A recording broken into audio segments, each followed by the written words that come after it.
A very good, happy and a very good morning to one and all. I am Dr. Manju, Professor, Department of Biochemistry. Myself and Dr. Aarti, the Assistant Professor, Department of FM, would take the honor and privilege for being the Master of Ceremony today for this third annual Research Day workshop on scientific communications conducted in Arubade Medical College Hospital, DMR. On behalf of the management, Dean, Arubade Medical College, the organizing team of the third annual Research Day, and with the divine blessings of God Almighty, our founder Chancellor Dr. Shanmugasundaram sir, and the benevolence of our Reverend Trustee Mrs. Annapurni Shanmugasundaram ma'am, our beloved Chancellor Dr. A.S. Ganeshan sir, and Director VMRF Dr. Anuradha Ganeshan ma'am, I welcome you all to this 3-day Research Day program. Before we start the program, a small in-house announcement. I request all the delegates to keep their mics muted. And this program is being recorded for future academic purposes. And this program is live streamed on our AVMC YouTube channel. So, research, it creates new knowledge, and it's the distance between an idea and its realization. I would like to share a quote about research, which I really like, though it's very simple. Research is to see what everybody else has seen and to think what nobody else has thought. So research is an inevitable part of any educational program. And as this program has PGs, PhDs, UGs, faculties who are very enthusiastic in research as delegates, a knowledge of just conducting a research is not enough. Conducting a knowledge about conducting a research in a proper and a perfect way and preparing the manuscript in a very presentable and authentic way for getting published in reputed journals is very, very necessary. So, Arubade Medical College Hospital, we started conducting this Research Day program on an annual basis since 2020. In 2020, it was a single-day program with only scientific talks. The next year, in 2021, in spite of the COVID pandemic, we introduced the platform, though virtual, for oral presentations and posters for faculties, PGs, PhDs, but only of our institute. This year, we have opened the oral and poster presentations to faculties, PGs, PhDs of the other 2 medical colleges also, which come under our university, Vinayaka Missions Research Foundation. The overwhelming response and the feedback that we received from the participants of our previous year Research Day program encouraged us to plan all of our scientific talks of this year based on 2 themes, preparing a scholarly work and preparing a publication. The sessions planned today will mainly throw a light on focus of research in higher educational institutes, elements of good research proposal, manuscript writing, use and abuse of statistics, designing proper figures and tables, and publication in reputed journals. And we have another highlight of today's program is that there's an exclusive session where our resource persons will walk you through the live edit of unpublished manuscripts and offer suggestions. A separate session is also arranged just for questions and to clarify your doubts, questions and answer session regarding all the aspects of research and publication. Hope all of you would utilize this opportunity. And we are really blessed today and fortunate enough to get a galaxy of learned and experienced resource persons for the scientific feast. It's a 3-day program. Today is day 1, which is completely talks. Tomorrow is the whole day is presentations. The day after that, day 3 will be half-day presentations and 2 guest lectures by 2 eminent personalities who belong to the research field. Now let's start the inauguration of our day 1 of Research Day with an invocation song. Song, please. Saraswati Namastubhyam Varade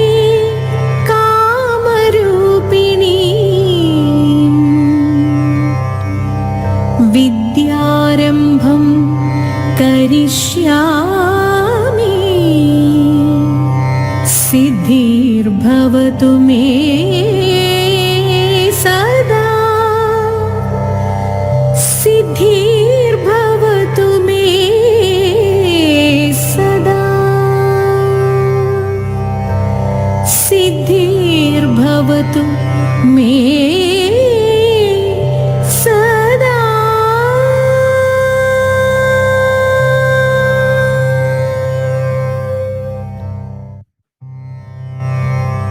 Saraswati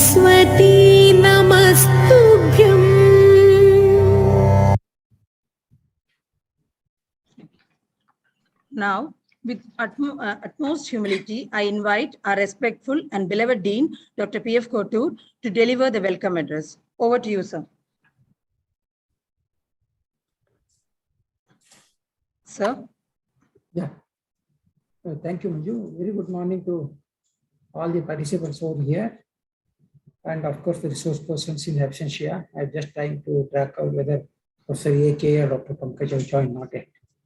And I also welcome in absentia all the heads of the institution. This time, the research day, annual research day of this year, is involving other constituent colleges as well. And I must compliment the 3 units of AVMC. One is, of course, the research unit. Then second one is the PG education unit. Then the third one is the scientific society. And all jointly have put together this program of 3 days. And this first day, of course, is the hands-on training workshop on the scientific communication, scientific funding, how to write a publish. So the doyens are speaking today. They have Dr. Pankaj and Dr. Anand Krishnan. Of course, now it's Professor Vishnu Bhatt and Professor Mahalakshmi. So, and another resource person is Dr. Nishad from Jipman. So they all will be sharing this platform today. And it is a unique opportunity for the postgraduates. And I hope there are some postgraduates from the other constituent units as well. And it's a unique opportunity for them to brush up. They all must have submitted their dissertation to the university for the forthcoming examinations. And we are creating a platform for them to present their research and to refresh their knowledge about that, and which will help them in a long way in their career. And of course, we have these poster presentations, and we have the stage presentations, and we have attractive prizes as well for the winners. That is to just bring some kind of a competition, some kind of involvement in the students. Now, AVMC, or rather I'll say Vinayaka Mission's Research Foundation, our esteemed university, has gone all out to promote research at all levels. We all know for the past almost 4 or 5 years.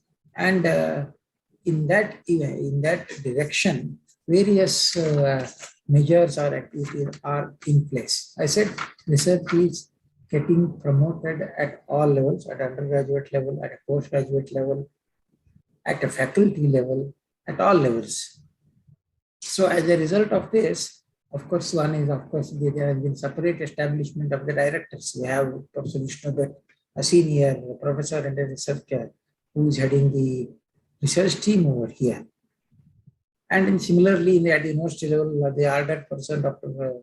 Satyamurthy, who time and all monitors us and guides us. So this establishment of separate directorate in these constituent colleges is the first step the university has taken. And they had made available a lot of money for research funding, even in-house funding, seed projects. Some of the seed projects, they have gone to the extent of funding 5 lakhs, which are on any standard for a pilot project or a seed money project is quite attractive or quite good.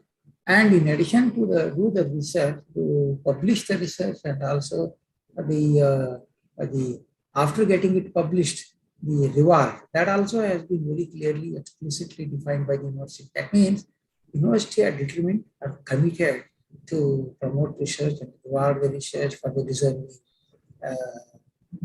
faculty members. So that in that direction, at AVMC, apart from these facilitations from the university, the capacity building activity has been going on, what I've seen for the past 2 years, almost round the year.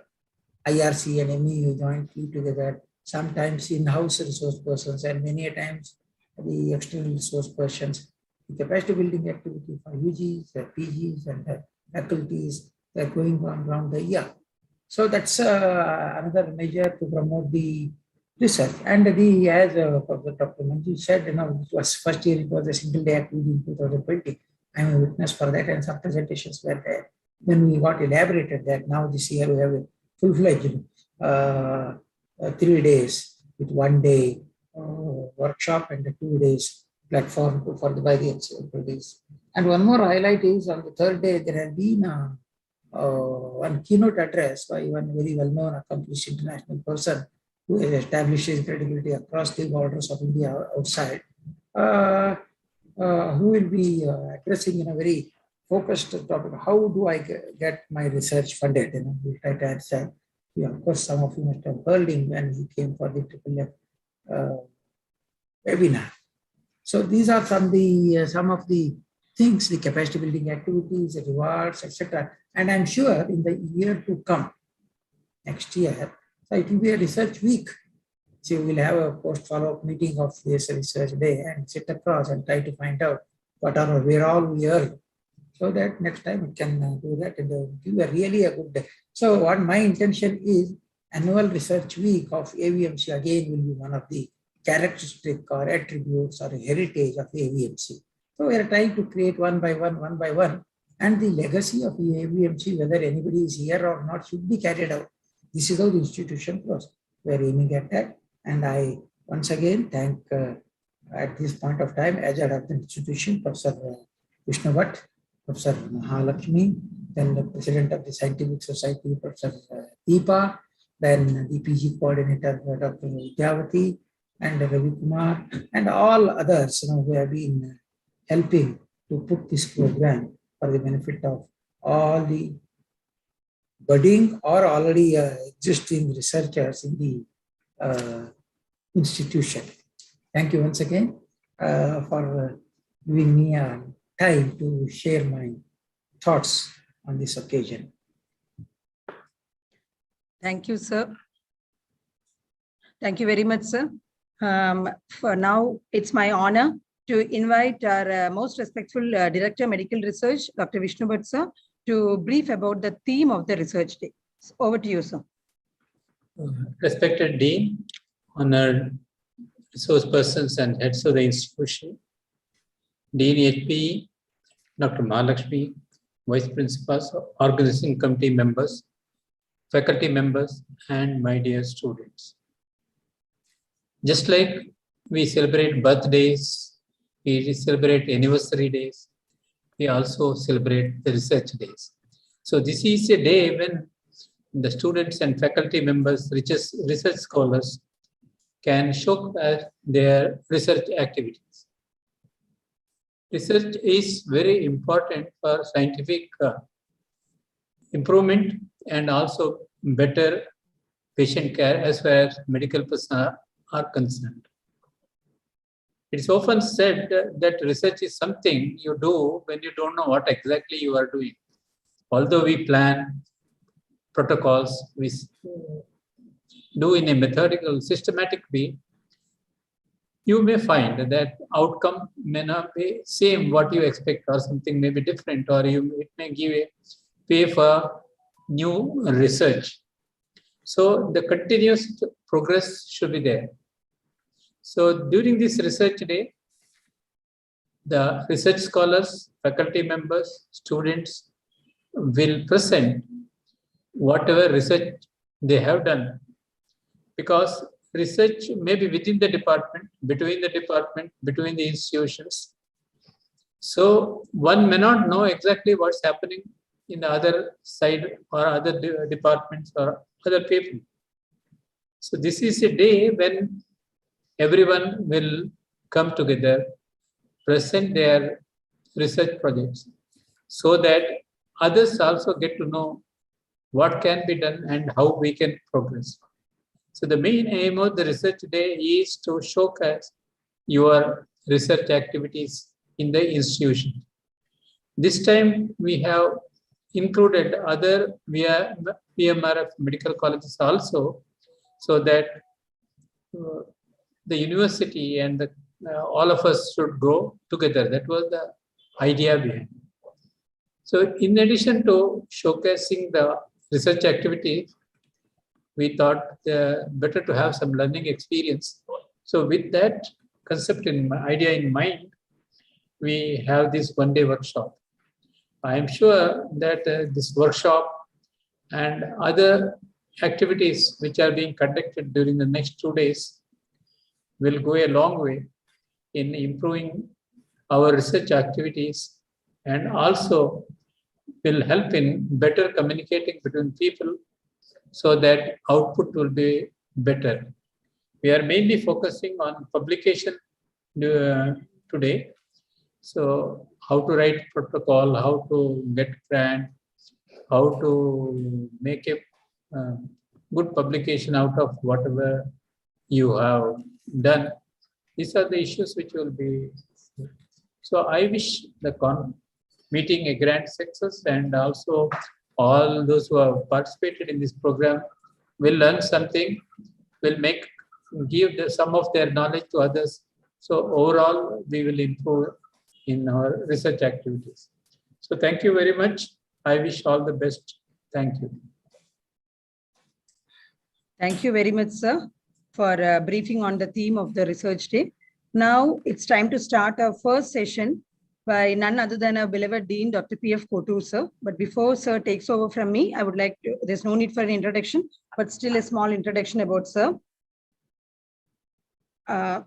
So Dr. P.F. Kotur, sir, is the Dean and Professor of Anesthesia of Arubadaibudu Medical College, Pondicherry.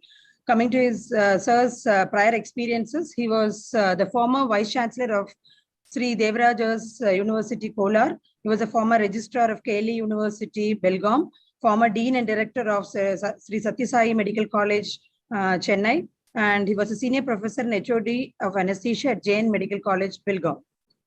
Next.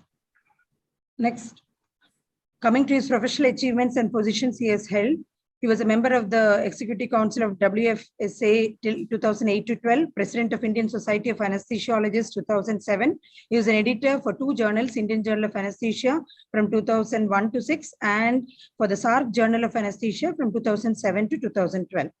He was a member of the Executive Council of the SARC Association of Anesthesiologists up to 2010, and for the outstanding contribution to the growth and development of anesthesia in India, he was awarded the Lifetime Achievement Award 2014 by ISA, and he was also awarded by British Association of Indian Anesthesiologists in 2009.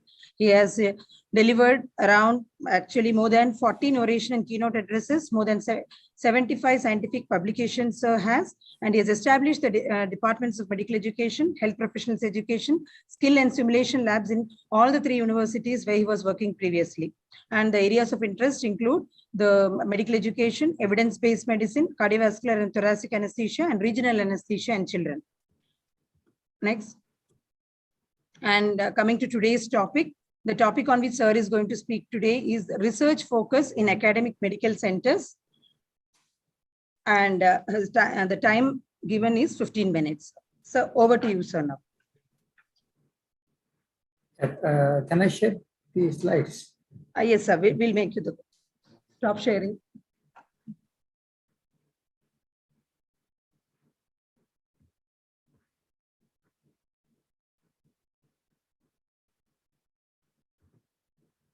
Anyway, Manju, thank you very much, Manju, for rather a long, elaborate Thank you. introduction, which was probably should not have consumed the precious time because we are already half an hour late. And now I am starting to talk at 9:32. Okay. And I already gave a broad idea. I shared my thoughts, perspectives about the research here in AVMC and why research day and all I try to justify. And some points I covered while justifying that research day, some general things why a research is important. Now I will narrow down to why, what, why, and how research in the medical colleges. So that will be quite relevant to us. And just as a customary, everybody is familiar with the definition of research. I will not be spending much time on that. What is research? Everybody knows. Slides are not moving. Okay. So it's if you do the dissection of the word research and process, doing it again to find out step by step or in a phased manner, systematically, the meaning is hidden there in that if anybody tries to dissect that word research out. So step by step, analytical way, systematic way of trying to find out something which is there. So these are the definitions which are all familiar. And there are other definitions, these are in all other components of the research. So to spend enough time, they will be addressed by various speakers when they are writing, when they are sharing their thoughts. Now I will focus my thoughts on why research in a medical college. We all know these 4 scholarly acts which are always performed in the medical college are the education, research, patient care, and the kind of administration and a social accountability. These are the 4 things. Even the social accountability is also included in scholarly act because you are accountable at individual level, departmental level, and also institutional level to the community. So these are the scholarly acts that are going on. And amongst these 4, education and research are considered as the 2 sides of the same coin. One cannot exist without the other. Each one helps to develop the other. If they do a research, knowledge base is increased, which will facilitate the education, the dissemination of that new knowledge, that is education. So this is quite understandable if both are essential for a medical college. And we all know research is most essential for growth and development of any science, so also for the medical science. It goes without any second thought. We should be able to understand this. Now, when you do a research,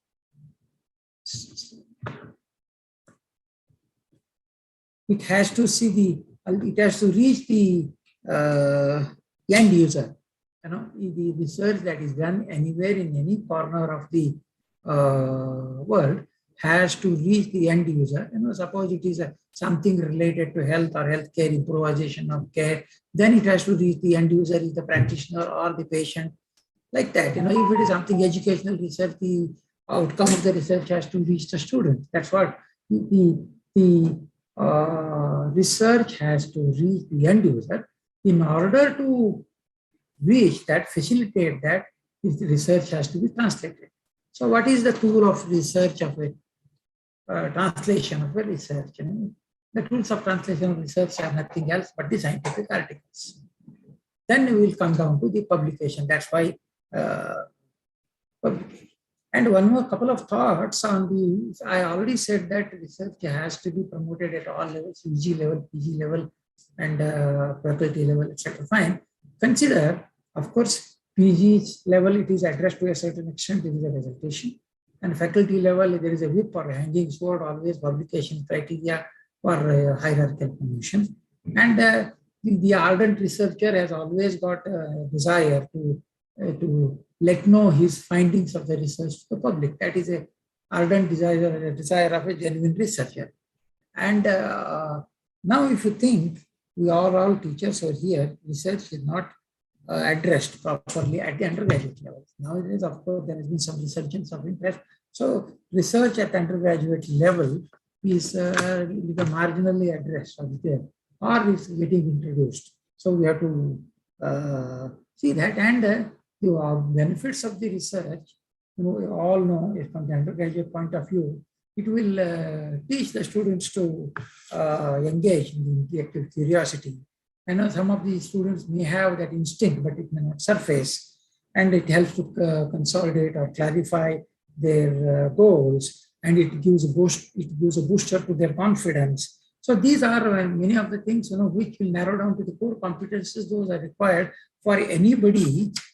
So if it is addressed at an early phase of the career, then it will yield a very good outcome. And one more thing is this, the research teaches the self-directed learning. The self-directed learning, the primary motive of a medical program.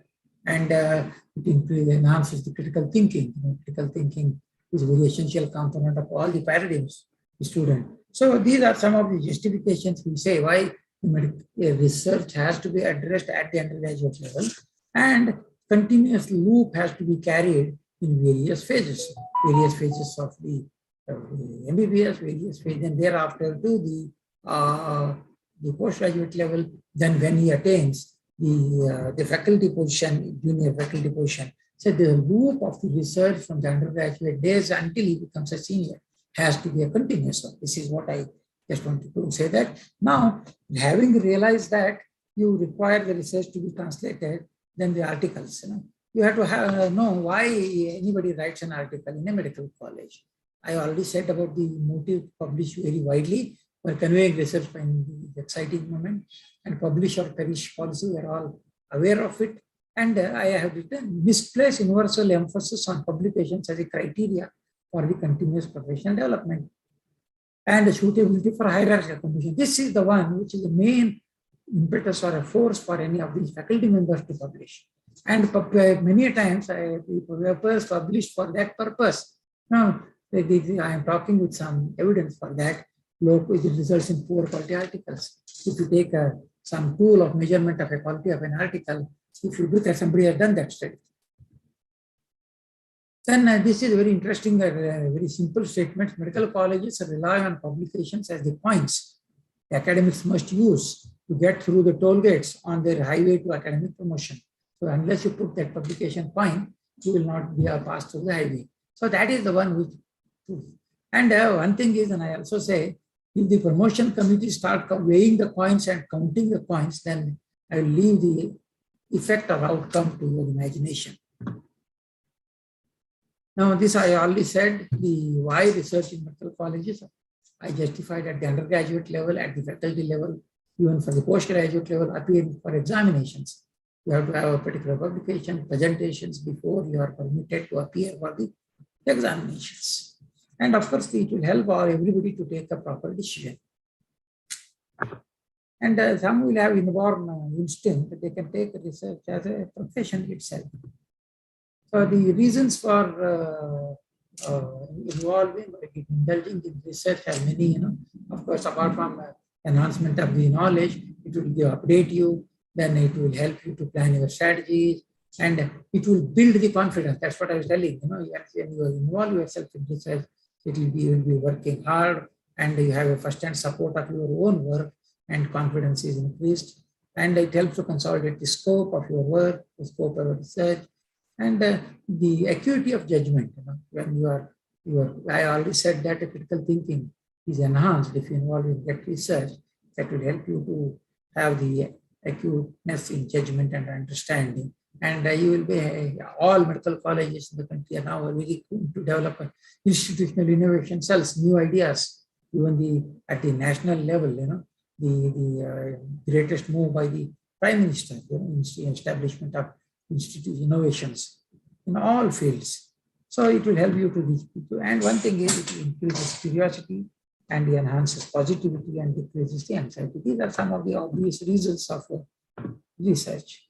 One amazing truth is, I was trying to find out how many most updated information about how many articles are published every year. Even today morning only I tried to find out the number. The total number of articles published are not, nobody knows how many. This is what Google says. And this is, of course, one of the very old statistics, Journal of Family Medicine I am quoting. But even now also, total number of articles, a prediction is around 2.43 million articles are published. And somebody did a study of the quality of the articles in the major journals, the age-old journals, British Medical Journal, JAMA, Lancet, and New England Journal of Medicine. These are the 4 journals who are existing for more than a century, nearly 2 centuries. They did the quality of the articles published in these journals, and they devised an instrument, valid tool to assess the articles. And it was found that 50% of the articles failed to qualify the average score. That means 50% of the articles, including in these time-tested, reputed international journals, the quality of the article is questionable. With the recent COVID and all, you all know the articles published in big journals, Lancet, putting this month, retracting next month. These kind of things also happen. So that's you have to keep always in mind. Now, when we say that only 50% do not qualify, research involves money investment. Okay. Money has to be put. If it is a government funding, it is a public money, means our own money. Now our university is paying, again, if you say the private money. So whatever it is, without money, the research cannot go ahead. So this is a very important article from Lancet, because you see, about 50% of the articles do not qualify for the average score. That means they are poor quality articles. The outcome may not be beneficial to the end user. Outcome may not be beneficial to the patient care. Outcome may not be beneficial to the community. So this is the information you keep in the back of the mind. With that, that means it can be avoided. This article, beautiful article, it says the wastage that was, suppose they say, the developed countries spend about 600 billion or something on research annual dollars a year. By that, how much money is getting wasted because of investment in this useless research? Useless, what I mean is, the one who doesn't benefit, which doesn't have a fruitful outcome. So one thing is, it is a reversible in the sense you can get not involved in that and save the money. So there is some waste in the production and reporting research is inevitable and variable. Of course, it can't be 100%, but acceptable margin has to be there.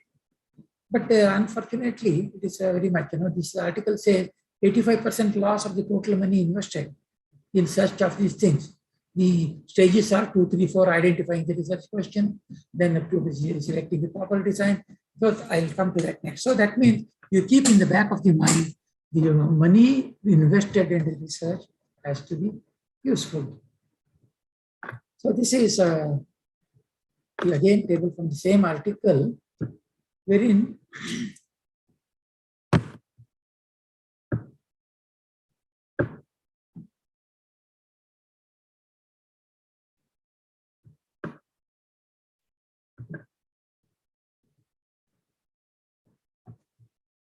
one second, I'll just position this slide properly.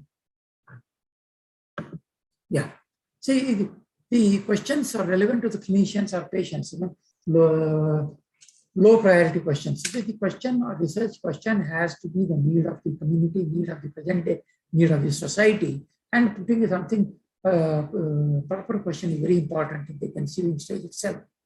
So if you put a improper question, then it will lead to a waste of resources invested in the research. Then, of course, the appropriate design and methods. Over 50% of the study is designed without reference to the systemic reviews. You have to always do a review literature and find out the correct design for the study. And many times you have a question, the result outcome is not assessed. And sometimes research is done, more than 50% articles will not be published. So these are some of the reasons that the journal has quoted for the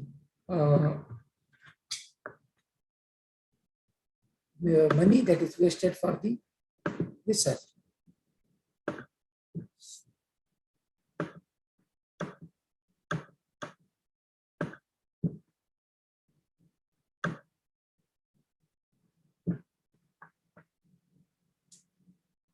So when we think in all these 4 stages, you have to have a check when defining the research question or deciding the hypothesis or the null hypothesis, what you want to do. And as regards the medical college or the medical profession is concerned, the question should be related to, I already said about the health issue of the community. So that kind of a thing, then the outcome will be better, which will be useful. And the study designs, enough emphasis is given on that, erring at the initial phases will not yield an outcome. Okay, so that one, and ability to write, even if your starting point for a publication is a good research study done at hand is available, if it is not translated properly into a good article, it doesn't see the light of the day in a good journal, doesn't reach the proper desks, then it will be useful. These are all possible ways. Overall, this article in the Lancet has tried to analyze and had a made bold statement that 85% of the money that is invested, if the proper precautions are taken, can certainly be reduced. I don't say it is totally zero. So the take-home message about this what, why, and how research are not addressing, because the other speakers will be talking on that. We have got a hands-on training workshop only on that scientific communication, on that will be addressed. Even in the keynote speaker also, how do I get my research funded? Those things will be addressed, how to do a research, how to do a correct research. So I'll come to the last slide. That is, we all know that medicine research is the search for a scientific knowledge, it enhances scientific science. The knowledge has no boundaries, you know that. And I was telling you the globalization, with the internationalization, this knowledge has no boundaries, and the knowledge also has been translated into a kind of a community. You invest, you sell, this kind of thinking is there now. And of course, it will help for the development of the community or the society as well. And of course, it will help the deeper understanding of the topic, and especially of the doctor. You know, if the doctor involved, maybe a general physician, he has that kind of a mind, even if he is a general practitioner. And the roles of the doctors, we know, education or teaching the community, if he has that kind of a mind, which will probe, which will help him to probe to the depth of any issue, that is a great advantage. And of course, this research is not a waste of time if done properly. If not done properly, research will be a waste and waste of resources. So it's an investment, and a genuine research observation and research needs to be translated. So thank you very much for giving me a patient hearing. I try to address the basic things. You know, I leave all the other methods of research, etc., to the other research persons, and I just try to caution the young researchers, the postgraduates, that if you don't do a proper research, what will be the outcome? That is one. And of course, we all know the dissertations which the PG student is required to do is not to teach him a big novel level research, but to teach him a research methodology and supervision. If you learn that, that is more than enough, and your whole life is there to involve in the genuine research and do the research. Thank you very much once again. Thank you very much, sir, for for defining research, explaining the motives behind doing a research, and ending with a wonderful statement that research is a scientific investment. Thank you very much, sir. Now let's go move on to the next talk of the day. It's the talk is on critical elements in writing a research proposal, and the talk will be given by one of the esteemed speakers, Dr. Pankaj B. Shah, sir. First slide. Yes. So Dr. Pankaj Badamilal Shah, MD Community Medicine and a FAMA Fellow. Sir is the HOD Community Medicine Department in Ramachandra Medical College, Porur. And he has other responsibilities, like he's a co-convener of the MCA Advanced Course Fellowship in Medical Education 5A at SRMC and RI Nodal Center. He's the chairman for the MCA SRMC Nodal Center of Faculty Development Program. He's a member of the Medical Education Unit SRMC, and he has 18 years of academic experience in the academic and research field. His contributions mainly in the field of research I would like to bring here. He's an author and a reviewer of the Cochrane Systematic Reviews, and is a part of the abstract screening committee of the Cochrane Colloquiums. He has active contribution in research projects which are funded by ICMR, World Bank, WHO, and Cochrane collaboration. He's a course coordinator and faculty for many research methodology and research ethics educational programs at basic as well as the advanced level workshops on systematic reviews and meta-analysis. Sir is the member secretary of the IEC of the Institute and the Publication Oversight Committee too. He has received many awards for his research work and publications. And today the topic on which sir is going to give a talk is clinical elements in writing a research proposal. The talk time is 45 minutes followed by 15 minutes of discussion. Sir, over to you, sir. Please confirm if I'm audible. Yes, sir. You are. Okay. Just give me 1 minute. Yes, sir. Yes. Because there was some problem in logging through the desktop. I had logged in through mobile also. And I will switch off my video so that the better stream will be there for the people who are watching. To begin with, I am really thankful to Mahalakshmi Madam for inviting me for this session, as well as Dean Sir, Kotur Sir, and Dean Research Sir for giving this opportunity. Thank you for your kind words for introduction. What is the next session after this session? Sir, it is what makes a great paper by Anandakrishnan sir. Okay, so that is at 10:30. It's now the time is 9:54, sir. So you it's 10 o'clock. No, I'm not asking my time. I don't I want got the it, next sir. speaker also to be delayed unnecessarily. So we can actually avoid that. yeah, Is the a tea time break takes is or not a tea break? after that, after the next talk only the tea break comes, sir. Okay, so 10:30 Anand Krishnan sir will be there. Yes, sir. So I should finish my rubbish talking before 10:30. No, sir, you may take 10 more minutes more, sir. No issues. Okay, no problem. Thank you very much. Thank you. I'll just share my screen. Can you enable me? Yeah. Yes, sir, yes, sir. You are the co-host now, sir. 1 second. Still it's not working. So 1 minute, sir. It's not working. Sir, it's not able to. So just give us a minute, sir. No, no problem. No problem. Sir, you will be able to share now, sir. Okay.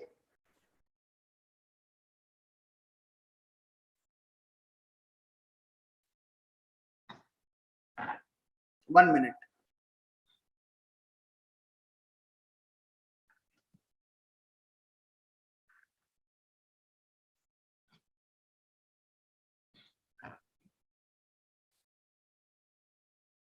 Just confirm if you are able to see the wise screen slide.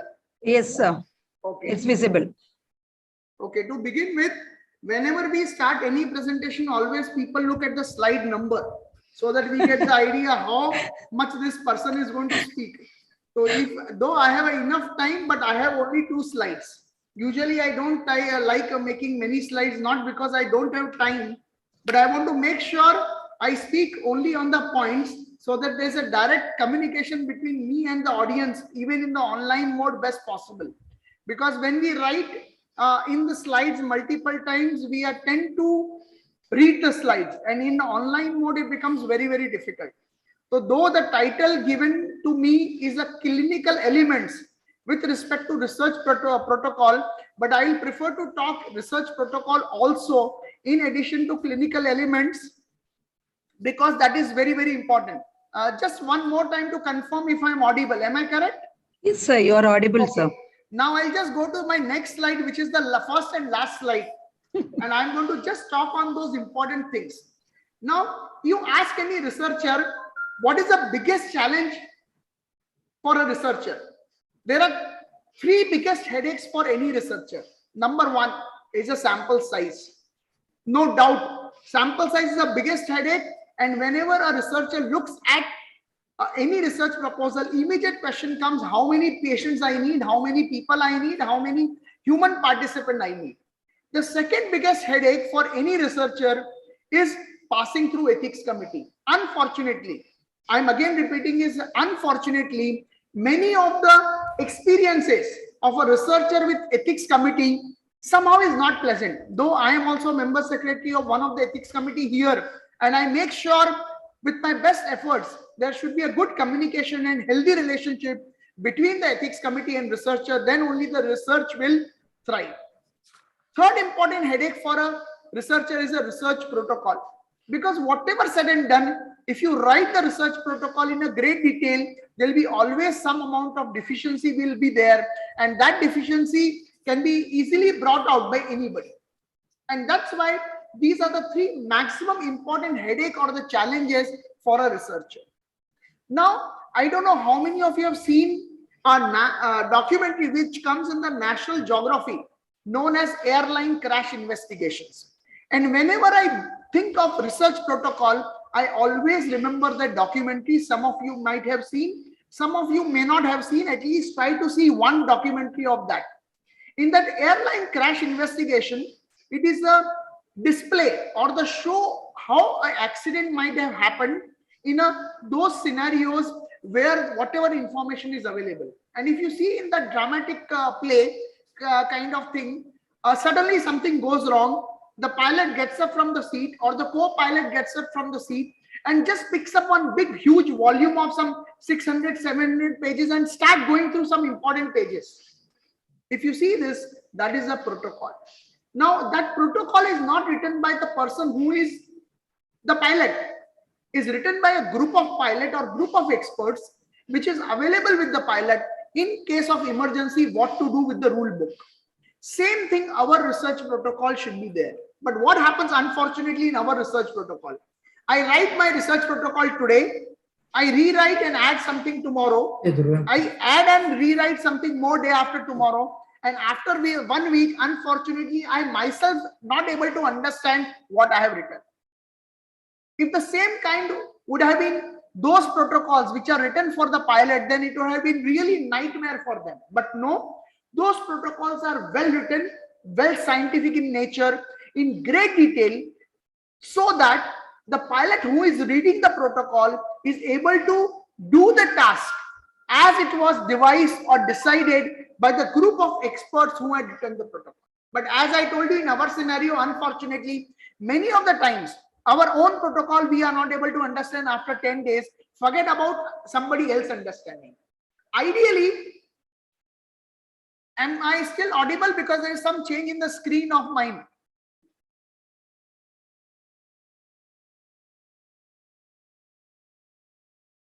Can somebody confirm if I am still audible? You are audible, sir. Okay, thank you. No, because there was some screen changes happened in my screen. Okay, that means a research protocol when I write, I should be able to understand. It should be in great detail. And also when I give it to my friend, say for example, you just responded to me. And if I give my research protocol to you, you should be able to perform the research in the same way, the way I decided. And that is the kind of research protocol we should be writing. Second important component of the research protocol when we write original component, basically it has 3 important components. Number 1 is an introduction to the topic, ending with aims and objective of the study. Second component starts with the methodology or the method or study design, including the sample size, sample collection, sampling procedure, tools for data collection, and so on. And how informed consent will be obtained and how ethical issues will be addressed if there are some ethical issues, including if there are issues with respect to COVID pandemic time of research, because there is a new guideline available on how to do a research during COVID pandemic by ICMR on 6th May 2020. And the third component is a data analysis or statistical analysis. So these are the 3 major components of a protocol. Now I will share my experience, what I see in the research protocol when we go through as a HOD of community medicine or probably as a member secretary of ethics committee. Unfortunately or fortunately, many times the research proposals are decided in a piecemeal manner. Now, as we have said, what is the purpose? The purpose is to do the research, and it should be written in great detail that I should be able to understand after a few days, as well as if I give it to my friend, he or she should be able to do the research in the same way that I decided.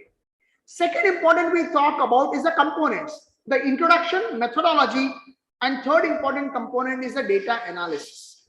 Now, with my experience, many of the times, unfortunately, people do not plan properly while deciding the research. Like ideally, a research should be decided depending on the need of the society, need of the clinical decision making, my own liking, my own interest. But what happens many times, especially at junior level and a postgraduate, they type some keyword in the Google, and our friend Dr. Google will give us what scale is available, and suddenly I decide and tell my guide, I want to do this research because it's close to my heart. Actually, it is not close to my heart. It's only what Google gave me immediately a scale available for something. Say, for example, I am interested in mental health, and I just type the word in Google stress, and immediately suggestion comes stress assessment scale. I click on that. I really see there are some 20 questions which I can ask participant, and immediately my research topic becomes stress scale assessment. And I tell my guide that is what I want to do, but that's not the true way how the research should be planned. I have to look at the thorough review of literature depending on my liking, depending on the topic which is needed for the society, say in times of COVID, the vaccine trials or the diagnostic tests, or which are the drugs working, which are the drugs not working, what are the modalities of disease dynamics and transmission. All those were the need of the hours, and accordingly I can prioritize which is the need which I am feasible to do as well as liking to me. Once that is decided, then only my research protocol start writing procedure should happen. And always remember, research protocol is a draft document which we write and then later on becomes finalized. And it has to be written in multiple drafts. Please do not think that one time I'll write a research protocol and that is full and final draft. It has to be written multiple times. It has to be multiple times edited. Peer review has to be done by your friends or the people who are knowledgeable in that, and then only the final report can come. Now talk about the components, how people write. When I see a proposal many times, my experience unfortunately is from many institutions, as being the member secretary in my own institution, as well as reviewer at multiple levels, and also member of various ethics committee in India, I say introduction is, suppose the protocol is say 10 pages, hypothetically. I say introduction is written almost 8 pages. One paragraph is written on the methodology and 2 lines on statistical analysis, saying that appropriate tables and graphs will be made, appropriate statistical analysis will be done. Matter closes. That means the person has spent so much of time in writing the introduction, or rather I can bluntly say that many times, unfortunately, there's a lot of noise, madam.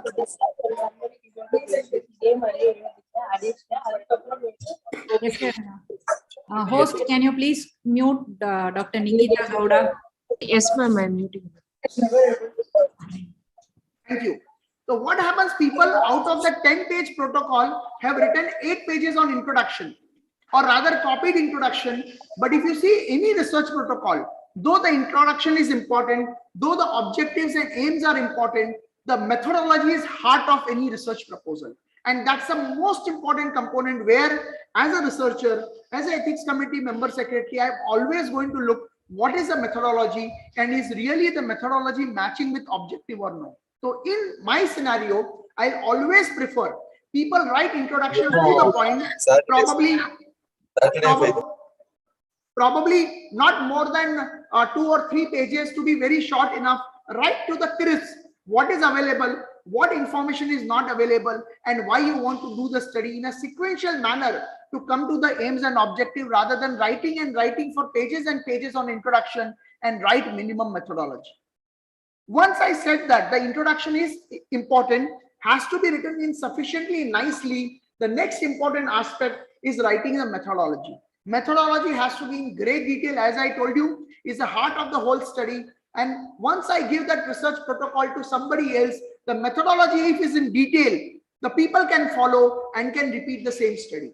Also, methodology is very, very important for the replication of the study. You must have seen during COVID time, there were so many investigations and the trials were proposed, and the methods have to be in great detail because they were new. And if I want to repeat the similar test in my lab or in my setup, I should be able to repeat that. And that's why the methodology has to be in great detail, especially for those newer aspects where the standard literature is not available. Whenever there is a standard literature is available for a particular type of methodology, you can probably give a cross reference to that. Suppose you are talking about some lab test, and that lab test is already known how to be done, then probably you can give a reference to that. But if the lab test is newly devised for a particular new disease or new important aspects, then the whole procedure has to be described in great detail. Again, repeat that, have introduction sufficiently detailed, but the most important is the methodology, which is the heart of the whole study, which has to be in great detail and has to be written multiple times. Now, what are the components of methodology? Now, first and foremost component of any methodology is where you are going to do the study, the venue or the place of the study. Second, who are going to be human participants in your study, unless it's an animal study. Third important thing, how these human participants are going to be selected from the available population. Next important thing is the sample size, how many you are going to select. Next important, are you going to do a descriptive kind of a study or an observational kind of study, or are you going to give some kind of an intervention or experiment? Next thing, what are the tools are going to be used for the data collection?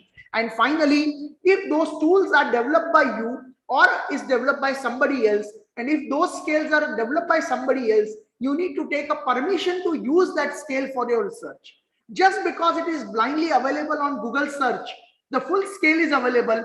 Unless we take permission from the author of that scale, the scale cannot be permitted. Some of the scales are already available for free to use in case of a non-academic research situation. Then it will indicate on their website or the form saying that for non-commercial academic purposes, this scale can be used. But if it's a commercial use and non-academic use, some amount of money has to be paid. There are many organizations who has developed many of the psychological scales which are also available on sale. And when the people purchase, then only it can be used in the research. Now, starting with the each and every component of methodology. Number one, venue is very, very important. And there should be always logical reason why a particular venue is selected. Now, in case of a postgraduate, probably a venue or the place is selected because it's close to the college or being available easily. But in case of a larger funded project, there should be a genuine reason why a particular venue or place is selected. And also we need to make sure that it is largely representative of the population what we are taking. And that's why many times in funded project, we like people to have multiple centers all over India or multiple districts in the Tamil Nadu or a particular state, so that larger representation of the population comes. How the samples are going to be selected. Now, when it comes to sample selection, unless the samples are randomly selected, the generalization of the study results get affected. And our ultimate aim in any quantitative study is the generalization. While when we do a qualitative study, aim is slightly different. Like I'll give the example what in a simple term quantitative study and qualitative study means. Suppose I want to find out what is the prevalence of HIV in Tamil Nadu. That is a quantitative study. I need to do a cross-sectional study where I need to select people randomly, do their blood test to find out the HIV. But if my aim is to find out why certain group of HIV patients are not compliant with the drugs, while certain group of patients of tuberculosis are not able to take drugs, why there is a vaccine hesitancy for COVID vaccination among the population. These are specific qualitative questions where the qualitative study design will be required. In qualitative study design, we need to select people in such a way that they give me maximum information, and sample size may not directly play a role, because we need to keep on interviewing those people who give qualitative information of why not they are not taking drug or why there is a vaccine hesitancy. Keep on doing till we get maximum information. That is a sample size.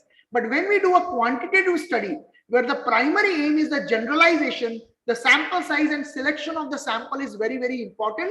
If we have the complete list of the people, we can randomly select the number of people required as per the sample size from that list. Take the example, I am doing a school-based study and I have the complete master roll number list of the children. Then I can decide, okay, my study is find out to prevalence of anemia among school children. What I can do first, I will find out how many schools are there in Chennai.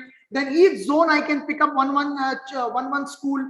Then in each school, if I have to take 300 people, I can probably see and arrange those roll numbers in 1 to 1000 and pick up the 300 people randomly, something which comes like a lottery chit method. I'll take out the chit and whatever number comes. And nowadays we can also use the computer software to identify randomly those 300 people out of 1000 children which are there in the school. That is one way of taking when the whole list is available. But there are not all the occasions when these kind of a school list is available. Say, for example, we have a voter list. But unfortunately, many times identifying people and reaching to their houses on the basis of voter list is very, very difficult. The list is probably available in a school kind of a scenario or in a staff working in a particular college or the university where complete employees detail is available. Then we can get the people and we can select required number of people from the whole list randomly. But when majority of the time these kind of list is not available, we have to use something called as cluster sampling in the field, where we identify, say, approximately, usually classical WHO method is of 30 clusters. You take 30 clusters, go to that particular area, keep taking the number of people required as going to the next house to house door till you get the required sample size, because the complete list is not available.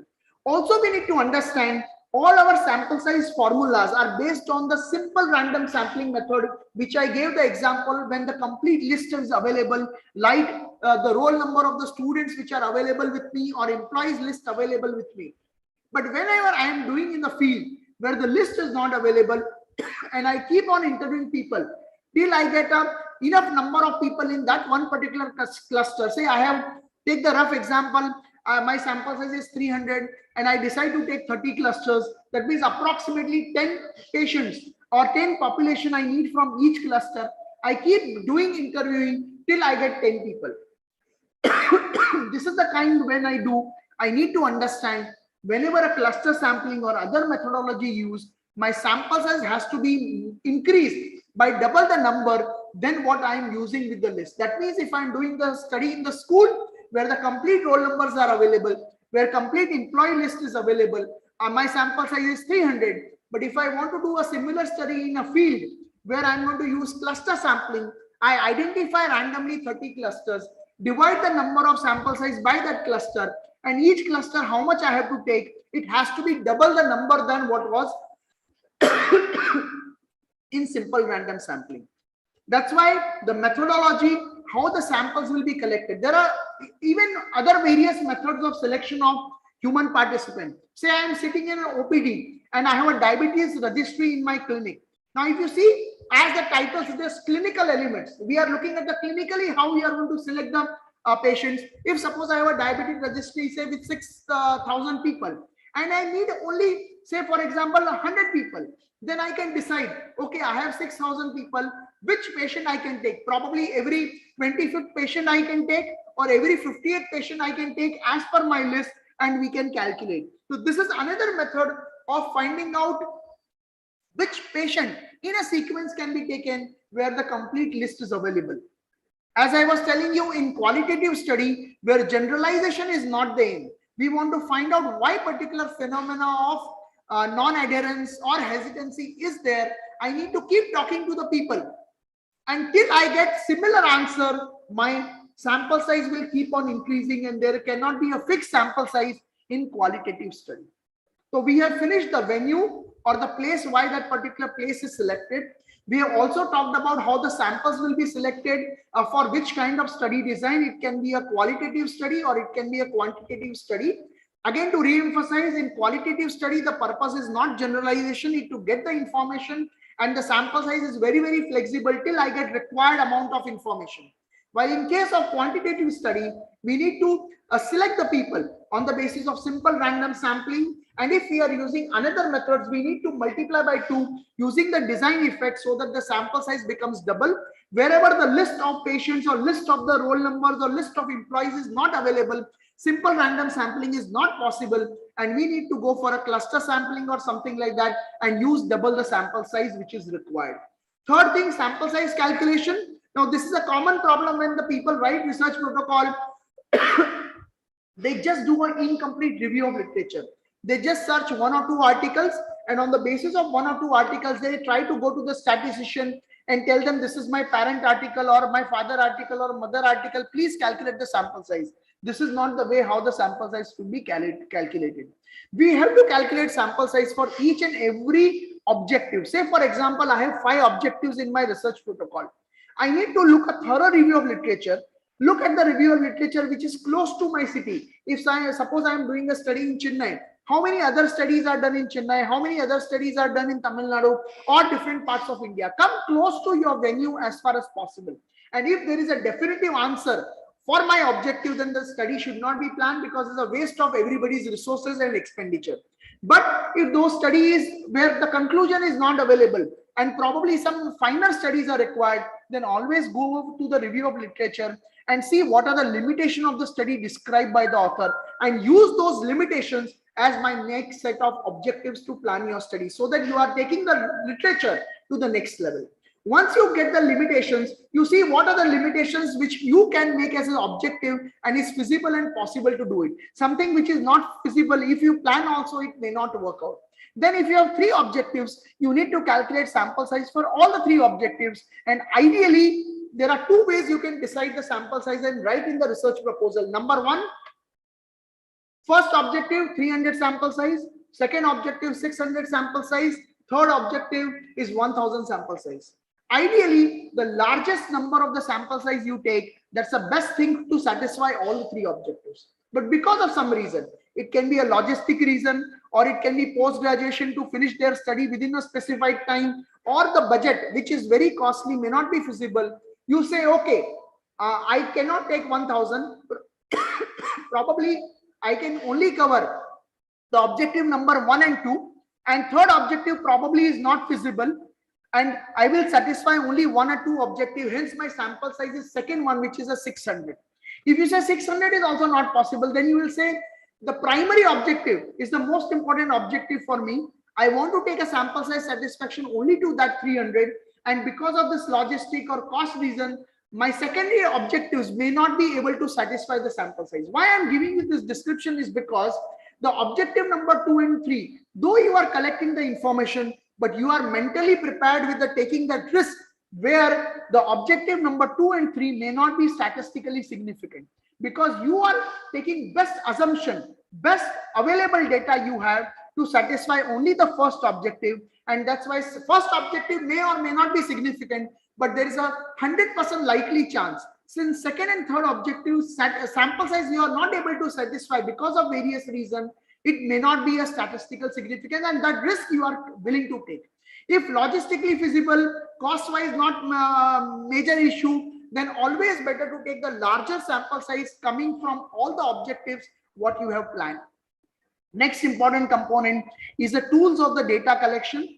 As I told you, if you see the introduction and the limitation of the review of existing literature will give you aim and objectives. And once you decide your aim and objectives, it will tell you what kind of study design to use, a qualitative or a quantitative. And in case of a qualitative, it can be a focus group discussion or in-depth interview, or in case of a quantitative study, it can be a cross-sectional design, it can be cohort design, it can be a screening and diagnostic test, it can be a randomized controlled trial depending on objective. So second important component when we write the research proposal, our objective has to be clear to decide what kind of study design will be required. And it's simple mathematics, to be very honest.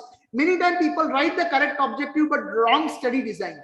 When the wrong study design is there, naturally they cannot estimate the required objective. Take the example of a prevalence of a HIV/AIDS. If I want to find out, there is a only study design which is possible is cross-section. You cannot find out prevalence by a cohort study in RCT. So all study designs are out. Very simple, straightforward. If suppose my aim is to find out how a particular risk factor is associated with the disease, there are 3 ways I can find out. Number 1, I can do a case control study. Number 2, I can do a cohort study. And number 3, I can do an RCT where risk factor can be reduced. Like say, for example, providing a calcium supplementation and the fracture femur neck reduces. So these are the 3 ways I can do a risk factor association. A case control study where I can identify the cases from a particular hospital. I can identify controls from a particular hospital, collect the data collection with their past history and do a case control study. Relatively easy, relatively short time taking, and can be reasonably good. A cohort study where I start with the risk factor, people who are taking calcium, people who are not taking the calcium, and then follow up for 5 years, 10 years to see that if they have developed fracture or no, is another type of cohort study, probably a lengthy, difficult to do in a short possible time. And when we do nicely, case control study can be equally good, scientifically correct as the cohort study also.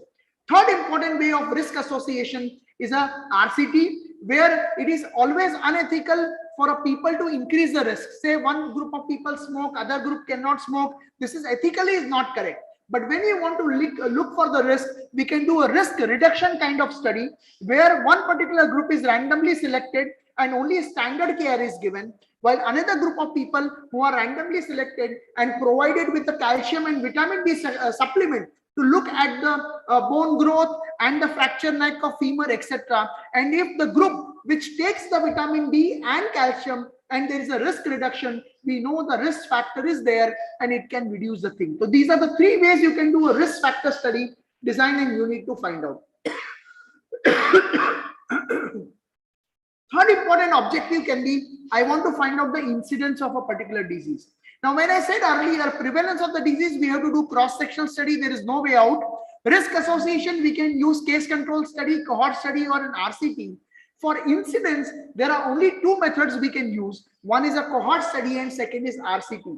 Incidence means number of new cases. So this number of new cases we cannot find out with case control study because we are taking cases and control and asking their past history. So there is no way we can find out the number of new cases. But in cohort study and RCT, we are starting with a risk factor and we have a good kind of follow-up every monthly level or 6 monthly level or a yearly level, and we can find out the number of new cases coming, and that's why we can find out the incidence of the disease. And hence, if I want to do incidence of study, the only two design possible, one is a cohort design and second is RCT. And finally, whenever we want to do a drug trial or a vaccine trial, now everybody in India as well as all over the world, including general population, knows a randomized controlled trial has to be done, where randomly people are divided into two groups. One group gets a newer vaccine or a newer treatment, and another group gets the standard care and very rarely a placebo.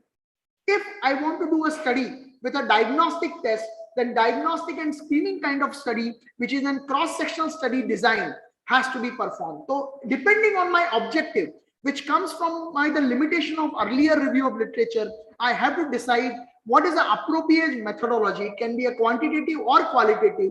And in quantitative, it can be a cross-sectional, it can be cohort, it can be RCT, it can be a diagnostic, and screening time can be decided depending on what objective I'm using.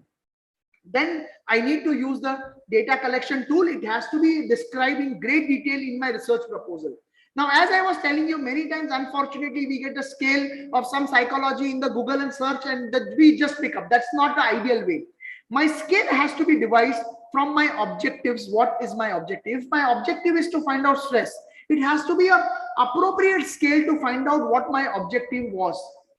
And that's why I will always say, please develop your tools of questionnaire or the questionnaire or tools of data collection in your own language, depending on what is your objective, because you know your objective well, and just merely getting some scale from Google search is not the correct idea. But there are certain occasions when the phenomena you are studying is a psychological in nature, abstract in nature, which is very, very difficult to prove in a simple language by our own scale, and where validation of scale is required, we have to take a pre-validated and preferably in the same local language, Tamil, if I'm using that study in Tamil Nadu language, which is already validated. Other than this situation, where we are not doing an abstract science or a psychological phenomena, it is always better to devise your tool of data collection depending on the objectives.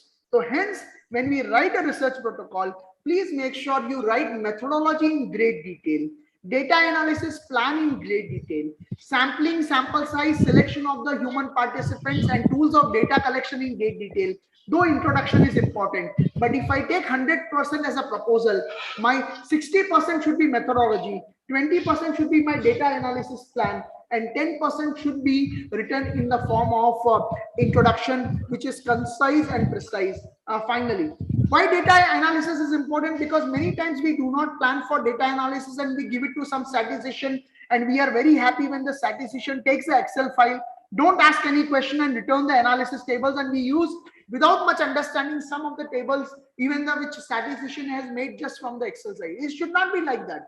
The talking with the statistician or the person who are research expert with respect to analysis has to start from the day one when you have thought of the objective. And one of my teacher used to say, I still remember, when you decide your objective, when you have written your methodology, when you have written your protocol, please make dummy tables of the research analysis. Try to put some dummy figures and see what data at the end of the analysis you are going to get.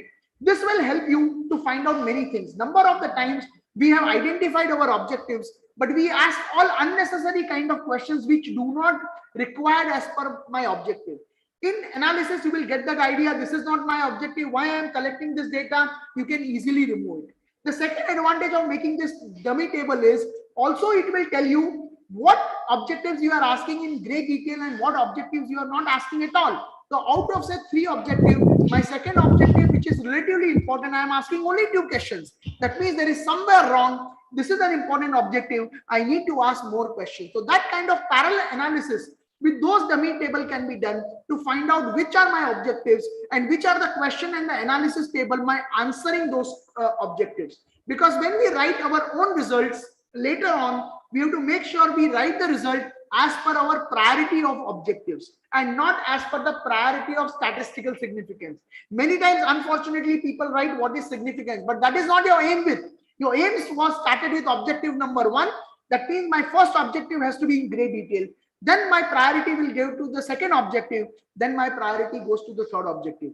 And that's why planning for data analysis from the beginning, even to a larger extent, making a dummy tables to look how it is going to be looking at the end is very, very important. Then we need to write in the research protocol the references which are there for the study. We need to also include informed consent form and the application for submitting to ethics committee for the sake of completion. And also we need to tell them how ethically and scientifically the study will be done.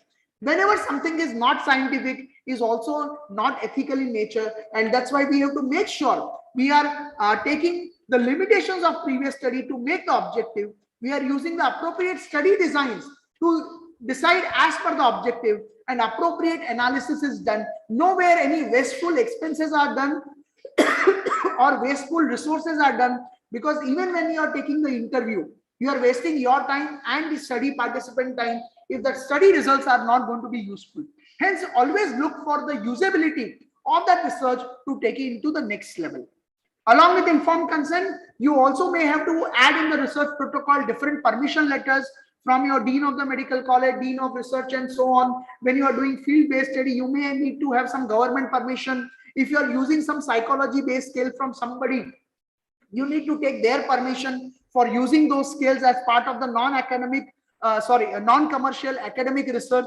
Next important thing is a timeline in the research protocol. You can prepare a Gantt chart where you can write at one side the list of activities which you are going to do, and on the other axis you can write the timeline. And depending on the timeline you have available, you can allot enough time to each and every activity of your study. Say by what time research protocol will be written, what time ethics committee approval will be done, when the data collection training will be done, when the data collection will be started, when the data collection will be finished, when the oral and poster presentation will be done, when publication will be done. So that whole timeline can be there in the Gantt chart, and some of the activities may overlap. That means writing the protocol and probably developing the tools can happen to some extent simultaneously, while data collection and data entry also can happen simultaneously. And it's always better to do data collection and data entry simultaneously, so that you know which are the questions which are not answered or incomplete, and you can do the complete form.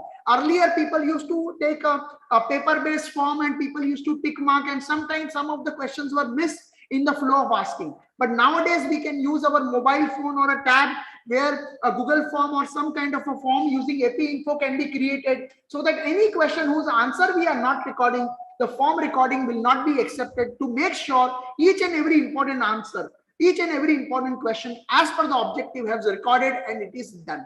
Finally, important aspect is the budget. We need to decide, even if it's a self-funded study, we need to have some budget component, starting from writing the proposal, then how the data collection will be done, printing of stationery, if the scale or the questionnaire has to be purchased from some sources, then that purchasing, then presentation, oral and poster, as well as publication. And if you are trying to send to a publication, open access journal with charge publication, then the budget with respect to that.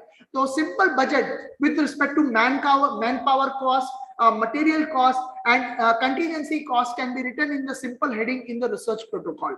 So in short, protocol is the heart of the research, which is very, very important. Protocol can be indirectly called as a manuscript of the movie, which you see all actor and actresses, director, they go through the manuscript of that role play or the movie, and then only decide the movie will be good or bad, and then they can plan for entering into the movie. And when these manuscripts are written, it can be given to somebody else, so that somebody else also can do in the similar pattern we want to do it. It has to have a purpose. The previous review of literature will give you aims and objective. The aims and objective will give you the classical methodology design. Right methodology design, they will tell you what are the results, how you are going to analyze. Use the dummy table to decide what are the objectives are sufficiently covered in your data collection, which are not collected.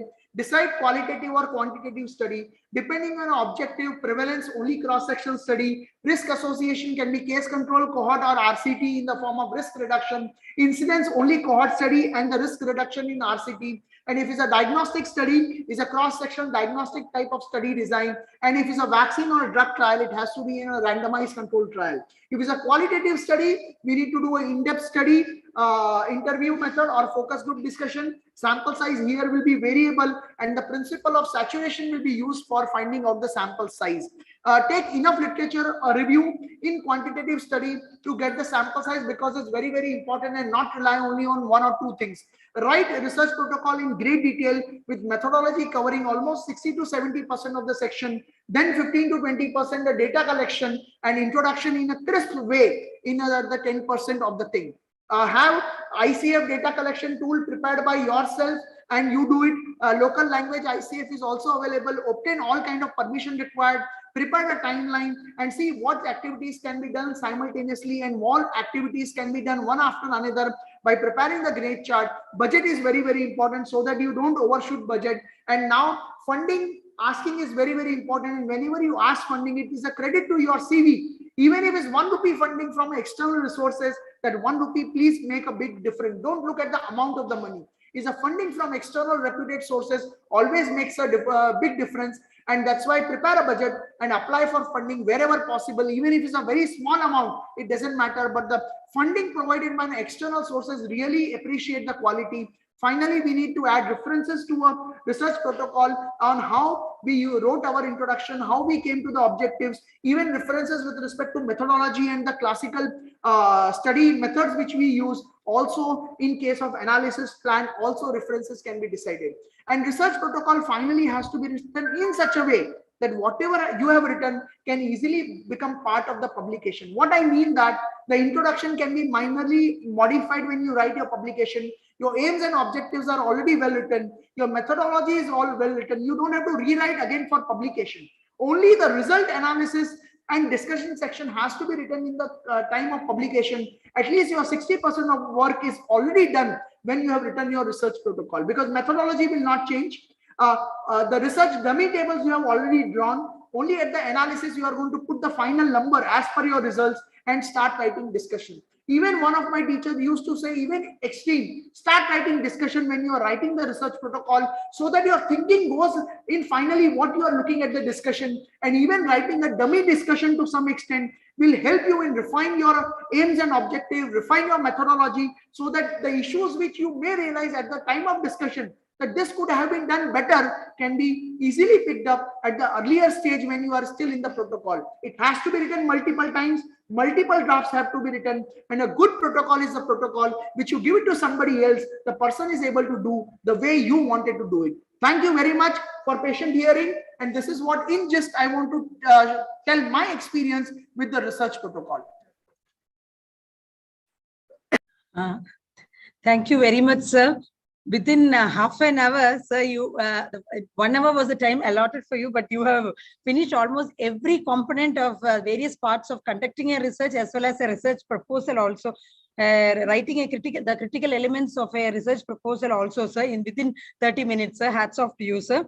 And we have learned about, you have covered almost the types of studies, the sampling techniques, the sample size calculation, the tools of data collection, study design, everything, sir. But one thing I personally, what I understood, or the take-home message I took, is that thing that you told about calculation of sample size for each objective. That was really a new thing for me, sir. Till now, I've become a professor, but still I'm not at all ashamed to tell that, sir. That was a really new thing for me today, that we can calculate a sample size for each objective and how to decide on the sample size based on the various sample sizes for each objective, sir. A great thing, sir. I hope everybody would have got enlightened on this topic, sir. And one more thing is that every part or every component of the study, writing a proposal or for conducting a research, rotates around one main thing, that is objective, sir. We understood, sir. Thank you very much, sir. Sir, you are muted, sir. If I take something on the lighter sense and probably is not recorded and doesn't upset people, I always like to say that objective is my wife. Okay, because I have to do what my wife says. If we understand that phenomena, everything revolves around objective, then the whole purpose of the research is done. If we don't understand the most important component is my objective. Objective derives methodology. The objective derives methodology and analysis. If we understand this simple phenomena, and the last important, if I write a research proposal and give it to you or Mahalakshmi madam, and if they are able to understand, do in the same way, that only then the purpose of research proposal is served. Last thing before question answer comes is a title of the research. This is a very, very important phenomenon, and we need to understand title has to be catchy as well as justifiable to the research. What people many times do, they write research protocol title something, and that protocol or the research title of the topic can also be revised after the results are available. People write a result from a particular tertiary care institute, or people will write the highlight the result. Say for example, highly efficacious vaccine available from India. So the title or the so-called title of the publication of the research study what we are doing should be devised at the beginning, but also can be modified as we move on till the publication and the results are available because of catchy. And though the catchy title is always preferred, we have to look for scientific validity of the title also. I'll give one example. Many times when we search on PubMed and literature, we read the title and title appears to be very excellent. But what happens when we read the abstract, we realize that title and the abstract don't match with each other. And when we read the article further, we realize it doesn't talk anything about the title. So please make sure a title is a place where you cannot make a second impression. The title is the first and foremost importance. And now when we are in an era where a lot of accreditation comes, a lot of citation of our article is required, please make sure your title, which is the most important, though you have written at the time of writing the research protocol, may modified at the time of publication and should justify the abstract and the content of the article. Because if I am doing a systematic review or I am just doing a review of literature, if the title is appropriate, but the content is not appropriate, that article will never get citation. Many times people go away with the catchy thing. They write catchy things in the article, in the title, but actually abstract and the content doesn't contain that. Then naturally we are losing our audience for citation. And please understand a time will come when the world will be on citation, not on research number, not on publication, not on the amount of funding. Our citation, and the most important, even beyond citation, is change in the public health policy. If I have written an article, if it doesn't change the public health policy or the functioning of day-to-day practice, then the purpose of whole study is lost. And when we look at the public health policy or practice, I don't mean very extraordinary great policy making has to be come from WHO or government of India. Even the simplest practice, which we do in our ward day-to-day basis, if we can change even those smallest practice, that is a change in the policy we need to understand. And always we don't have to look for a largest policy change. It may take time, may not come in our lifetime, and probably after our death, we may get a Nobel Prize for that also. But that all apart, we have to change what is our day-to-day practice comes. Even simple day-to-day practice we can change. That is a change outcome, what we brought about our research. Open to any question answer if we have. Thank you. Yes, madam. Sir. Yes, madam. Sorry, I always use less PPT to talk more. No, sir, this time you have improved from 1 to 2, sir. Okay, thank you. Any questions from the delegates? I need to see in the chat box, 1 second. Okay. Dr. Good morning, Anand Krishnan sir. Sorry, I just saw the chat book. Really, I am lucky that I am presenting before you, because after you present, everybody will be under the deep dream what you present, and I would have missed that chance of getting some admiration. Thank you, Anand Krishnan sir, and I'll be hopefully listening to your session. Thank you, sir. Sir, actually the next session is by Dr. Vishnu Bhatt sir, followed by Anand Krishnan. Okay. No problem. Vishnu Bhatt sir is also a very good speaker. I have heard n number of times, so I will not miss. All are very good ones. Good morning, sir. Good morning. Good morning. And good morning, Anand Krishnan sir also. There are no questions right now. Good morning. Good morning, sir. Any queries, sir is waiting to answer your queries. Delegates? No queries means there are two good things. One is my palpitation is coming down, so that I have no fear that I cannot answer the question. And second thing I can say, either they have understood excellently or they have not understood everything. Because in online, we cannot test. They may be electronically logged in. 100 people we have, but I don't know how many really physically and mentally are there to challenge me. And I am very happy I'm not getting the challenge. Or Pankaj, there can be a third reason. We all Yes, sir. provide PowerPoints even to ask questions, Yeah, correct, sir. unlike you. Yes, sir. Thank you, sir. Anyhow, best of luck. If any further questions are there, you let me know. I'll be happy to answer later on also, and we'll not delay the time further. Sure, because sir. we are already, I think, some time delay going on. Sure, sir. Thank you, very madam. much. Thank you, sir. Thank you, you, Vishnu, sir. Thank you, Anand Krishna, sir. Mahalakshmi, madam. Thank you, madam. And thank you to Kotur, sir, also. Thank you. I'll be listening now for the session. I'll just switch off my video and mute myself. Thank you. I'll stop sharing, or Yes, already sir. you have taken the share rights from me. No, I'm not sharing now. Yes, sir. Okay. Yeah, thank you. Thank you, sir. Thank you thank very you. much. So the next talk of the day is by none other than our Director Medical Research and Professor of Pediatrics, AVMC, Dr. B. Vishnu Bhatt, sir. He's going to speak on the topic, how to structure your paper from title to conclusion. So before going to the talk, let me introduce Dr. Vishnu. Manju, Yes, ma'am. sorry, the talk is not on how to structure your paper. The talk is on responsible conduct of research. Okay. That's Vishnu Bhatt sir's talk. Oh, yeah. Yes, ma'am. Yes, ma'am. Yesterday we said. It's on responsible conduct of research. So let me introduce sir. Sir doesn't need any introduction, but still, sir is the Director of Medical Research and Professor of Pediatrics and Neonatology here in AVMC. So he has worked in all the posts, starting from senior resident to the Professor and Head Department of Pediatrics, as well as the Department of Neonatology from JIPMER. Then he was the Dean of Research in JIPMER, and finally the Director of JIPMER. Next slide. So, sir also holds a WHO fellowship in basic MCH care from Nepal and Thailand, and he owns a fellowship in neonatology at University of Illinois, Chicago, USA. He is a faculty of NTTC JIPMER. Sir has almost around 382 scientific papers, 60 chapters in books, various books, edited a book on protein energy malnutrition and a book on NICU protocols of JIPMER.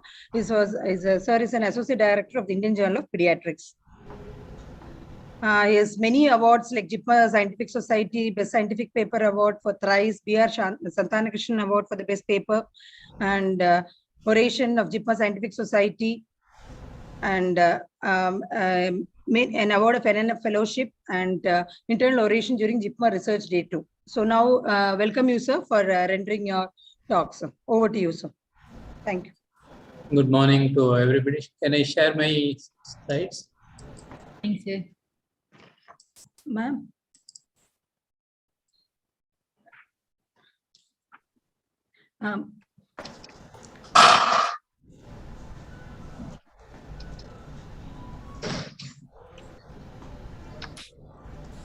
Is it coming full screen? Not yet, sir. Full screen. Not full screen, sir. Hit full screen. Full screen. Any? Okay, sir. Okay. Now it's okay. Yes, sir. So good morning to everybody. My topic was changed because we did not want to overlap with the next talk. So I'll be talking on responsible conduct of research. So the values and benefits of research are dependent.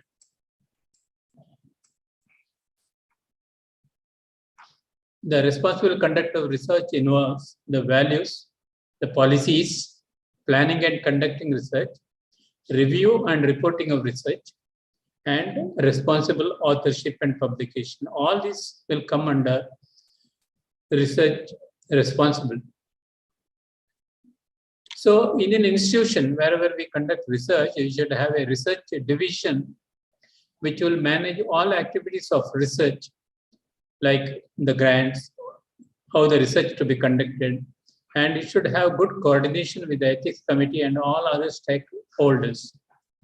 And SOPs should be in place for all our activities.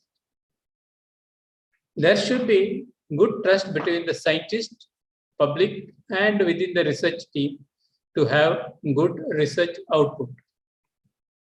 Research for biomedical research, the resources are very precious. So we should use it very judiciously. The previous speaker also talked about why unnecessarily do not repeat the research where already the answer is available. And another important thing you must look at it is how much of your research can be translated. So how much can be put into action, or how much it will improve the care of the society. One of the important thing for good research output is mentoring. So mentoring is one of the primary means by one generation of scientists who will pass on the knowledge and skill to the next generation.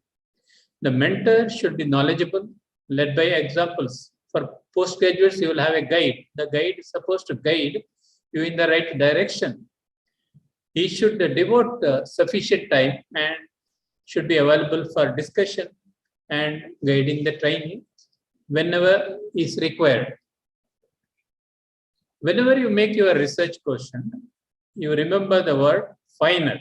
It should be feasible, it should be interesting, it should be novel, it should be ethically sound, and it should be relevant to the problem which you are having. So whichever place you are working or society in which you are working, it should be relevant. You should develop a good hypothesis, because developing a good hypothesis is the most important thing in a research study, because everything based on your research hypothesis, you develop a research question, and based on that, you develop objectives. The objective should be smart. It should be specific, measurable, achievable, relevant, and time-bound. Because time and money are important. If you make very nice objectives, but we cannot realize it, then it is of no use. So you should make objectives which will match with your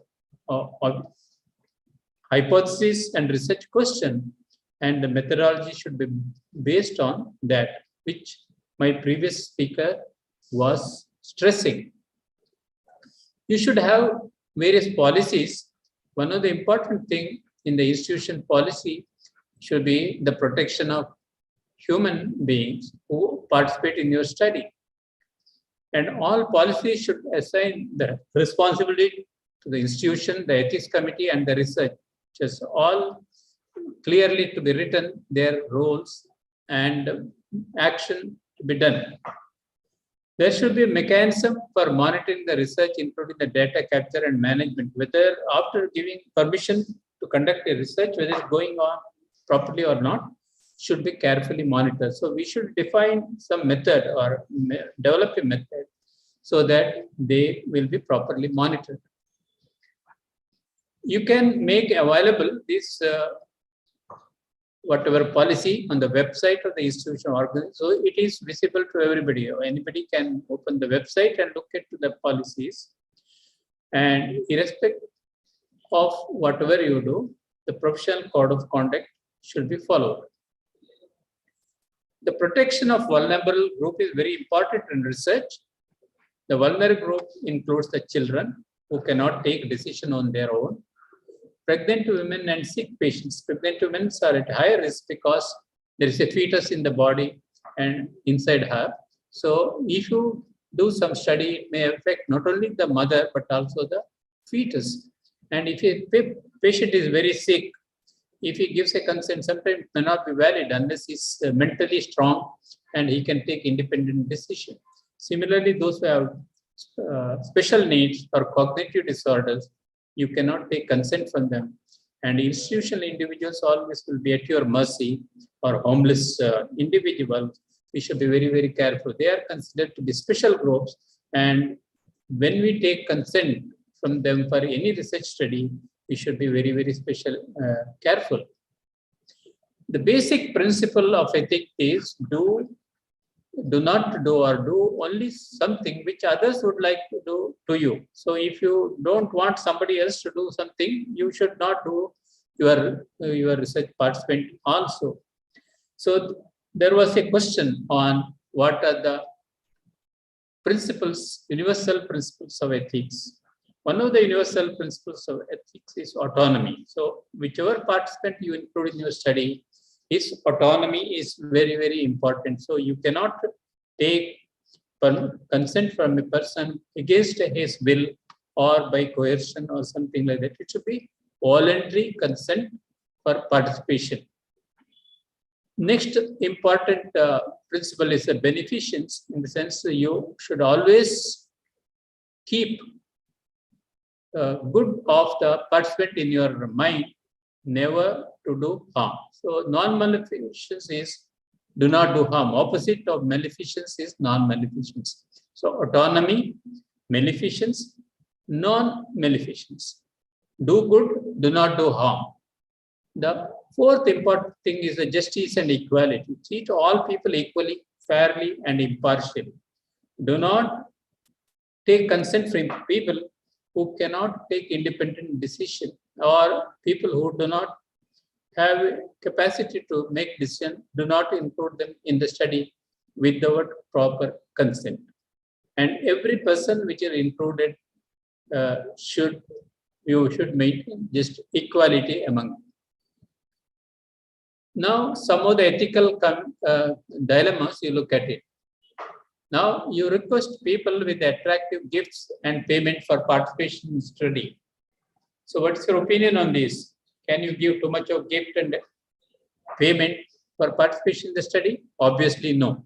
So, you should, whatever compensation you give should be reasonable. You cannot give too much of money or gifts and request people to come for participation in study. Now, next situation you take, you want to conduct a drug trial. Some company is pressurizing you to take the do a drug trial. You want to do research, but you are aware that it has got significant side effects. But you agree to be a PI because you want to conduct study and make a research paper. You recruit the patients without giving the proper detail. You do not tell the patients or the participant that this side drug which you are administering may have some serious side effects. In spite of telling that if they participate, that's a different issue. But you should tell what are the pros and cons before taking consent from them. Now, take a next situation. You need healthy volunteers for study. So the easily available people may be the daily wage earners. Suppose they are earning 100 rupees a day. You say, I will give 1,000 rupees if you participate in your study. Only 1 hour you come. Then all of them will come. So, but it is not the way to do research, and it is called unethical research. So there are various things which have come up, the guidelines for doing research. One is the Nuremberg Code of 1947, because you must have heard about the Nazi research where people who are in the Nazi jails, they were put into unethical research. They were put in poisonous gases. They have done injury and saw how it improves. They have injected bacteria and other agents and seen what happens to them. All sorts of unethical research has been done. So in 1947, Nuremberg Code of Conduct was come for research studies. So essentiality of voluntary consent is a must. This has come in 1947. Then 1964, the Declaration of Helsinki came by the World Medical Association, where made the guidelines how the consent has to be taken.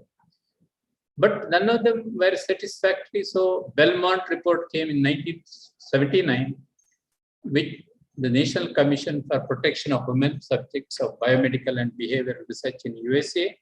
So I think you had a question on the order in which these various guidelines have come. So first was the Nuremberg Code of Conduct in 1947. Declaration of Helsinki came in 1965.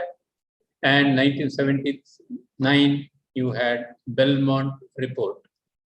After that, UNESCO published the Universal Declaration for Bioethics and Human Rights in 2005.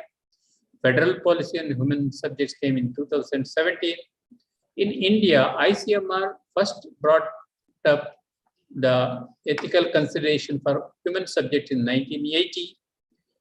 Then biomedical research on human subjects guidelines came in 2000 and revised in 2006. So various agencies have brought up guidelines for ethically conducting the research. Now coming to the drug trials, there is something, Drug Control Bureau of India, the Central Drugs and Standard Control Organization under Drug Control General of India, what's called as CITSCO. In 2001, they brought the good clinical practice guidelines for any clinical trial. So if you are doing any trial which is regulatory, you should have this certification of good clinical practice guidelines. So when in your protocols, they ask what is the risk level for your study. So you say no risk, I am doing the study, how can there be risk? So that is the usual thing people will put, no risk. So ICMR has given definitive guidelines for how to classify the research risk. Research risk is different from actual risk to the patient. So when you classify by the research risk, less than minimal risk, it is only anonymous, non-identifiable data collection, or you already have a sample which is decoded and you do some study on that. That is called less than minimal risk. Less than minimal risk means the study participant way or the study data which is included has no direct bearing on the person. Then only it's called less than minimal risk.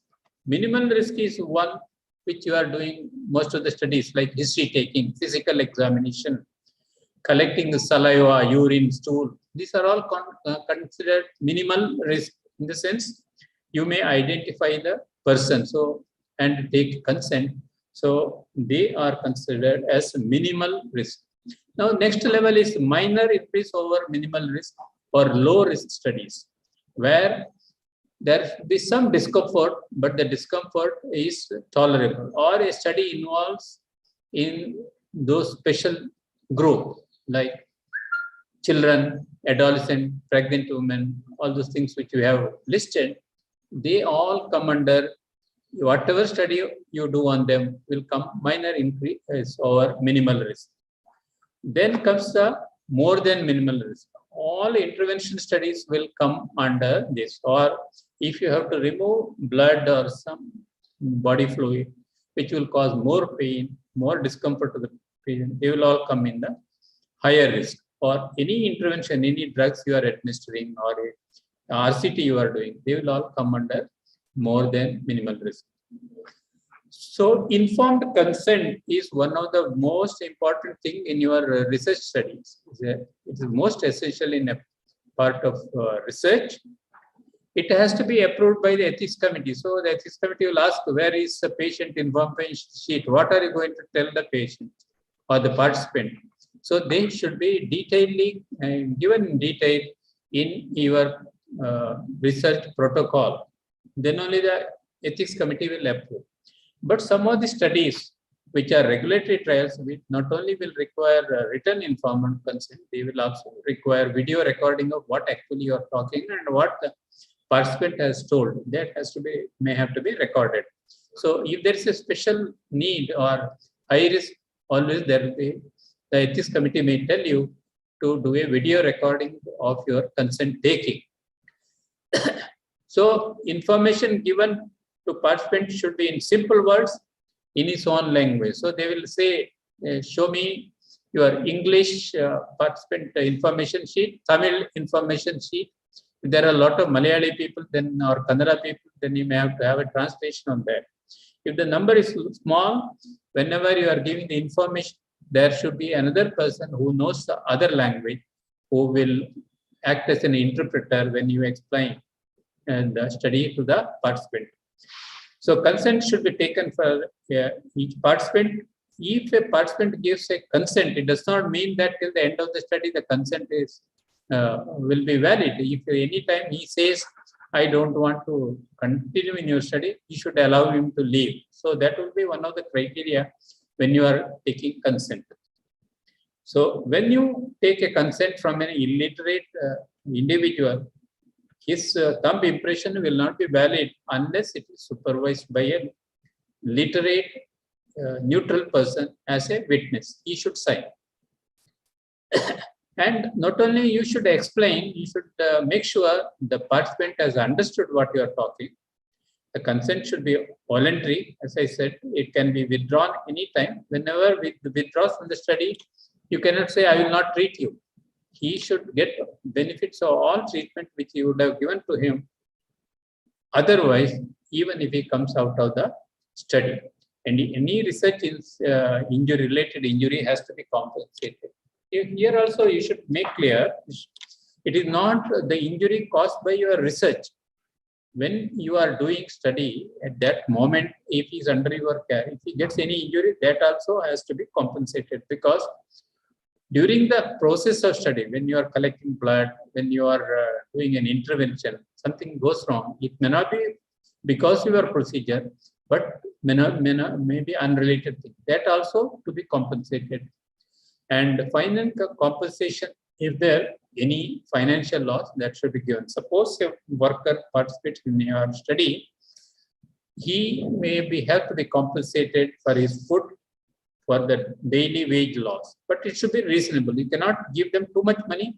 It cannot be too less money. The ethics committee will decide what is a reasonable amount of money compensation to be given. Now, to understand some issues, you find it difficult to get participant for your study. You have what to do study, but you explain, but nobody comes forward. Then you get a nice idea. Okay, I will give you a lot of free. I will bring you and take you back in taxi. I will give you food. I will give you financial compensation. Immediately, the participant number will increase, but this is unethical. It cannot be done like that, because you are inducing the patient to participate in your study or enticing. Now, you require healthy volunteers for your study. The best healthy volunteers may be your medical students. Suppose you are examiner to a batch and you tell them, I want a healthy volunteer. How many of you do not want to participate? I don't think any of your students will have the guts to say, no, I don't want to participate in the study, because you are the examiner. So, or you may stare at him if he talks anything more. So they cannot be taken as volunteers. So in such situation, it is advised you take students who have already passed from your custody. They have gone to a higher level. Suppose you are doing a study in anatomy or physiology, you take clinical students who are not under your direct control. Animal experiment is another thing. Animal experiment is more difficult than human experiment, because animals cannot talk. So they are taken and given very special category of under research. They cannot be put under research without clear indication. They should get minimum pain or this thing. Euthanasia, doing everything has to be regulated. So there is an organization, like you have committee for purpose of control and supervision of experimental animals. It is under Animal Husbandry Ministry. It is called CPCSEA, Committee for the Purpose of Control and Supervision of Experimental Animals. It controls all the ethics committee which decides about animal experiment. So animal experiment is much more difficult than human study, because they are very, very strict now, because people can be cruel to animals, which cannot be permitted. Even the members are recruited or selected by the CPCSEA. You can only select your internal members, unlike Human Ethics Committee. Human Ethics Committee, you can select, you can ask whether you can be our member. He agrees, his biodata is okay. You submit all those, say it is approved. But here it is not like that. It has to be the central committee. Now, planning and conducting of research. One of the important issues will be conflict of interest. You may have a conflict of interest because in a study, if there is a conflict of interest, it will affect the outcome. So any conflict of interest has to be declared before you conduct study. This interest may be financial, somebody may be offering you money, or it may be personal, academic, or political. Anyway, whatever is the conflict of interest is there, it has to be disclosed before you conduct the study. And it is the ethics committee who will decide what level this will affect the outcome and whether to permit such a study or not. And when you publish also, conflict of interest, whatever is there, direct or indirect, should be declared so that the person who reads your research findings will understand there could be a bias in this study. So you should develop in your institution level and methods and implement policies and procedures to mitigate the conflict of interest. It does not mean that if there is some conflict, somebody is sponsoring a study, he may be interested in the product. It does not mean that you should not do the study, but you should make sure that he will not interfere in the research process. He will not interfere in your analysis. He will not interfere in your publication. This should be agreed before you undertake the study. It is the responsibility of ethics committee to look into the conflict of interest and decide whether it's serious or not, whether it can be permitted or not, and make appropriate suggestion for modification if it is required. So the ethics committee will look into it. It may also happen sometimes during the review process also. One member also may be presenting a protocol. So whether normally the practice is that person whose protocol is being discussed, if he is a member, he will abstain from the discussion for his study and he will not participate in taking the decision. He will present, but the decision will be taken without him in the group. Now, data collection and sharing ownership, this is another important and very sensitive issue. Different collection techniques you may use. You may collect the data of physical method, you may use a software, you use a computer program. Whatever method you use, the data is very, very important. You should store the data without any difficulty because data is very, very important. You cannot keep on adding patients or participants unless they are needed. So it should be safely guarded. And ethics committee will insist that your research data should be preserved at 3 to 5 years, depending upon the institutional policy. So sometimes the physical form you may have to take photographs, whether consent has been taken for photograph and recording it. Everything has to be streamlined while taking the ethics committee permission. Now, ownership of the project. This becomes an issue sometimes. The institution which receives the fund for a research project will actually maintain the ownership of whatever money they get, and it is their responsibility to give a proper account and also see that the research is done properly. Although the principal investigator or the PI will get the name, but the money will come to the institution. Institution's responsibility or head of the institution has to maintain all records of utilization. And a PI cannot, suppose I working in AVMC, tomorrow I want to go to Mahatma Gandhi, I cannot take the project with me if I have a project without the permission from AVMC and the funding agents.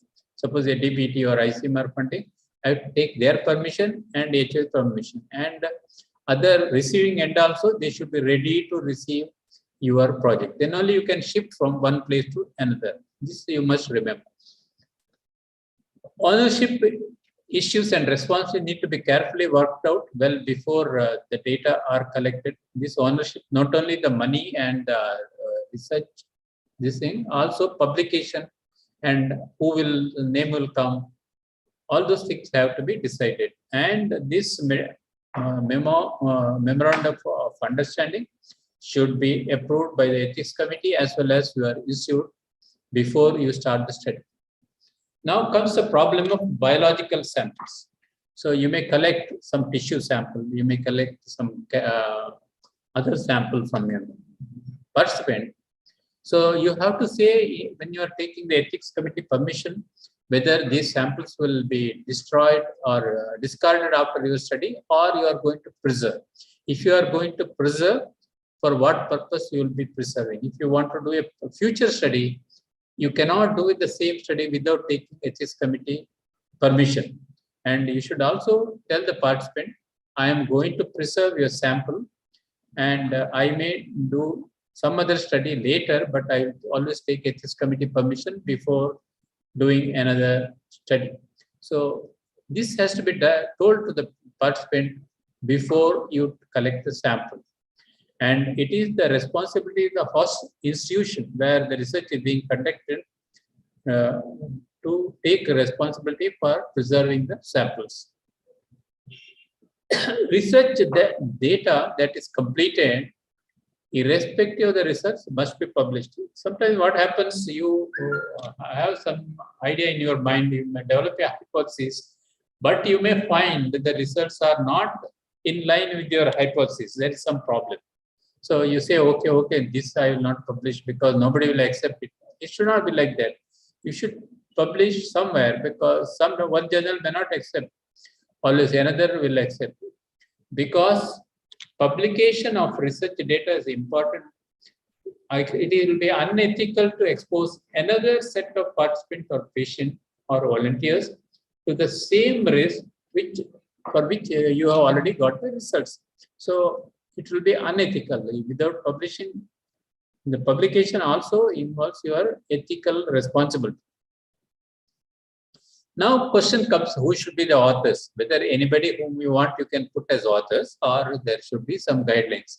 So as per the guidelines, substantial contribution to the conception or design of the work, or acquisition, analysis or interpretation of data, they could be authors. They should help drafting the manuscript or revising it critically for an important intellectual content. The intellectual content part is very important. Final approval of the version to be published, you should be responsible for it.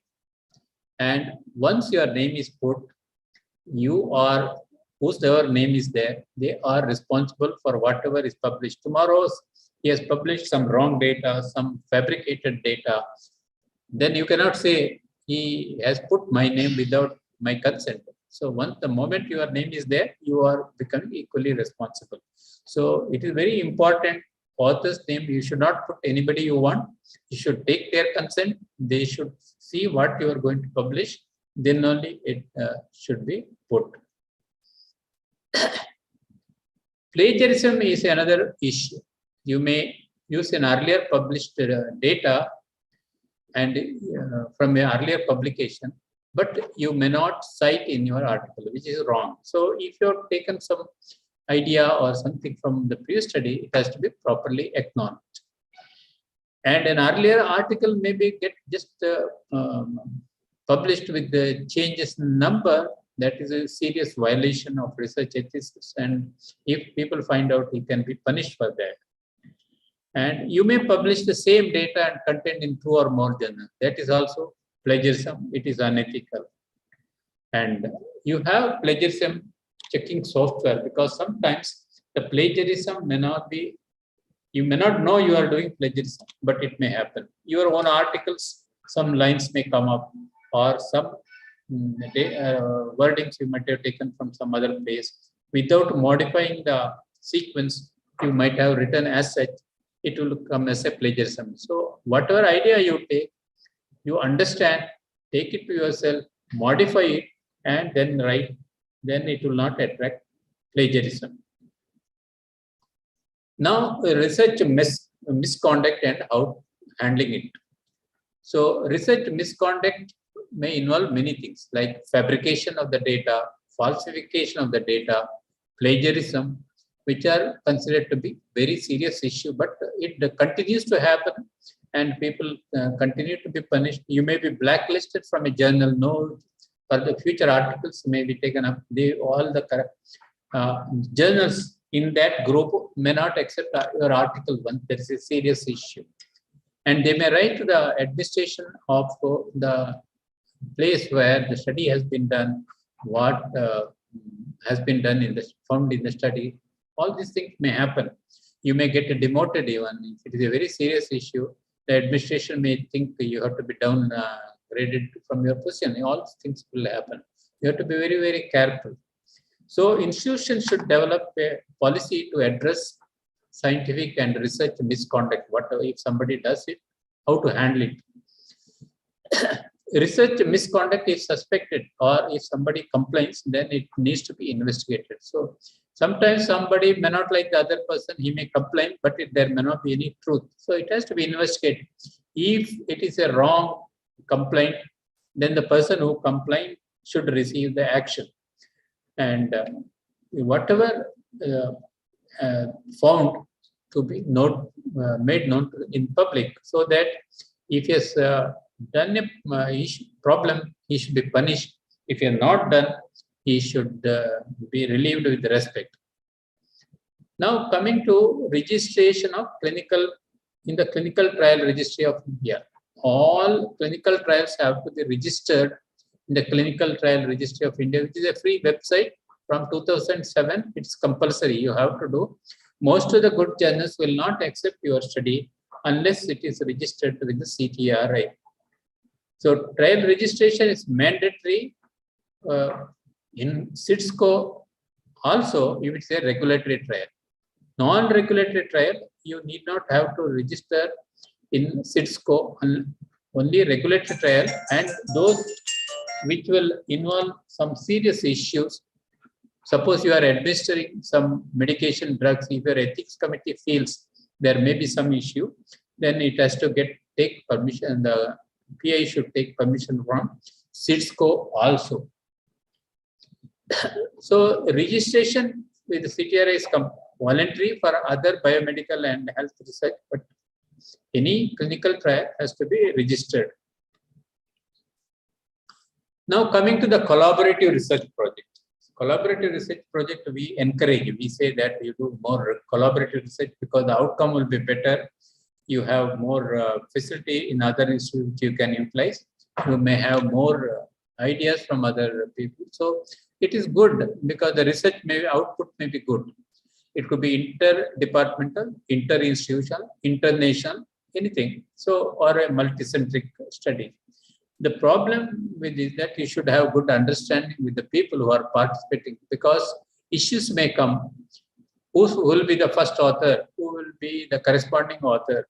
How the order of the names in the publication will come. Suppose you develop a patent, who will get the credit? If there is profit, how it will be shared? All these have to be decided when you do a collaborative research project. Otherwise, what will happen is there will be a lot of misunderstanding. Now, some issues. A researcher completes a study and ready for publication. Now, there is promotion issue coming up. The researcher's spouse is in another department, no way concerned with the study. But what to do? The other person has to get promotion. Then quietly they will add one name. The spouse name will be added to as a co-investigator or co-author. So what do you feel? Is it ethically correct or not correct? Obviously, it is not correct. You should not add names of people who are no way connected with the study. Now, another situation you think, take a study is completed, but the results are not as expected. Nobody will publish if it is not accepted with a lot of difficulty you got. Then you get an idea, okay, why not alter the readings? You change the findings, then you send for publication. This also is wrong, because even if you got a result which is not in tune with the existing knowledge, you should publish, because many people might have published similar data. There is no harm if you find something else, because your society may, the patient participant may be different, situation may be different, there could be other genetic or other factors may be there. So if you find something different, you tell people that you have found something different. Now, a pharmaceutical company wants to get a favorable result, trial result on a particular drug, because they have to sell, they have to make profit. So they approach you. They say that we will give this refrigerator, we will provide a car, we will take you on the foreign tour. All those things they will promise.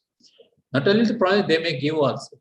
So it will be unethical to participate in such study. That's why I told earlier, when you do a study sponsored by somebody who has got a conflict of interest, you should be independent, in the sense your research, your outcome, publication is independent of the funding. The benefits and burdens should be equally shared amongst participants recruited by collaborative study. It is a collaborative study. All participants in the collaborative research should have access to the best nationally available standard of care. So you cannot say that in Pondicherry you do some study, Delhi another center is there. The standard of care for the person will be different. No, whatever is available should be suitably given to them.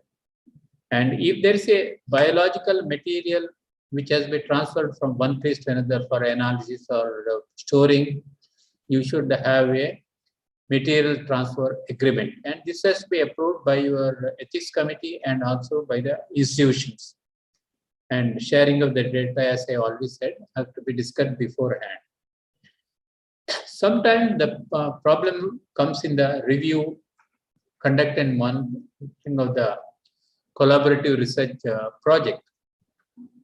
Whatever research projects which are collaborative, ethics committee should go into details and look at the social, cultural context, and should see that it will be in tune with the area in which the ethics committee is working. It should be acceptable to that society. You cannot do a study which is acceptable in a foreign country, not acceptable in India, you cannot do it. So there should be communication between the ethics committee members of 2 or 3 centers, whatever you are having. They should have an understanding that which can be approved, which cannot be approved. If the legal issues and guidelines are different in different countries, wherever the ethics committee sits, they will decide whether it can be done or not done. Because ethics committee has got a semi-legal role. So the ethics committee should examine in detail the research as the required expertise. This is one of the important issues, whether it's a collaborative research or non-collaborative research. The person who is conducting the study, the PI, should have an experience and training in the area what he is doing. So if I am a pediatrician, I cannot do a study on adult problems. So that should be done by an adult physician. I can be a part of the team, but I cannot be the PA. So it's important the person who is a PA has got enough experience in that area. And the main issue will be the protection of the participants' interest, and safety is most important. So the ethics committee will mainly look at whether they are the participants are safe or not. Suppose there is a difference of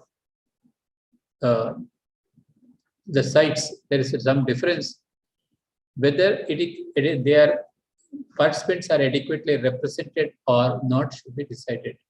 And whenever there is a confusion, the guidelines whichever applicable in that country should be taken into consideration.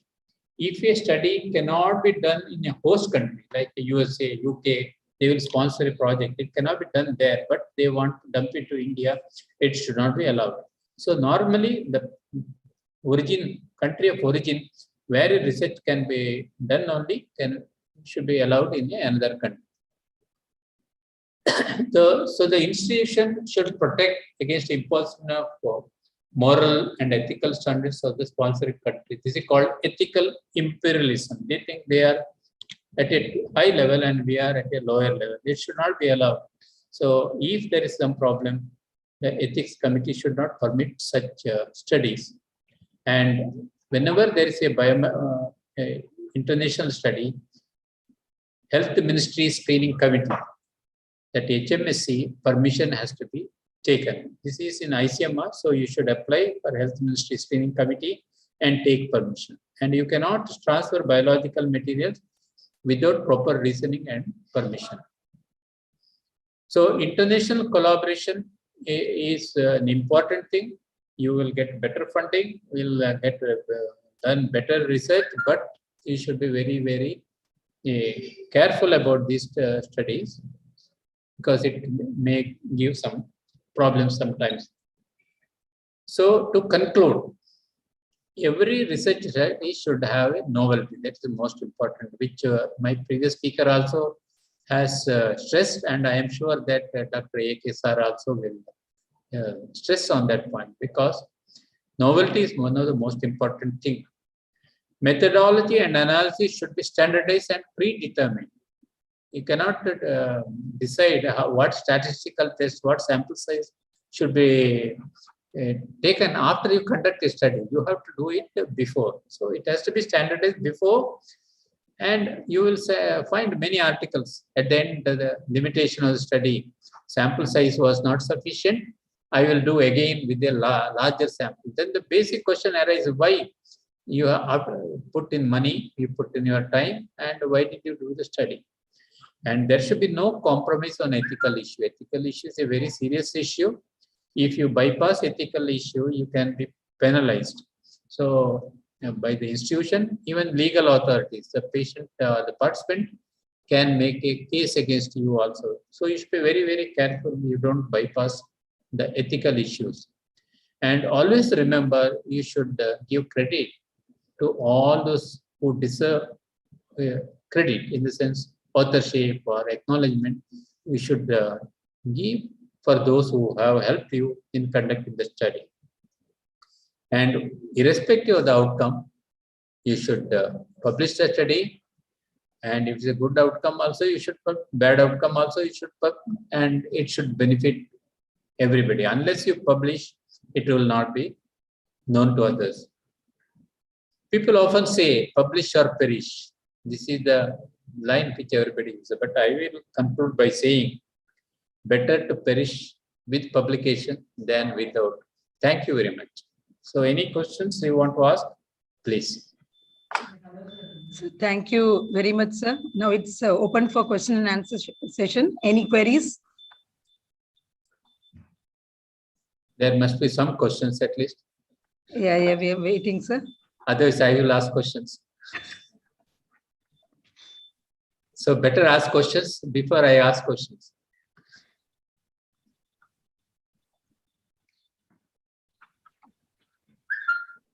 No questions? Participants, please, you can even type your questions in the chat box.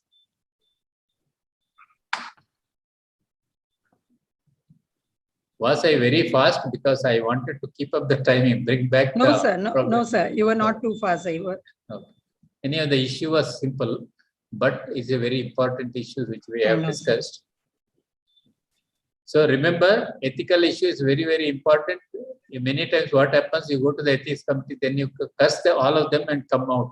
So it happens because they will ask questions which is not very pleasant, and you feel he is asking questions. When you go to ethics committee, they will ask whether it's scientifically sound. What if this fellow talks about scientific? I already finished IRC, like that you may tell.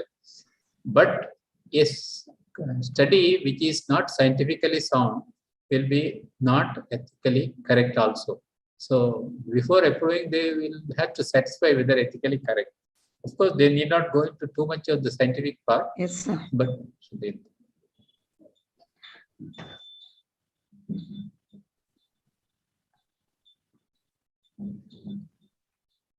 the number is participant going up and down. That means I think some reason. Oh, it's 100, sir. No, sir. I don't see any queries till now, sir. Yeah. Okay. So, yeah, yes, sir. There is a question, sir, from DMS, sir.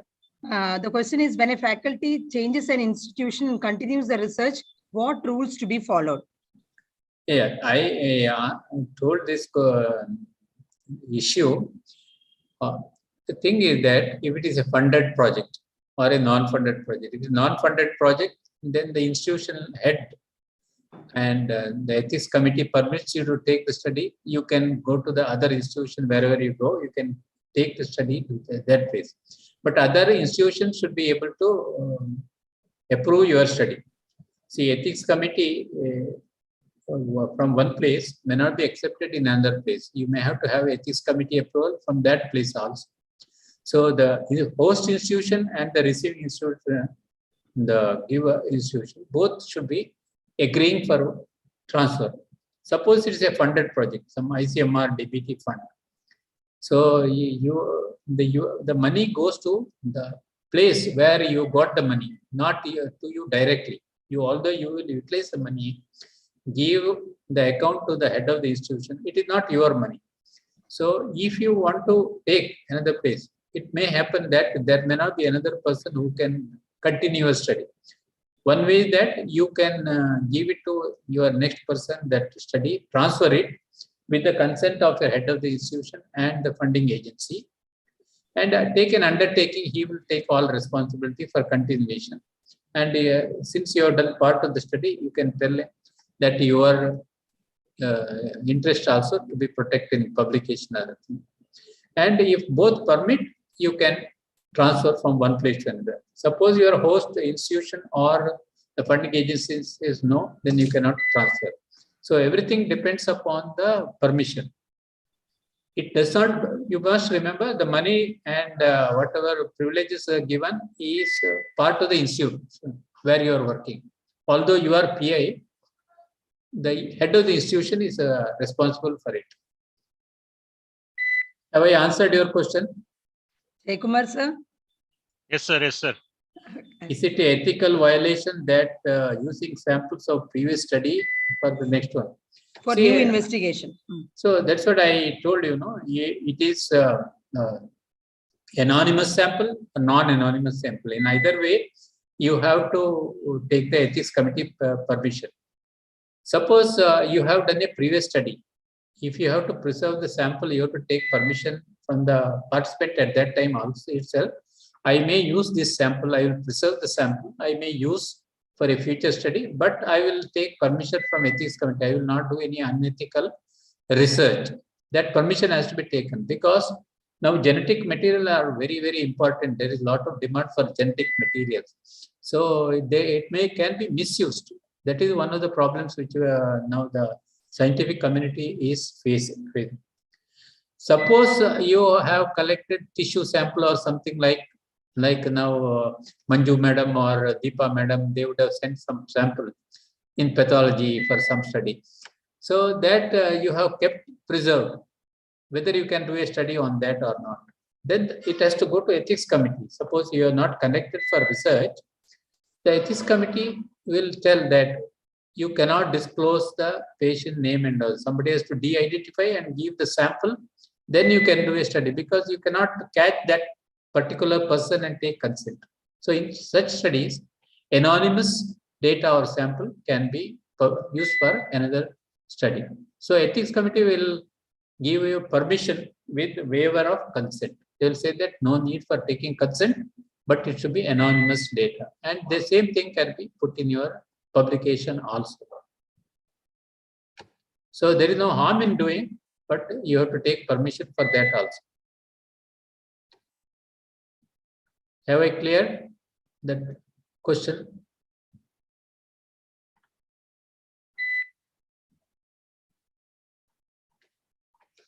Is it okay?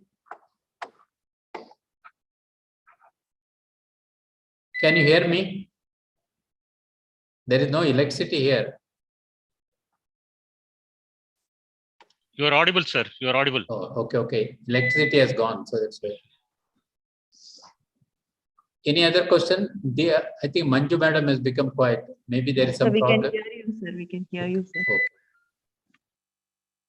Any other issues troubling you? Otherwise, Dr. AK will start firing from his rifle.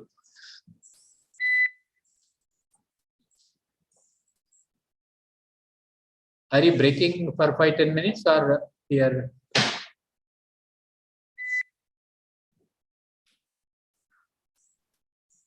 So there is an issue with the MU, sir, in electrical issues. So we will be back within a minute. Now, if there is any other question, you can continue. For me, although electricity is not there, I think it is working. I don't have any problem with the communication. Only I must have become a little dark. Yes, sir.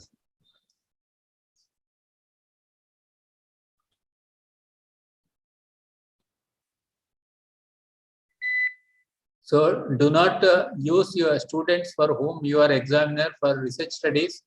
If he does not pass the examination, he will put a case telling that I did not participate in the particular research study. That's why they failed me. So you should be very, very careful. So take students who have already completed your. Okay, sir. But if it is an educational study, then it is a different issue. Suppose you want anatomy or biochemistry or physiology, somebody wants to do a study on some educational program, then there is no problem. Then you can take consent and do it. Okay, so Manju madam has joined it since. Yes, sir. So we had a power failure for the last half an hour. That's why I joined, sir. Shall I continue, sir? Yeah. I am So fine. I think no more queries in the chat box, sir.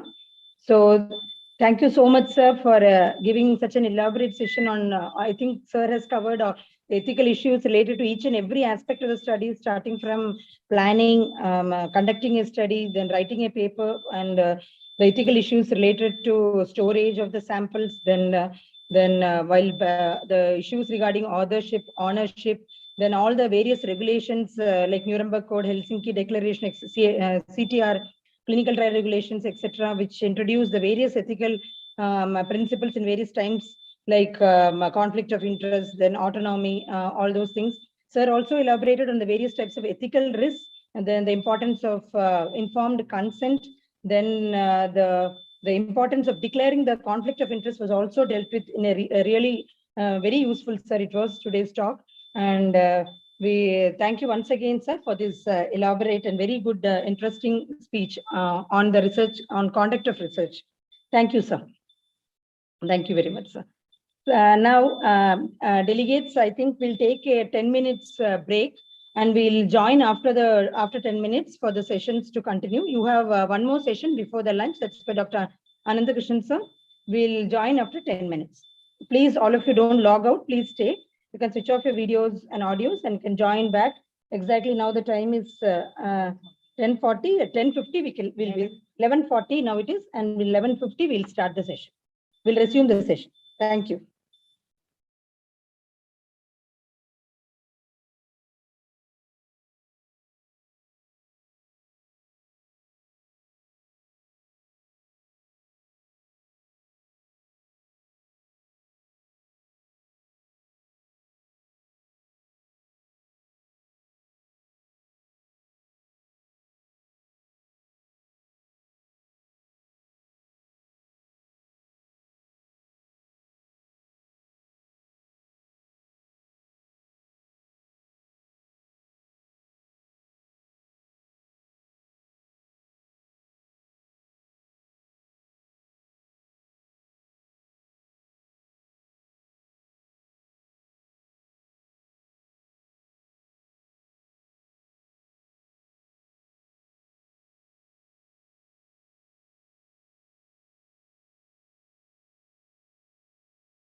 Ma'am, I'm just joining from, I'm joining from Ravi Kumar sir's room, ma'am. Can you just make Ravi Kumar sir the co-host, ma'am? Yeah, no issues.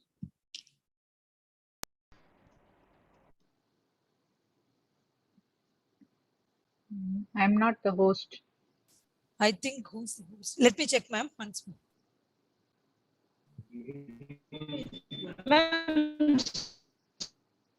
Yeah, sir is the host.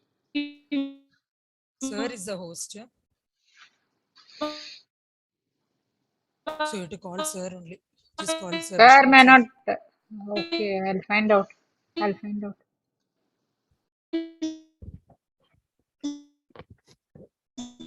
The host, ma'am, can you ask him to AVMC 3? That is but sir. 31. He is the host, ma'am. 31. AVMC 31 is the host. But sir, can you say sir to host?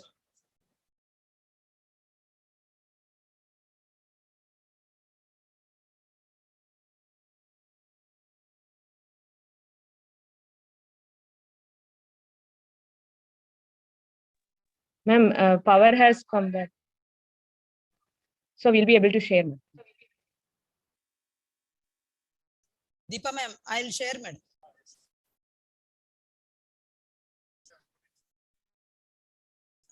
Yeah, yes, I'm the host. Thank you, sir.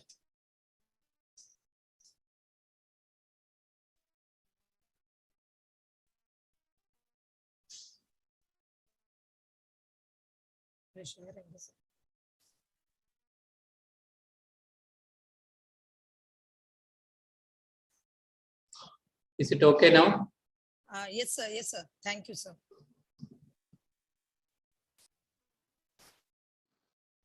Am I audible, ma'am? Shall I start, ma'am? Yeah, yes. Share, ma'am. Otherwise, just share, ma'am. Thank you, ma'am. Thank you. Are my slides visible, Deepa, ma'am? Yeah, go ahead. Okay, ma'am. Deepan, please mute yourself. Okay, well, welcome back, all the delegates. We'll be just continuing our programs today. We have one more talk by one of our very eminent speakers.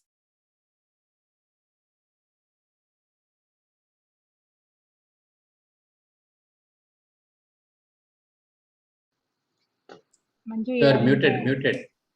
You are muted. You are in the first slide.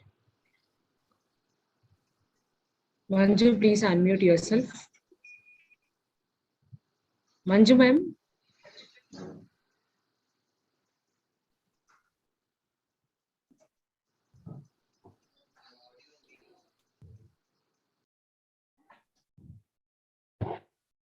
Yeah, ma'am. You have unmuted. Please go ahead. Okay. Is it full screen? Yes. 1 minute, ma'am.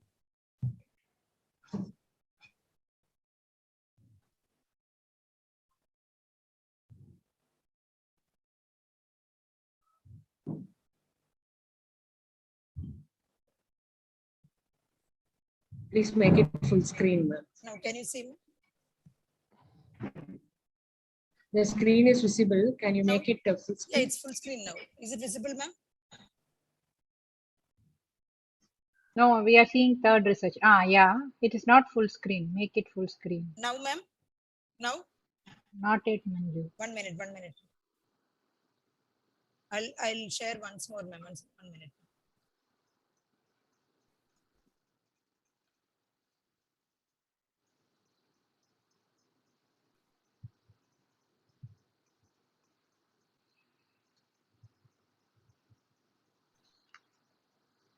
Now, is it visible, ma'am? Your screen is visible, ma'am. Please make it full screen. Now it's full screen. Is it full screen? Not yet. Not yet. Manju? Yes, ma'am. Minimize this PowerPoint. Actually, you keep it open, then share screen and then you share that. Okay, okay, ma'am. Okay. Make it full screen, minimize it and keep. Then you start sharing now. Yes, sir. Yes, Can sir. we dispense with the formalities and start the talk? Ah, yes, sir. If I want, I can introduce, sir. Sir doesn't require any because introduction. Hmm. there is something happening at 1 o'clock. I have to go. So, Yes, sir. Yes, sir. mm, We'd request the PGs actually to take cognizance of the fact, right? Sir has written a book on dissertations, and he has guided so many PGs in his career over 45 years as surgeon in JIPMER, and also as Dean PG Studies at SPV, and currently as Dean Faculty of Medicine and Emeritus Professor of MEU and Surgery. And the way he speaks and the way he makes things clear is something which is very interesting, and it is very what do I say? It is for people to learn from that. So with that small introduction, I would request AK sir to take the stage and start okay. sharing. Yeah, Manju, stop, please. Okay, okay, ma'am. Can I share? Yes, sir, you can, sir. Mhm. So, sir will be talking to us about how to write a research paper. Okay, and what do the editors look for in a great scientific paper? Over to you, sir. Thank you, Mahat, and thanks to Professor Kotur and Professor Vishnu Bhatt and the other organizers for requesting me to share my thoughts on this forum. And over the next 35-40 minutes, I'd like to share my thoughts on this very, very difficult topic, because to ask how to write a good scientific paper is one of those questions like asking, when will the war in Ukraine stop? Nobody knows the answer, but we all have our own individual assessments, and we can guess when that is likely to happen. Now, India is not a great medical writing country, as you see here. And this was a surprising statistic to me, and I thought I'll share it with you, although it's not directly relevant to today's topic. If you see the progress over the last 30 Sir, years. sorry, sir, slide is not moving, sir. The first No, I'm slide just only we talking are about, can you see my slide? I can't see this. Sir, Research it output. is the introductory slide only is seen, sir, and it is not in full screen mode, sir. Now let me go back and see whether it will move. It is there, but Now can you this make it? is, you can see this? We can see this, but can you make it full screen, please, sir? It is now, can you see this? We can see it, but it is in normal mode, not in slideshow It mode. is in full screen in mine, so I think I have to go back and do it, I think. Okay. Now can you see me in full screen, the slide? No, Not yet? sir. Not yet. In my monitor, it is in full screen. Sir, you can stop sharing and redo again, sir. I think I'll do that. I'll do that again, wait.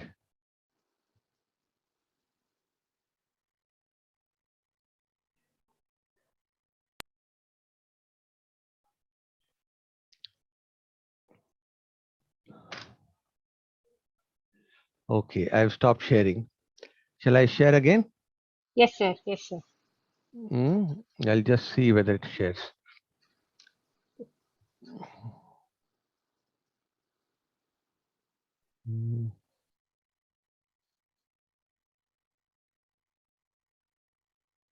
Now can you see? We are seeing in normal mode. Sir, it's not going into full mode, so. Sir, can we try from slideshow ribbon on the top, sir? File, home, insert, animation, slideshow.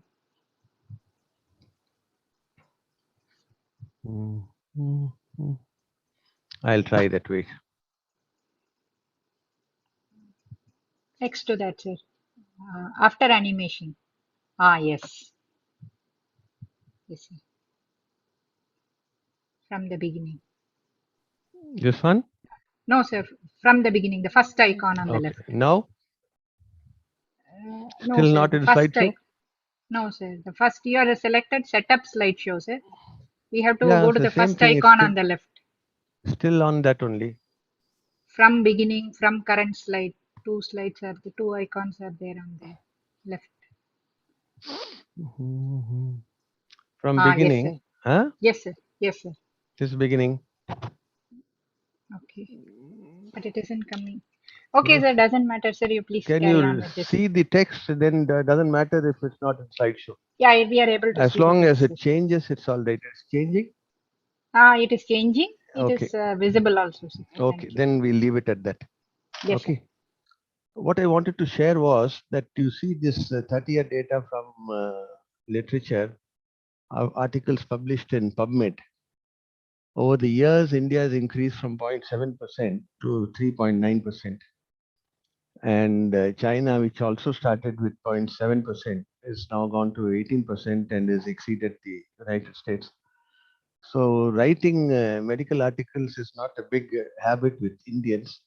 And writing good articles also is even more difficult because of the sheer lack of awareness of its importance.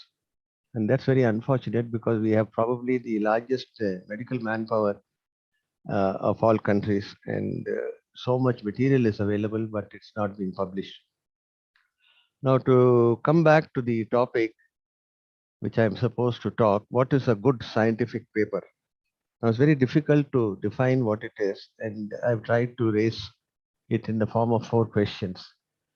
Either the number of people who read it, large number of people read it, and how do you know whether people are reading it or not? Because there are databases which tell you the reads of a paper. The number of people who cite it are those who quote it in their own research, and that is very easy to get from any of the approved databases. The third is, does it influence practice, as Pankaj was saying, and that is also easy to find in many instances. And whether it leads to new research, because then you see new papers coming out more or less on the same theme, and which cite your work and then go on to areas that you left unanswered in your own study. So these are the 4 available indices for deciding whether a paper is a good scientific paper or not. And by this definition, not many papers will fall into this category because it's difficult to answer these 4 questions in the positive sense unless you really work hard. The next question which we have to ask before we try to publish a good paper, which goes without saying that a good paper has Your to be in a good slide is journal. not moving, I think. Slide. Not moving? No, sir. We are still seeing research output world scenario, sir. Number I don't 2, know it what is. to do because it's moving here. Maybe you have to reshare again, I think. We did that. We'll have to We did that. I'll do it again. Slide sharing or something. Same thing. It's moving here, but I'm not able to project it there. Let me try again.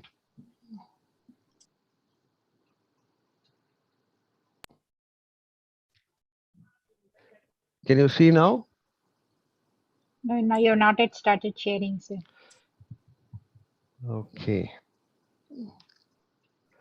2 of the most difficult questions to answer before giving a talk is, one is, am I audible? And the other is, are my slides visible? Huh? And I forgot to ask those 2 questions. That's why it's not coming. Now you have started sharing screen. We are seeing the first slide, sir. Okay. It is actually showing selection of slideshow mode, but we are seeing in normal mode only. Okay, next slide, sir. We are in slide 1 now. I don't know, Maha, Sir, sometimes if you scroll also, the next slide will come, sir. Just by now scrolling. I'm scrolling. Is it coming? No, sir. We are seeing first slide only. I don't know why, because in my thing it is moving. Or else you can go and click in that slide, sir, with your mouse. Second slide. Is it moving?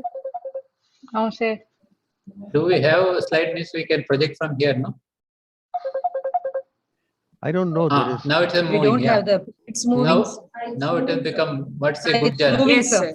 Now? Yes, Yeah, sir. Okay, Yes, shall sir. I leave it in this this thing without going into full screen? Yes, sir. Yes, sir. Let me try that now, whether it works.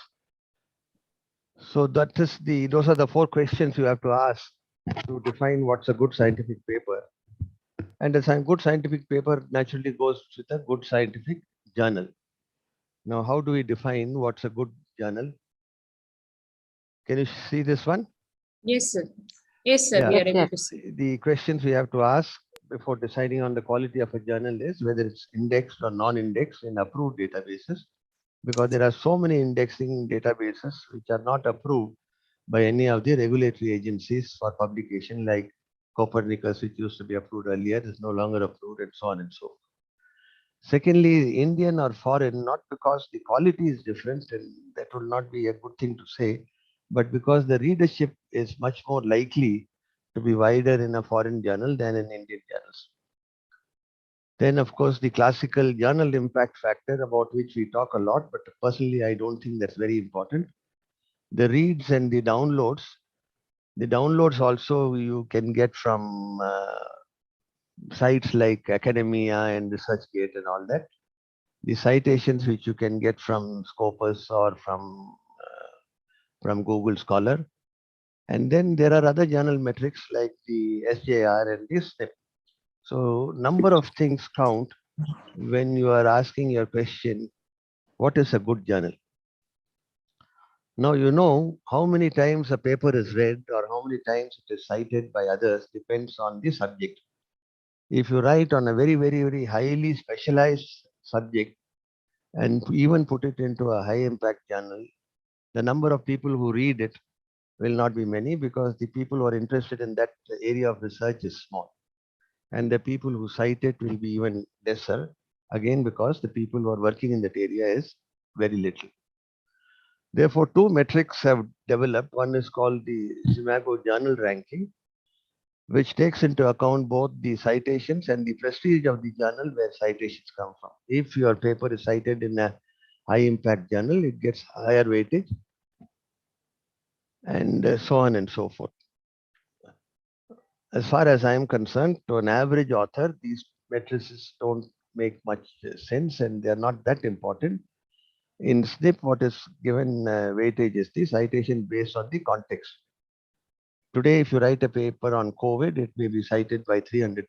But before 2018, if you write about a new coronavirus, hardly anybody would be even bothered to read that. And therefore, forget these metrics for the time being, and let us go back to being a conventional author. And that means the impact factor, the old definition of impact factor. Now, even impact factor, if you see the number of journals with an impact factor of more than 2 in medicine is so few. Out of 12,000 odd journals, 70% have no impact factor or impact factor of less than 2. So if you try to publish in a journal which has an impact factor of 8 or 9 or 10, you will hardly have a choice of 100 journals or 66 journals or 50 journals. So as far as I go, to me, a journal, medical journal is good whether it has any impact factor at all. It does not matter even if it's 0.5 or 1. It's worth publishing because most journals are in that range anyway. If you take the journals with the largest impact factor, these also have the largest rejection rate amongst journals, amounting to nearly 95 to 98%. The medical journal which the highest impact factor is CA, or Cancer Journal for Clinicians.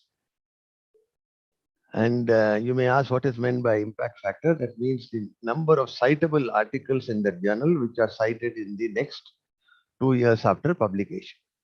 So every article published in Cancer Journal for Clinician is cited 400 times by others in the next 2 years, in Lancet by 80 people, and so on and so forth.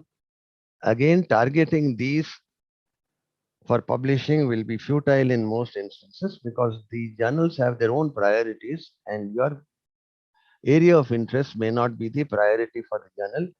And I'm showing this only to tell you, ignore this list. It is not important when you want to publish in a good article, in a journal which is read. After all, what is your aim? Your aim, as I said before, people should read it. It should change practice if it is possible to do that. It should be used in their research, or it should start new research. So it doesn't mean that if you don't publish in one of these, it is outside that category.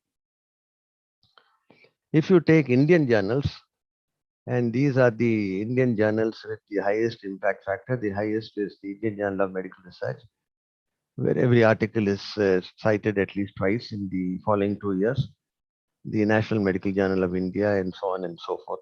I've tried to put some subject journals. All others do not have impact factor higher than this. So does it mean that it is worthless to publish? No, it doesn't mean, because if a subject has impact in India, it has to be published in Indian journal for it to have readership and for it to be followed by others, or for it to have influence on those who make policy. In the next few journals, I will show some of our own publications, not so much to give publicity to it, but because the thought process which goes in the mind of an author before submitting an article is very important. And I cannot talk about the thought process of an author if I cite papers published by other authors, because I don't know what has gone on in their mind. And that thought process often helps in selecting a proper journal or sending it to the correct editorial board. So to come back to the medical context, because that is what we are talking about, in physics, any impact journal with an impact factor less than 10 is considered useless. But as I said, in medicine, it's not so. Any journal with any impact factor is good. And if it is above 2, it is excellent. And if you can get your article into a journal which has an impact factor of 2 or more, or even 1.5, it is considered a good paper. So you don't have to feel bad that you're not publishing always in Lancet or BMJ or journal CA for Cancer Journal for Physicians. So why write a good paper at all? And this question has been asked by several. What do I lose?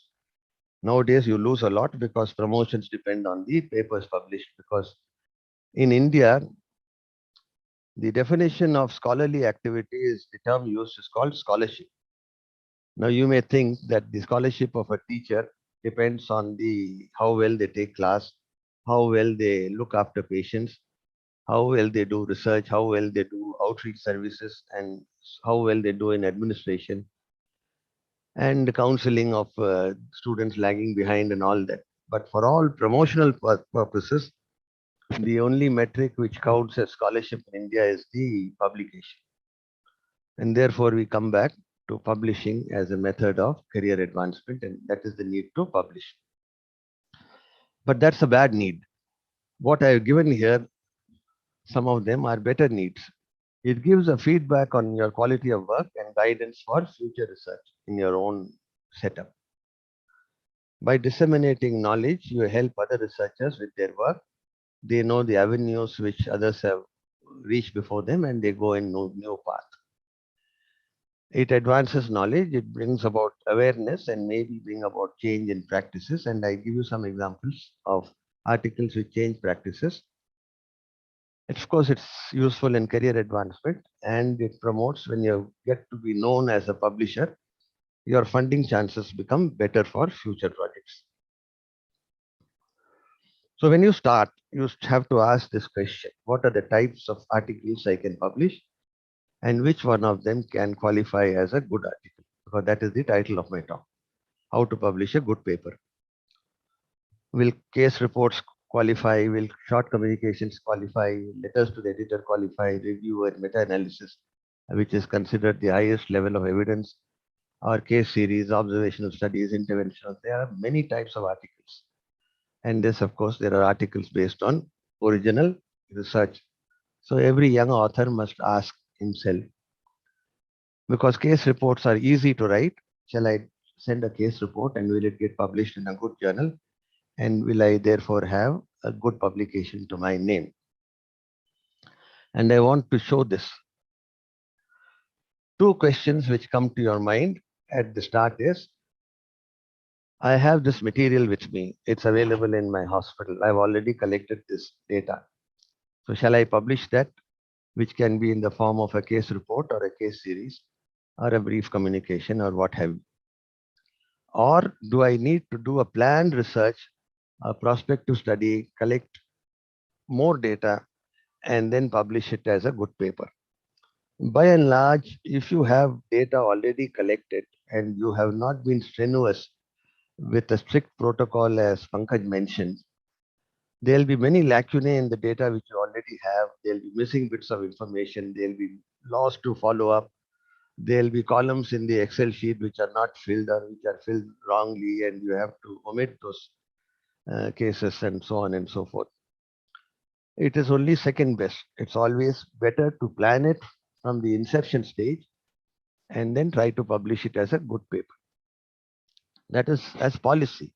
But does it mean that existing data can never make a good paper? Certainly it doesn't mean that, and I'll show you why it doesn't mean that. Now, starting where we started, case reports.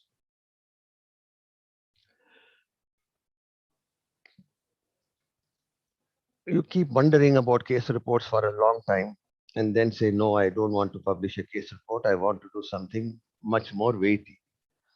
Shall I publish a randomized control trial? It's ideal. It's ideal for many situations, as Pankaj mentioned, for instance, in COVID vaccines. But you have to have facilities, you have to have clinical material or experimental material, you have to have funding because most of these are expensive, and you have to have time because to get adequate sample for a RCT may take much more time than it is available to a young researcher who is targeting a promotion or a postgraduate who is targeting a dissertation topic. So shall I do a good topical prospective observational study, because I have a lot of these patients coming to my hospital and numbers will be adequate. Follow-up period may not be enough if I require follow-up, because the period of study of a postgraduate is often about 18 months and therefore doesn't give you much time for follow-up after completion.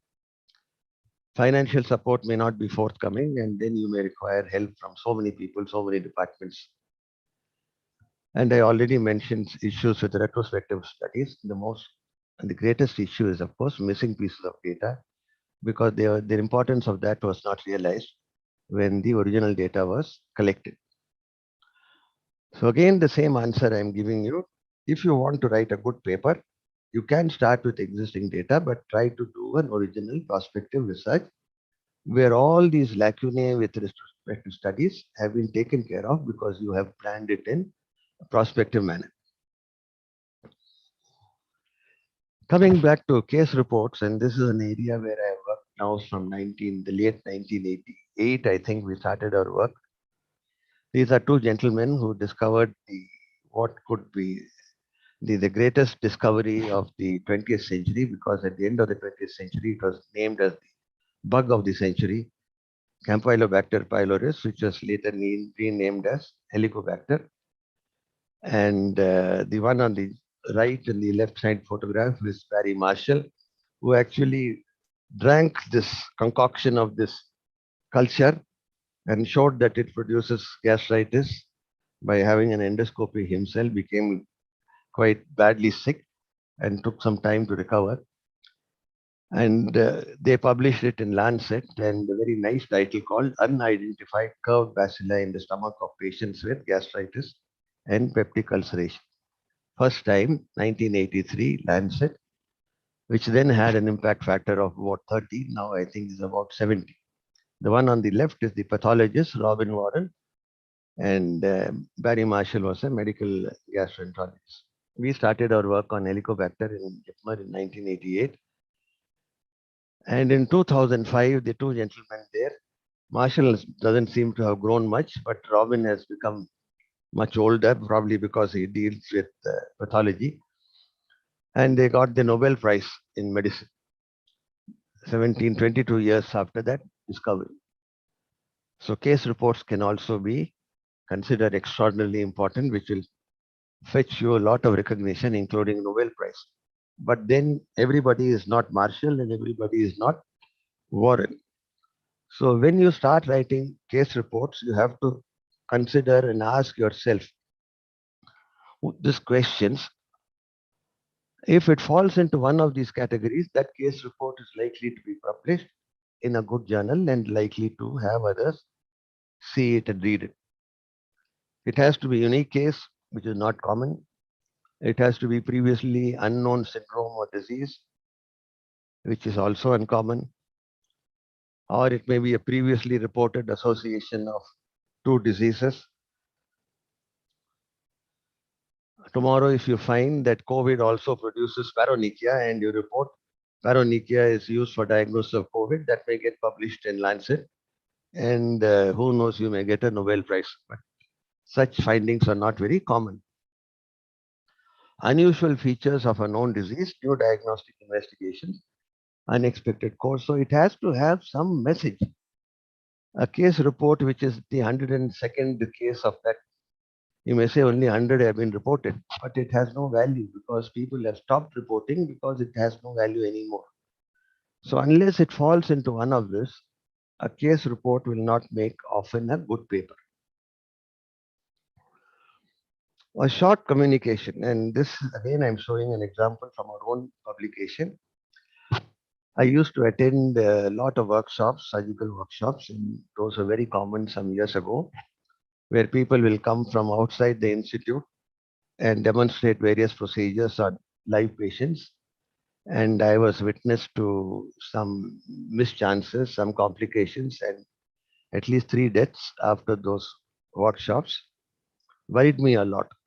One was the death of a child, and Maha will be surprised, or maybe she knows about this incident, after a minimally invasive orchidopexy, which is considered a relatively simple procedure, and the child died of some complication after orchidopexy. So it worried me, and I thought I will write. This is also to show the importance of a title, because I could have called it "Are Operative Workshops Ethical?" but that would have been offensive to all those who are doing these workshops. Or I could have given a positive statements, operative workshops are unethical. Even that would have been even more offensive. But I wrote a neutral title, The Ethics of Live Operative Workshops, in the National Medical Journal, because this was happening in our country and I thought it was relevant to our country. And it was cited only 8 times, but what happened was 2 associations discussed this issue, and at least in one association where I am a member, the Indian Association of Surgical Gastroenterology, live operative workshops stopped after that, and now we have only videos of surgeries performed by them in their own environment. Because previously they were coming to a new environment, operating with new assistants, new nurses, new instruments on a patient whom they have never seen before, and the patient doesn't know who is operating on him or her, and lots of things were happening. So this was a brief communication, but had an impact, but changed practice, at least in that association. This was written by one of my postgraduates, Dr. Banerjee, who's now abroad in United States. We had a lot of these patients, and many of them used to be misdiagnosed for various conditions. And in JIPMER, we had a very good medical record department where we could retrieve these over 20, 30 years. We had a large number. We could have published it in an Indian journal, but then tuberculosis is so common, people will say, so what, tuberculous mastitis. We wanted it to be disseminated that this is still a condition that people have to worry about in their differential diagnosis in some instances. And therefore, in selecting the journal, we selected the World Journal of Surgery. It got 132 citations, and it became the guideline in many parts of the world, particularly in the African countries, and came into some of those guidelines, how to suspect and how to diagnose this condition.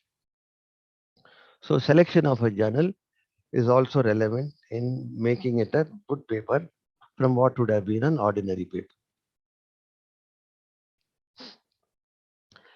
Can just a cohort study, an observational study, be called a good paper? And this was done by my colleague, Dr. Professor Vikram Kate, in Jipmer as part of his PhD work, just a mere observational study of perforated duodenal ulcer, of which we had a huge number there. Every admission day will have one patient at least. And all he did was document Helicobacter pylori. But the perforated duodenal ulcer due to peptic ulcer was not common abroad. And therefore, this became only the second paper published about this condition after discovery of Helicobacter pylori. And therefore, it got a lot of citations. And Vikram Kate, it influenced his career because now he is part of the people who make the guidelines for Helicobacter pylori both in India and abroad. So that fetched recognition for him, and therefore this could be called a good paper. This is a paper which all pediatricians would be aware of and should be aware of. It's a study done in West Bengal on cholera people who came from Bangladesh on a new method called oral rehydration therapy. And they published this in a journal, the WHO journal, Bulletin of the World Health Organization, about how ORS is good, and it has changed practice about managing diarrhea in the entire world community. Just a small interventional study done in Bengal has changed practice about management of diarrhea, and therefore you don't have to always have RCTs. Even non-RCTs can produce high impact publications. So having said all that, let's go back to the original question. And I said, better to plan your own research than to publish data which you already have because of the deficiencies. Very often it will not qualify to go into a high impact journal. So how to select a topic for research? Look at lacunae in previously published studies, particularly in your own country, because that's where you want to publish first. And you find a lot of lacunae in the section on discussion. Look at the weaknesses of the studies and try to plan a study overcoming those weaknesses. Focus on issues of topical, national, regional interest. And as far as postgraduate residents are concerned, look at your previously published dissertations. At the end of discussion, you will find limitations and suggestions for future study. Look at that section and see whether you can start from there. Keep also in mind the facilities and support and the follow-up period required. And I'll give you some examples of such studies also. Then talk to people who have published or who have done research, seniors in the department or other departments, and formulate a simple research question to answer all those lacunae that you found in published papers. The methodology is very important. No study will be called a good paper if there is any flaw in methodology. There can be one or two papers left out of discussion and they may accept it, but they will not accept any paper which has got a flawed methodology. So methodology must be flawless. There must be adequate sample, and the sample should be properly calculated, as Pankaj said, based on your objectives. Ensure attention to ethical issues, as Vishnu mentioned. Again, an unethical study where there are lacunae will never be accepted as a good paper or by any journal. Start getting statistical advice right from planning. It's very often our habit to do a study. We ask them for sample size, and after that we never go to statistician. And then in the end, we throw some tables at them and say, calculate p-value. That seems to be the use that we put statistician, but it's not so. You have to consult them at every stage in planning methodology, not only at the end for analysis. Then collect your data in an Excel sheet, meticulously, clean it, record it, and keep it for some time so that if somebody raises issues, you can produce the original data. Then you do your review and discussion, give it to somebody in the department or to more than one person.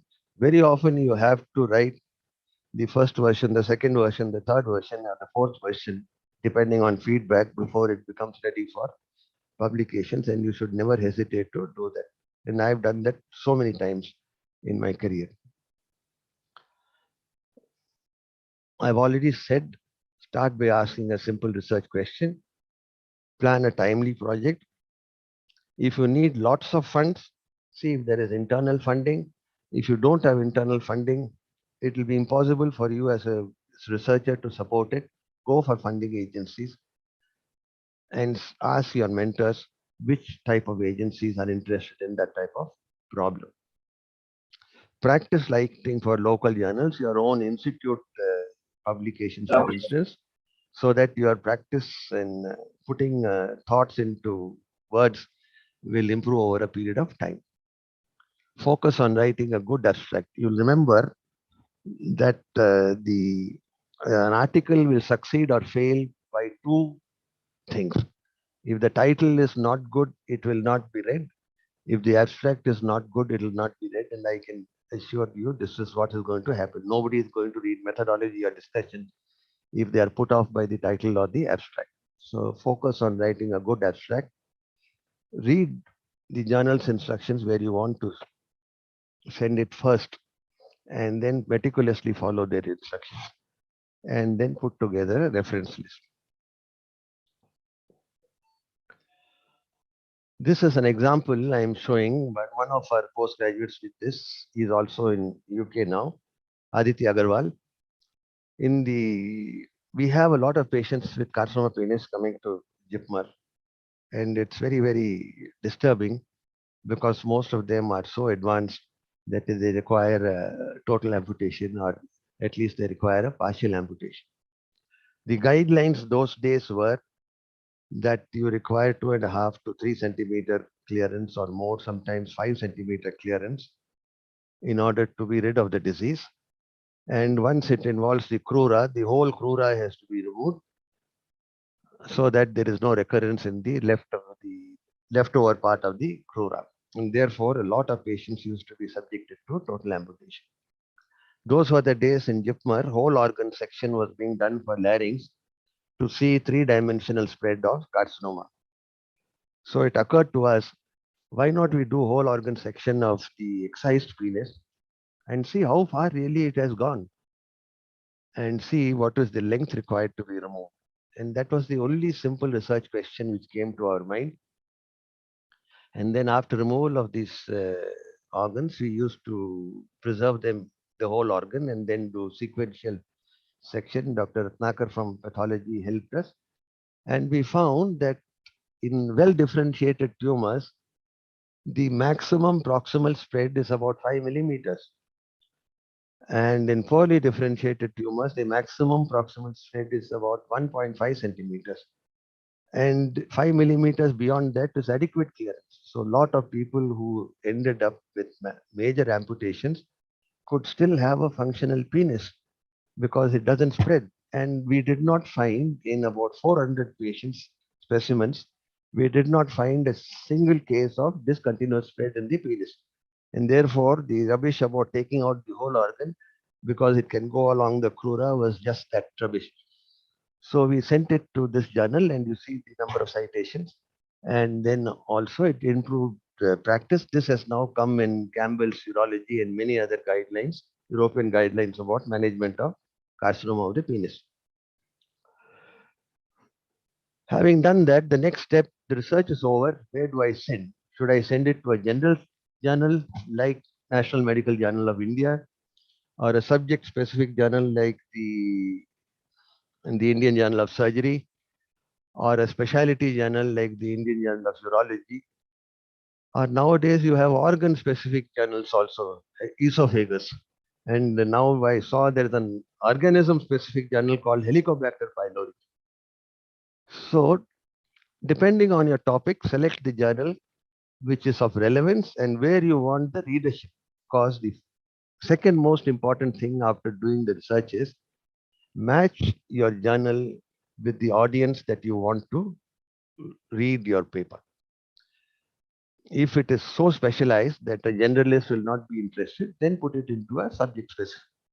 But if it is something like how to overcome vaccine hesitancy for coronavirus vaccine, It will be better in a general, because that is of interest to every specialty. Match your paper with journals based on previous publications and avoid predatory journal. This is another topic altogether, and I'm not going to talk about predatory journals today. This is a paper we wrote because you know, and I know, everybody knows that there is a shortage of teachers in medical colleges, and a lot of things happen because of that. There are some solutions like having part-time teachers or sharing teachers between adjacent institutes and all that, accept that there is shortage and overcome it rather than to hide it and then have unethical practices. So we wrote this and we thought I could have sent it to Lancet, they would have published it, that medical education in India is rubbish. That's not the idea. The idea was we wanted regulators to see, and therefore the only target for us was the National Medical Journal of India. You may say, did it have an impact? Yes, it had, because after publishing this, the governors took over the MCI and I was called there, and they referred to this paper. We had some discussions about various issues, and then I was also part of their postgraduate committee for a couple of years after that. Nothing came out of it, that's another thing, but at least it provoked interest. So you selected the journal, you have written the paper, you have done the research. What should you do before submission? If it requires approval, get approval. Some funding agencies will require approval before you publish their data, because that would be part of the MOU you have drawn up with them. If it's a clinical trial, most journals will not publish unless it has been registered with the Clinical Trial Registry of India. There should be a proper informed consent procedure, which is beyond criticism. The data should be accurate, verifiable, available for somebody writes and says this study has never been done, they will ask you for data. Or if the reviewer says, I want to see the original data, they have every right to ask you to submit. And also the last one is as important as before. Language and grammar is very, very poorly written. Rarely will you find a good journal spending time on correcting the manuscript as far as language goes. You have to make sure that there is no plagiarism. You have to make sure that you have avoided duplicate submissions on the same topic before, or divided a major research work into multiple so that you get more number of papers, and quoted your own work again and again in order to build up your own curriculum writing. All these will be considered unethical, as Vishnu mentioned, and journals which are good will refuse to even look at your publication. If you have conflict of interest, you should declare it openly. Later on, if it is pointed out, this man has written this paper, he was an employee of that organization which has a financial interest in the outcome of the paper, then the journal will refuse it, or if they have published it, they will withdraw it after publication, saying that the author did not declare conflict of interest. Conflict of interest does not mean you cannot publish, but you must declare it. And it is left to the journal then to decide whether the conflict is acceptable for publication or not. And then, of course, authorship issues are very important. You write a paper, and then just when the editor is about to give an acknowledgement of your paper, another person writes to the editor and say, I was part of the study, my name has not been included. Then you will be in a mess. Now, coming back to the manuscript, Bradford Hill raised these 4 questions, and if you answer it properly in the briefest possible space, you would have written a good article. In introduction, don't write a word more than to answer this question. Why did I do this? Which means, what is the area that you're working? What do the published articles say about that particular area of interest? What are the controversies or unsolved issues in published article which has mandated you to do the study? And it should not be more than 3 paragraphs or so to answer that question satisfactorily. Because the bulk of your paper should go into methodology, into results and discussion, not have an introduction. The other day I had a review submission from some journal where introduction ran into 4 pages. Methods was 1 paragraph. Results were 2 paragraphs and discussion was 4 pages. Then the next question which Bradford Hill says, what did I do? And it's already been dealt with. So materials and methods. And what did I find is the results and what does it mean in the light of other publications? The answer to that is discussion. Answer these 4 in the minimum possible space. I've already told you the importance of title because that justifies, that determines whether somebody will read beyond the title or not. The title should be appropriate, and as I think Pankaj mentioned, the title very often may not have anything to do with what is inside. That also is not appropriate. It should be attractive and it should hold attention, at least to the extent that they look at the abstract. Sometimes interrogatory titles will be better than positive statements because they are more likely to catch attention. Introduction should clearly state what is the issue, what is the problem that you are trying to solve, what are the lacunae or controversies or multiple opinions on the topic which you are trying to address, and therefore what is your hypothesis and justification for the study. At the end of it, they'll know why have you written that particular paper or done that research. The method section of your paper should be clear and repeatable, and repeatability is very important. And I think Pankaj already mentioned those procedures which are well known, you can just refer. Those which are new, you write in detail so that others can repeat if they want. The inclusion and exclusion criteria should be clear and comprehensible and should not be mutually exclusive. Because that's very often you find that you will say the inclusion criteria 18 to 60 years and exclusion you will write below 18 and above 60, which is understood. That is not what is meant by exclusion criteria. The methodology must be flawless. The sample size should be adequate. If the sample is inadequate, then it's very likely that you have an error in interpretation and therefore your conclusions may not be accepted. Your follow-up should be adequate if the follow-up is required. The procedure for data collection, the questionnaires, etc. should be clear. And the questionnaires, if they are new, should have been pre-validated. Otherwise, they may not work in the environment that you want to administer them. The statistics should be appropriate. The ethical issues and consent should be clearly mentioned, and the trial registration where relevant. The results in a dissertation can be many pages. You can have a figure and a table and a graph, all for the same set of values. But when you publish, most journals do not have much space and therefore they don't like repetition.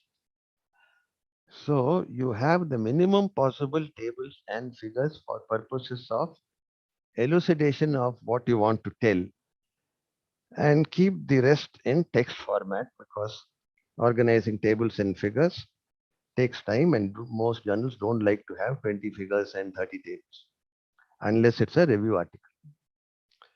The statistical interpretation should be clear and the results should be presented objectively with both negative and positive findings, not only positive findings. The discussion should be appropriate. There should be a small paragraph of introduction, what you're doing, what previous studies have said. Therefore, your study is justified. What is your data and how it compares with what is published? If it agrees, then why have you repeated when it's already known? What new knowledge you have added? If it does not agree, why it does not agree, and what are the reasons why your study does not agree with published literature, and therefore, what's the justification for saying your study is valuable? Whether your conclusions are justified based on data obtained from study, not theory, but whatever you have done and written about, only from that data, a clear take-home message, and wherever there are unsolved issues, recommendations for further study and acceptance of limitations. The abstract is the second most important part of a paper which is read, and therefore it should have a proper structure. Most journals now have a structured abstract. A paragraph like the old summary is no longer very common. It should give the background or the lacunae, the steps to the solution, which is the methodology, the findings, which are the results, the conclusions, and the take-home message in the conclusion, all within the permissible limit as far as words go, as far as the journal is concerned. And when you come to references, when you find, yesterday I was reviewing a paper where the most recent reference is 2004, and all are before that. So the references must be recent, it should be complete, it should be relevant to what you are talking about in proper format, retrievable. If you give wrong page numbers or wrong volume numbers or wrong year, they don't become retrievable, and therefore they'll start suspecting your references. And as far as possible, when you send to Indian journals, include all the recent Indian literature on the subject, because one of them may be sitting in the committee as a peer reviewer looking at your data. Then, of course, the paper as a whole, and I'm coming towards the end, should be short, should be precise in proper tense, because once you write a paper, the study has already been done and it should be written in past tense. But many times you find a mixture of present tense and past tense. And it's also good to write in the active voice that we did this instead of saying in passive voice. It should be accurate without unjustified claims. Simple language is not place to exhibit your vocabulary in the English language, but it should be very simple. Pompous language is not liked by anybody. It should be comprehensible to the average author. And of course, and again, commensurate with the requirements of the journal, and avoid grammatical errors and repetitions. Once you submit and then it's beyond your hand, what does the review look for? And this is taken from the publication mentioned at the bottom. They look to see whether your objectives are clear. Is there a need for your study based on what you have said in your introduction? Is there anything new? How is it justified? Then they look at the method section and they see whether it's sufficiently descriptive to be reproducible. Your study design is proper, and Pankaj mentioned various types of study design for various purposes. Inclusion, exclusion criteria appropriate, the follow mentioned, adequate. Sample size calculation is there based on previously available data on that particular problem. Statistical methods are clear and appropriate, correctly interpreted, and ethical consideration. This is what they look for. At the results, they look at the tables and the figures to see whether they are easy to decipher, whether you are given adequate data or there is a hint that you have hidden some data, whether the groups, if there are multiple groups, are clear, what is the intervention in one group and what is the intervention in the two other group, and how these groups are selected, whether it's block randomization or convenience, and so on and so forth. Whether you have adequate controls where required and statistical methods and inferences appropriate, and discussion I've already said, whether it has all these accepted sections. If on the first look it doesn't meet this criteria, you can be sure that you will get it back from the journal with a very polite letter saying, your article is very good, but we have so many submissions that we are unable to accept it, and therefore we request you to try elsewhere. If it goes beyond this test, then you may get a little longer letter saying that we have gone through this and we have these questions for you, kindly answer. And when you get that, that means normally that if you answer those questions, you will get your paper published in that journal. What are the common reasons? The article is not relevant, totally outside its scope. The style of writing is not congruous with the journal. The trial is flawed, design poor, methodology poor, ethical issues are there, language is very difficult to understand. The conclusions are just not justified based on data provided. There's a conflict of interest brought to your attention which has not been accepted or acknowledged by the author. There's plagiarism of large portions of the text. And of course, authors always say there's an editorial bias because I send it from India, they did not accept and all that, but that usually does not happen. Editorial bias is the last thing. And I have not come across all these years an editorial bias which is dictated against publication of a deserving article. When it comes back, you have to have a very thick skin because you will find that the clarifications, questions, doubts, and issues raised will make you feel small and make you feel as if you have sent rubbish. But it's not truly that, because once you attend to it, you will find that on second reading, it actually makes your paper better, because peers have gone through that and have taken the trouble of asking doubts, making suggestions to make the paper better, not to find fault. Nobody writes a long peer review to reject an article. If there's a long peer review, it means that there is something there and they want you to improve it and send it back. So look at the remarks and feedback carefully and note it down. Keep it aside for a few days till you get over your anger at being rejected. See whether they have requested resubmission, or then if they have not requested resubmission, rewrite and send it elsewhere. If they have requested resubmission, carefully attend to each and every point that they have said and comply with all the suggestions. Look again at the language if they have suggested that language needs attention. If they want more data provided, ask somebody to read it again. And then after all this, if you find that the editor or the peers reviewers are hinting that they are not interested, reselect another journal and resubmit the same. And if the material is good, it will get published, because in best journals, the rejection rate, even for our own National Medical Journal, the other day I was talking to the editor and he said they get about 1,000 articles a year and they're able to publish only 100. So only 10% get published. And many of the journals with high impact factor, the rejection rate may be 95, 96, 98%. So it's not unusual to be rejected and doesn't mean that your article is bad. It only means that it does not meet the requirements of that particular journal. I've said what I wanted to say, because over the years, I don't remember a single instance, or maybe there were 2 or 3, where the paper that we submitted was accepted the first time without any comments. In all other papers, it has been either rejected or they have returned it for review and rewriting. Therefore, nothing bad to feel that it has come back from the journal.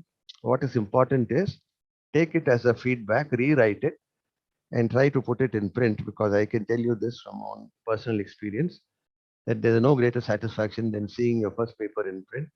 And I am sure all of you will be able to do that. Thank you very much. Thank you very much, sir. Ma'am Dean, Ma'am Mahalakshmi. Yeah, it was very nice talk delivered in usual Lekhi sir style. And I think there are few questions in the chat box. You take me. Yeah, yes, ma'am. Sir, there's a question from Mahalakshmi, ma'am. What is salami slicing? Yeah, salami slicing means you have done some research and it has given you a quantum of data. But that's only one study. Normally, you should publish it as one study giving all aspects of the data.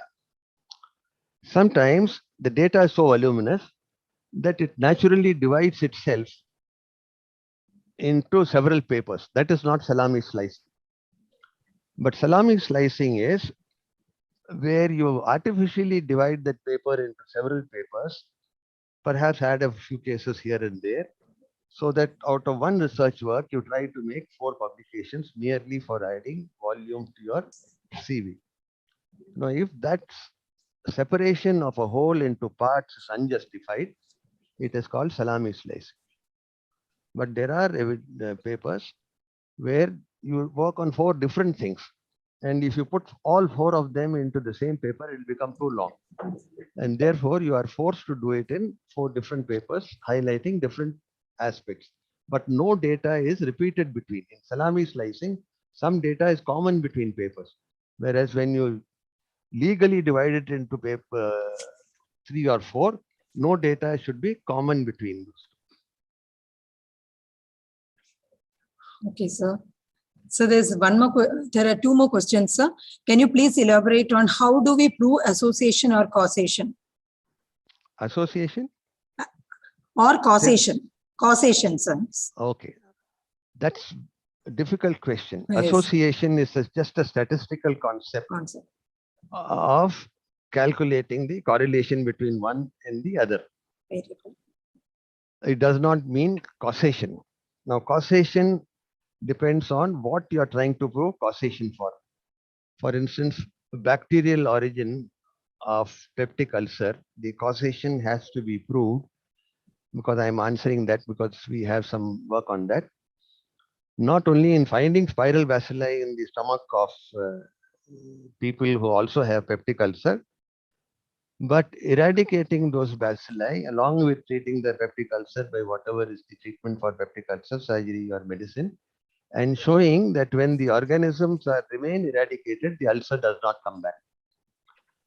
And in those where the organisms are not eradicated or they get reinfection, the ulcer comes back. That shows causation between Helicobacter pylori and peptic ulcer.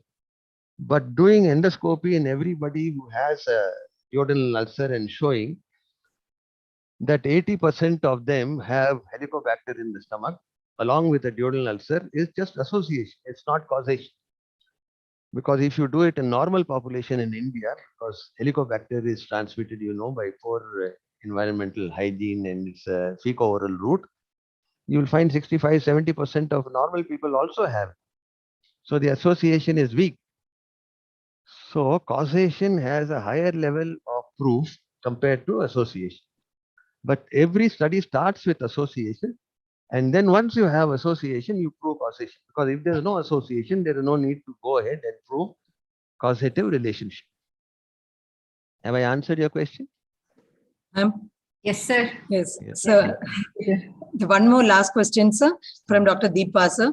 If we start publishing in journals with no impact factor or low impact factor, how to improvise further to go ahead publishing in high impact factor journals? It's from Dr. Deepa, ma'am. Yes. See, why is it called high impact journal or a low impact journal? Is by those metrics that I showed you. How many people read it, how many people use it in their research, how many people cite it in their research, right? So if you're not able to publish it in a high impact journal, it means that there is something in your research which is neither of interest to others or of interest to a very limited population in a very limited geographic location, or it doesn't have the weight of proof which is required for people to read it and change their own practice. That is one way of looking at it. The other way of looking at it is 70% of medical journals have less than one or have no impact. Does it mean that 70% of medical journals are useless? No, it doesn't mean that. Because why I showed you the first slide, that Indians don't have the practice of writing. And if you don't have the practice of writing, you won't have the practice of citing, because you're not writing, you're not seeing anybody. So you may read it, but you will never cite. Therefore, your journals all will have low impact factors because nobody cites those papers. So don't worry too much about the impact factor of journals, considering that 70% of them anyway have low impact. But there may be a study when you show it to peers, they will say, look, this is something new. I have not read about this anyway. Therefore, try and publish it in some good journal which has a viewership beyond the country. Like tuberculosis, that paper I wrote, if you write mammary tuberculosis in India, it will be published. But what benefit will anybody get? But if they read it in a place where tuberculosis is not common and see how it can be mistaken for a cystosarcoma or a benign breast abscess or a carcinoma, then it makes sense. Therefore, choosing the journal becomes very important.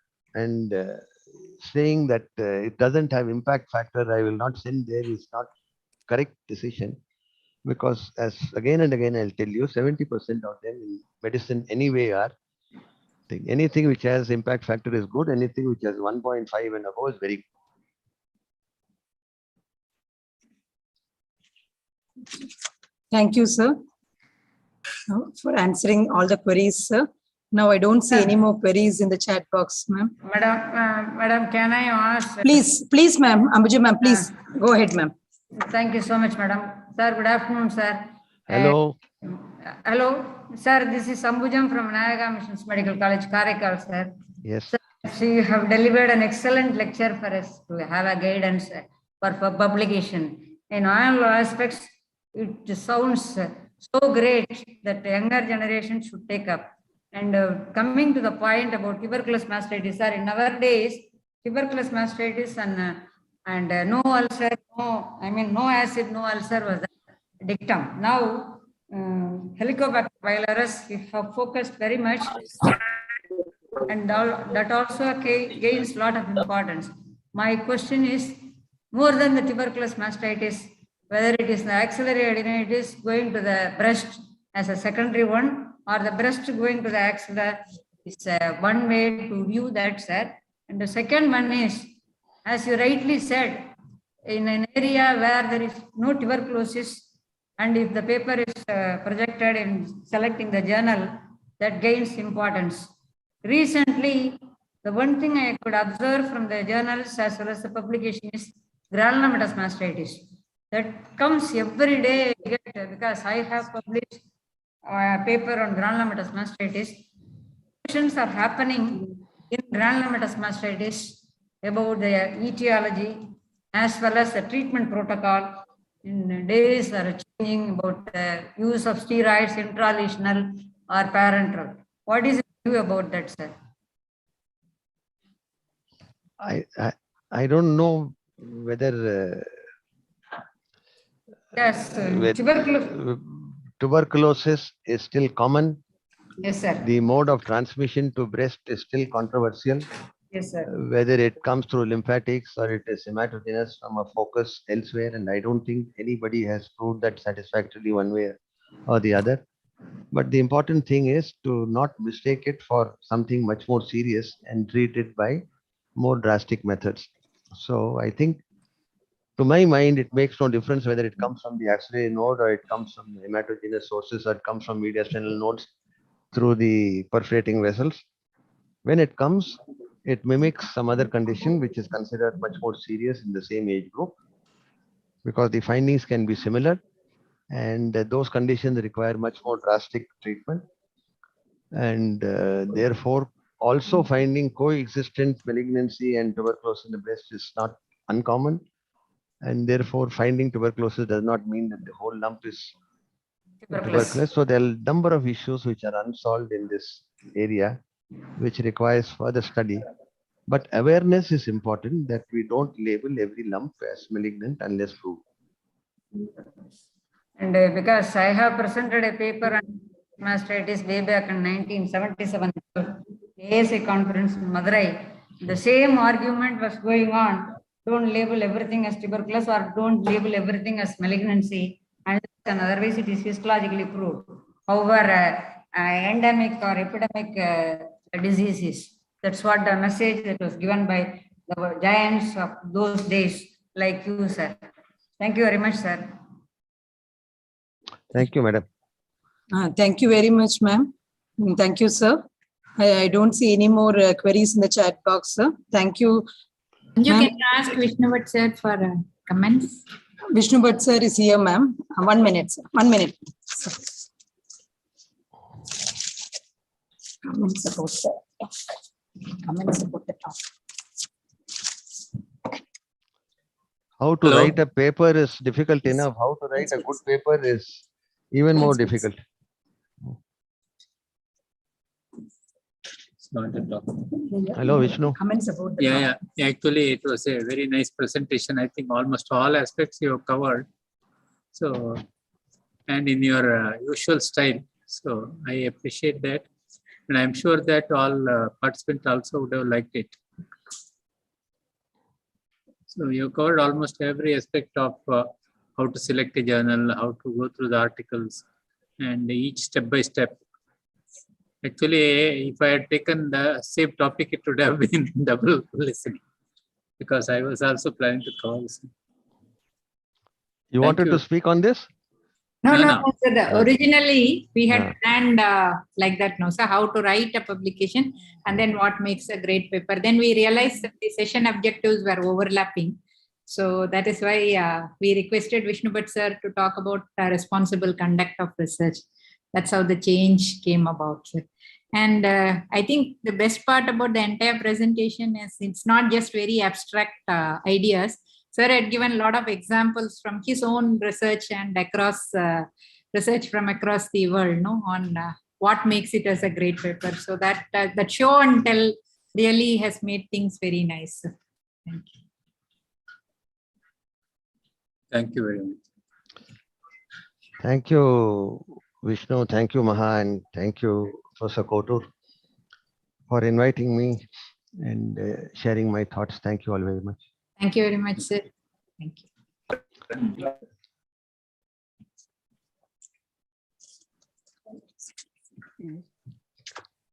I'm sorry I'm not able to come in the afternoon because there is some issue.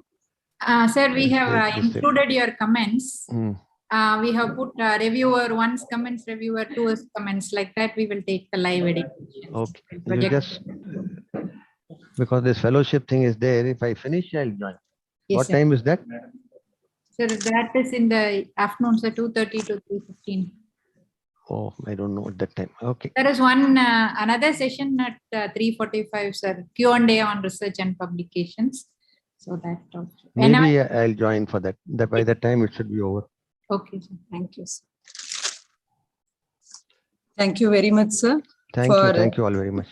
Thank you for giving such a great speech on this, how to select a journal. And first of all, our hype that was given on impact factor has little come down. And now we really understand that it's not doing a study, selecting a journal to where you want to publish your article should depend upon the topic that you have selected. And second thing, what you want to achieve by publishing the paper, just a name to your resume, or you want to share something to the scientific knowledge, or you want to get a policy changed by the policy makers. So great things we have learned from you today, sir. Thank you very much, sir, for giving such an elaborate and a very informative Thank you, Dr. Manju. Thank you, sir.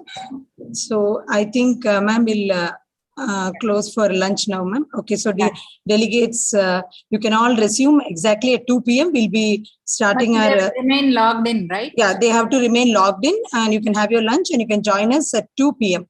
We'll start sharp at 2 p.m. with our next speech. That's by Dr. Nishad Pulkar, sir. Bye. Please remain logged in. You can put off your audio video. Thank you. Thank you.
Good afternoon, Dr. Nishad.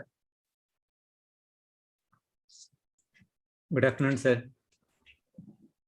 Can you hear me, sir? Yeah, I can hear very much. Right. Good afternoon, sir. You are in the hospital or home? I'm at home, sir. Our internet in the hospital is problematic nowadays. So,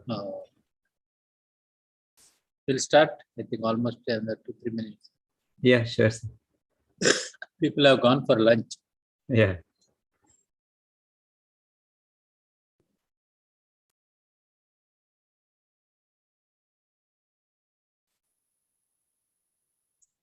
COVID ward is empty or full?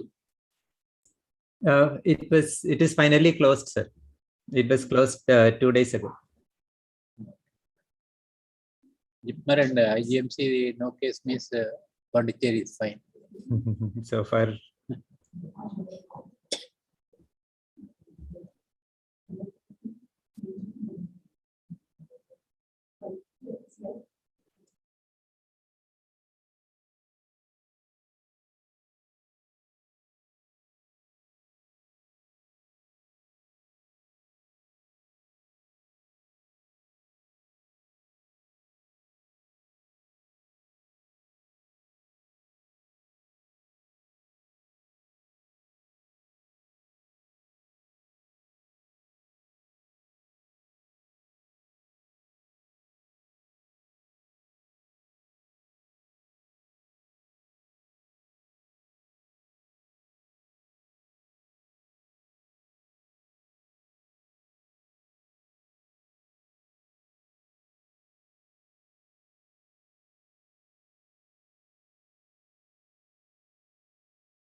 Welcome back to all our participants. Sir, good afternoon, sir.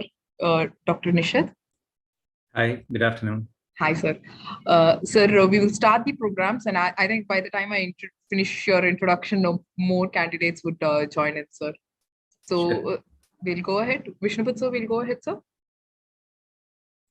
Yeah, I think so, because we would complete the program. No? Okay, sir. Okay, good afternoon, all of you. Hope you all had a good meal, and now we will continue on with our research journey. So for our next session, we have with us Dr. Nishad Plakkal. He's an associate professor in the Department of Neonatology in JIPMER. He's in charge of the neonatal ICU, so it's a big thing, and in JIPMER that too. Sir has done his fellowship in neonatal perinatal medicine in USA. And he's also a member of Neonatology Forum of India, Cochrane National Group, and Indian Academy of Pediatrics. To his crown, he has 22 publications and 18 books chapters written in just last 5 years. Publon verified peer review matrix shows that he has 54 reviews, and he is also a reviewer of the Indian Journal of Pediatrics, Scientific Reports, and Journal of Neonatology. So for all pediatricians over here, so here you have the reviewer, one of the reviewers. His research area of interest, he's interested in multiple neonatal studies, but two significant ones which we thought we should highlight, where he's involved in a multi-site prospective cohort studies on the burden of multi-drug resistant neonatal sepsis, which is funded by the Bill and Melinda Gates Foundation. He's the principal investigator in that study. He's also involved in a multinational prospective cohort study involving 19 sites in 11 countries. And it is again a study based on global neonatal sepsis, and he is one of the site investigators too. So we are happy to have you, and to design clear and informative figures and table, today you can start your session ahead, sir. Thank you for that introduction. Can I share my screen? Yes, sir. You should be able to share. You're already a co-host, sir. Okay. So are you able to see the slide? Yes, sir. Good to go. Okay, so we will have a quick discussion about designing clear, informative figures and tables. And the focus is on publication. I think in AVMC, you're expected to publish paper, or at least submit paper when you complete your thesis. And that is a very good thing, because later on writing it is very difficult or may never happen. So I hope some of these tips will help you with that process, because figures, charts, tables are present in practically every paper that you're going to write, unless it's a very small letter to editor or something like that. We have, in JIPMER, we have had workshops on graphics using PowerPoint. And I conduct those, but those are partly for fun, graphics like these, and also partly for publication. How to create a publication quality graphics with using just PowerPoint. And PowerPoint has actually a very powerful graphics tool, surprisingly good actually, and it should do for 90% of your work. So you don't need to use Photoshop or Adobe Illustrator or any of those software for almost any of your publication related work. I will show you some of the graphics used in our own publications, and almost all of them are done in PowerPoint itself. So including this one, it is actually done in PowerPoint itself. So you can color things, animate things, create things within PowerPoint itself. So we will be talking a little bit about figures. And then there are charts. Of course, picking the right chart is part of the deal. And I think your statistics team will be able to help with it. And of course, there are lots of online resources. So given your data, what kind of chart you should put in. But again, most of that work can be done within PowerPoint or actually any Office software. PowerPoint is a little more powerful than the others when it comes to graphics and charts. And then, of course, there are tables. So that, of course, you can do in Microsoft Word itself. I'll share a few tips about how to make it look more clear and more informative. So this is the kind of graphic that we commonly use in our posters. So this is the Jipmer logo. I use it in all my presentations. I use it in my posters. So what is wrong with it? I mean, I could download this right from the internet, just like many of the figures you need for a publication, you can download from the internet. Maybe some of them are even out of copyright and you can download it legally also. But why shouldn't you do it? So here is the problem with when you try to publish this. Let's enlarge this graphic a bit to see what happens when you enlarge it. On the right side, I also have another graphic that I quickly made in PowerPoint itself. And we'll enlarge both of these one after the other and see what's the difference between the two. So on the left is the original Jipmer logo that's downloaded from the internet. So when I magnify it, what happens is this. So when I magnify it, you can see that it begins to look blurred. The pixels are visible. This becomes a problem when you print things, and I'll come to that in a moment. So the quality deteriorates when you enlarge it. Sometimes the quality of the downloaded photograph is so bad that it may look pixelated even without enlarging it. And this is the other one that I quickly created in PowerPoint, not very quickly. It took maybe 2-3 hours for this. This was done for another project. And I'll magnify this one too, and let's see what happens. So when I magnify it, if you can see this, everything stays sharp. So the edges of the images, the edges of the fonts, nothing has changed in sharpness. So they look very clear even when magnified. So this is very clearly different from the graphic that you downloaded off the internet, right? So what is the difference here? So the difference is that the second one I showed you is what is called a vector graphic. So in a vector graphic, when you save, let's say, a circle, the software will just save the formula for a circle. And let's say you have it in blue color, it will save the name of the color. And every time you want it, it will redraw it. So if you want it, 10 feet across, you can redraw it in a size that is 10 feet across and using the information it has stored. So basically, it's just storing the mathematical information for that graphic. It is not actually storing any pixels. But on the other hand, anybody who has taken a photograph knows that these images are stored as pixels, right? So in vector graphics, there is no pixel. It's just mathematical information. So that means if you want to make a large poster that is 3 by 4 feet or 5 by 6 feet, or even 100 by 100 feet, you can actually use vector graphics without any loss of quality. So the software can redraw it at any size you want. Raster graphics like photographs or other images are stored as pixels, and the quality depends on the resolution. So if you download a photograph that is only, let's say, 300 by 400 pixels, and you try to print it in a large poster, of course, it's going to look very pixelated. Of course, you can download a much higher quality image if that is available, but that again can be difficult. So there are some limitations too. So this is a vector graphic of a dog that I made in PowerPoint. And this is an actual photograph of my dog. So you can see where the difference is. The vector graphic will still look great if I enlarge it, however many times I like. The photograph won't look so great when I enlarge it. But for my purpose, the photograph actually looks better in the sense that I can see many more shades of color, even the shades of brown in his eyes. I can see so much more detail. So for complicated images, it will not be possible to make vector graphics. So vector graphics are good if you have simple diagrams with simple colors, some shading. The advantage is, of course, you get smooth lines on enlarging them. There is no pixelation. But for complex illustrations and definitely for clinical photographs, you may need other images, and you can have various shades of colors in those. But the downside is, of course, that they pixelate when you enlarge them. So an example of a vector graphic is from PowerPoint. I could, the logo I made, I could export it directly as a PDF. So if you go to file and try to save as, usually we save it as a PowerPoint presentation, but there is also an option to save the slides as PDFs. So I could make a graphic and save it as a PDF, and that way it stays vector. And if we have the time, maybe I'll demonstrate that once. Photographs usually we save as JPEGs or PNGs.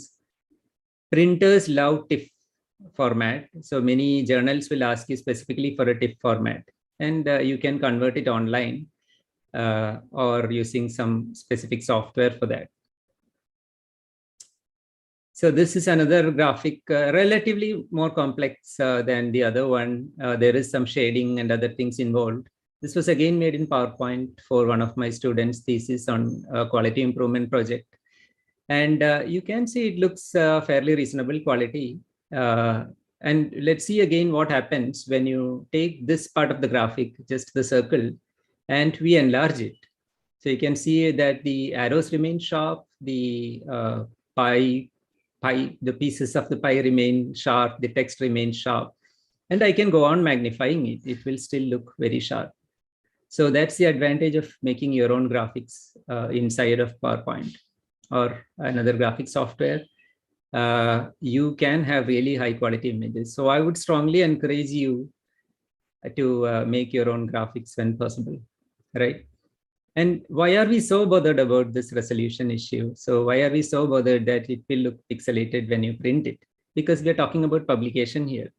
And so the journal is going to ask you for a photograph in 300 dpi, that's dots per inch. So this is the same photograph. One is on the left, what I have shown is how it will look on the screen. Screens can, on screens, it may look good even if it is only 72 pixels per inch. So that means this image is about actually about 10 centimeters on my screen. So it will look good. This is a photograph of one of my residents, and we had taken this for initial COVID, some videos and all that. And we were demonstrating a face mask thing. So this looks good, but when you print the same photograph, it will look good only if you print it at about 1/4 that size, because the picture has to be printed, the photograph has to be printed at about 240 or 300 dots per inch. I print photographs at home and I usually print it at 300 dpi. So what it means is you may have an image that looks great on screen in your PowerPoint presentation, but when you send it for publication, they'll reject it saying it's poor quality or low resolution. And when you print it on photo paper, it won't look great. So it may not look great on your publication if it's low resolution. You can make diagrams. This is another example of a diagram that was made, and it was published in a book recently that we had made for a book chapter on pulmonary hypertension. It was just published this year, late last year. And what you can see here is, again, I'll magnify this. It stays sharp even if you magnify it. So this is again made in PowerPoint. All the tools for making graphics like this are available in PowerPoint itself or in Microsoft Word. So one thing you can note here is also that the caption, which says Figure 1 mechanism of actions in pulmonary hypertension, that's below the figure. So traditionally the caption for a figure will go below the figure, and that for a table will go above the table. But these things are journal dependent, and nowadays it's not so predictable. So you have to check before you send it. You can, of course, make flow charts in PowerPoint, and this will be an important part of study flow diagram, for example. This is actually a published graphic from one of our randomized control trials, and Dr. Bhatt was also a part of this. A couple of things you can see here is that one, the text is clear. There is actually very little, as few words as possible. The boxes are lined up. The arrows actually connect to the boxes, and overall you need to make it look clean, right? And almost always, depending on your study design, you can download a recommended flow chart. So this is, of course, this was a randomized control trial. So this is a consort flow diagram. we downloaded it and modified it. The colors and other things we may have modified. But otherwise, you have to stick to the guideline for your particular study. So if it's an observational study, you may use the strobe checklist or something like that. But you will usually have a study flow diagram, and that just make sure that you download the appropriate one and you modify it. Use as little text as possible. Make sure things line up correctly and keep it clean. So graphs are another kind of images that you will be using a lot in your thesis. And most thesis I review have a lot of pie charts for some reason. And the first thing about pie charts is you really have to wonder whether it's needed or not, because all the information in this pie chart I can represent using just 7 or 8 words. So probably not required. The best graph in this situation is probably not a graph. Of course, you can make other kinds of graphs in PowerPoint also. This one's actually a terrible bar chart or column chart actually. So this is terrible because it's a pseudo 3D. So if you look at it again, one of these is actually 40 and the others for country B is actually, so this seems to represent some deaths per 1,000, and it's country A and country B. And country A has a death rate of around 100. Oh, just a moment, sorry. My dog wants to be let out, sir. Sorry, just a moment. I'm going to mute. No, Just a moment. No problem.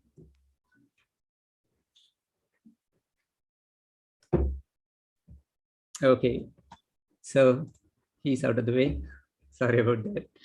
So what you can see here is it's very difficult to make out that this one's 40 and the other is 20 because the 3D effect is adding to the height of the rectangle, and it actually is misleading. So you should almost never use pseudo 3D. You should better use plain good old bar or column. And we will discuss in a moment about how this is cleaned up. So how did we clean this up?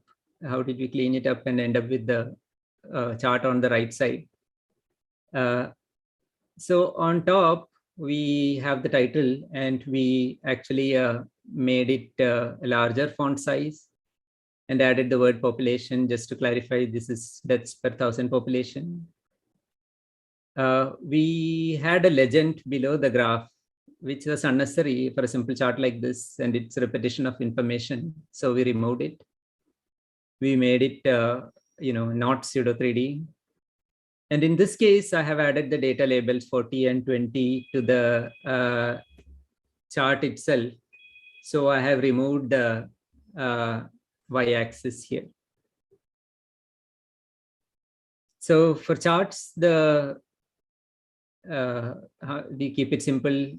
One, like I said, don't use it if it's not required. Use the correct chart type, and you will need to read a little bit about this. Avoid pseudo 3D and remove anything that's unnecessary. Labels, lines, legends, other elements that you don't think conveys any information. But which chart to pick, like I said, you will have to read up a bit on your own, and your statistician and your guide will be able to help with this. For my residents, I had made a hand-drawn, list of common chart types. So to summarize that part, whenever possible, create your own figures. You can use PowerPoint, that is excellent for graphics. You can export images as JPEG or PNG directly from PowerPoint. And of course, if you want to save it as a vector image, you can export it as a PDF also. And we'll see if we can demonstrate this at the end. So this is what a graph looks like, the anatomy. There is a figure number and a descriptive title. And there is a chart with all the elements, and we have removed all distracting things. And there is a footnote. So usually the caption goes below the figure, but in this case, this was made in R, the software R. And in this case, the figure number and title is on top, and the footnote is below. This is again modified from a published article of ours. Again, Dr. Bhatt was one of the co-investigators, right? So you can see the elements there. When it comes to tables, so the last thing we wanted to talk about are tables. So when it comes to tables, the key thing is how you present it. Of course, the content is very important. But one thing we often forget about tables is that it should be self-explanatory, which means that if I take this table out from the thesis or the manuscript you have written and hand it to someone else, they should be able to read it and make sense of it without reading the rest of the text, right? So that means it should have a clear and descriptive title. It should have a header row saying what are the columns in this table. So in this case, you can see it says table 1, characteristics of enrolled infants, and the total N. And this again is modified from a recently published article from the Indian Neonatal Collaborative. There is a header row below that saying neonatal details and value and all that. So that describes the names of the columns. And then there is the text of the table itself, all the different variables that we are showing in the text. One thing to remember is that the table should come after you have mentioned it in the text. So if you have said that these details are shown in table 1 should come after that sentence in the text. And if you have written all, let's say that male sex, let's say you have written that 56% of your study participants were male, you don't really need it in the table. But some key variables we may repeat in the text and table. Usually you will not discuss the same things in the text if you have it in the table. You will just say refer to table 1 or table 2. One interesting thing about tables is that traditionally we have used only 3 lines. That way it keeps it very clean. So this is an actual published table. So you can see there are only 3 lines in it. So there is one above the header row, one below the header row, and one at the bottom. So that you can see how clean the table looks. It looks very readable and also very clean. But this is to some extent to your taste and the journal's guidelines. You can think about this. 3 lines. I think that's all I have in terms of content. If we have time, I can talk a little bit about the clinical photographs. But if we are running behind, then we'll skip that. Please go ahead, Dr. Nishad. I think we have time. Okay. So before that, just to demonstrate one of the things that we can do in PowerPoint, I'll hit escape here and get out of presentation mode. And just a moment, that means I'll have to share the screen again. So just to show you a small example of what PowerPoint can do for you. This is a common problem with the graphics we download. There is a white background and your slide has a yellow background. So if I select this image in PowerPoint and I go to this picture format tab on top, there is under color, I have an option. If I scroll down, I have an option that says set transparent color. So I'll do that again. So if I click on that image, there is this picture format tab on top. I went to color, scroll down. There's a set transparent color option. Click on it. Click on the white color to make it transparent. And the white is gone, right? So PowerPoint is not a graphics software, but it has excellent graphics capabilities that most people are not aware of. So we'll go back to the presentation now. I do some photography, mainly nature and things like that. But I also take photographs for my clinical work and for publication. So the most important thing about clinical photography is get written informed consent for publication. That's kind of mandatory, but often overlooked. So there are some things that all of us can do to improve clinical photography. We don't need to buy expensive cameras. Most phones nowadays have excellent cameras. So there are ways to improve the light, the position, stability, the background, and of course, consent again. And the camera is the least important of the lot. Like I said, these are photographs we took as part of our COVID awareness campaign for some posters and things like that. They are our residents. Natural light is excellent, especially when we're photographing skin lesions and things like that. They look a normal color in natural light. But the common artificial light we use in ICUs is also fine. Most of them are daylight tube lights and LED lights. You generally should have bright diffuse light, otherwise there will be glare or dark shadows. So if you see her eyes, for example, there are no dark shadows around it. So that's because there is no overhead bright light. You can try, if you're using a flash on a camera, you can try to bounce the flash from the rooftop for that, or sorry, the roof. You can direct the flash upwards so that it will bounce off the roof and it will be a diffuse light.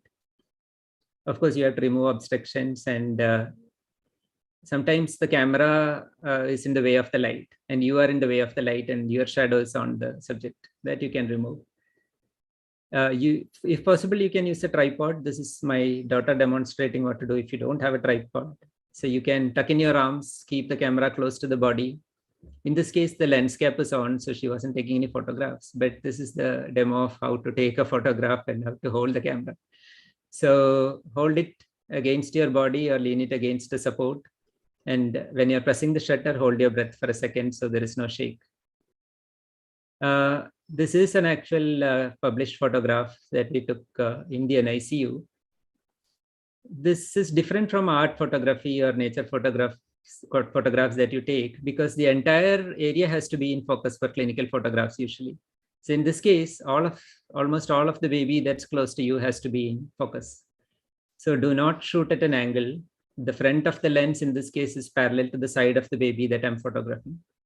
And of course, you have to expose adequately. So that's very important. Otherwise, it will look, very unprofessionally taken, and publication will be difficult. And this is the actual publication. These are other tips to make your photographs look better. Very simple things you can do: remove distractions. You can crop if necessary and use a background, a clean background like a surgical drape or a white sheet. This was a photograph we took during a workshop, ventilation workshop. And the idea here was to show the curvature of the CPAP interface. That yellow arrow is pointing to the curvature of the interface. But in this, the most striking thing is my senior resident's abdomen. I think the curvature of the CPAP interface is hardly seen. So we reshot it with a darker background and going down a bit with the same camera, same patient, which is actually a mannequin. But you can see the curvature of the CPAP interface much more clearly in this case. So it's very clear which photograph is better. So same setting, it's in the, and sometimes the background can be just a white sheet or a gray sheet or a tabletop, depending on. So these are all photographs we have taken for our protocol book. Actually, darker background may have been better for the first photograph, but anyway. Sometimes the distracting elements like this open window in this photograph you can just crop it out. So we can just remove it and it looks much better. So I'll show you the before again. So that there's the window in the background and you just remove it because it's unnecessary and it looks much better. Again, for the protocol book. The camera, one of these is taken on a phone and one of these is taken on an SLR. So I'll let you decide which one's better. So the feather is on a phone, but the best camera is said to be the one you have with you, which is sometimes the phone. So don't get too hung up on which camera to use for your clinical photographs. Anything will do, provided you take it correctly. Okay, that's all I have, ma'am. Thank you.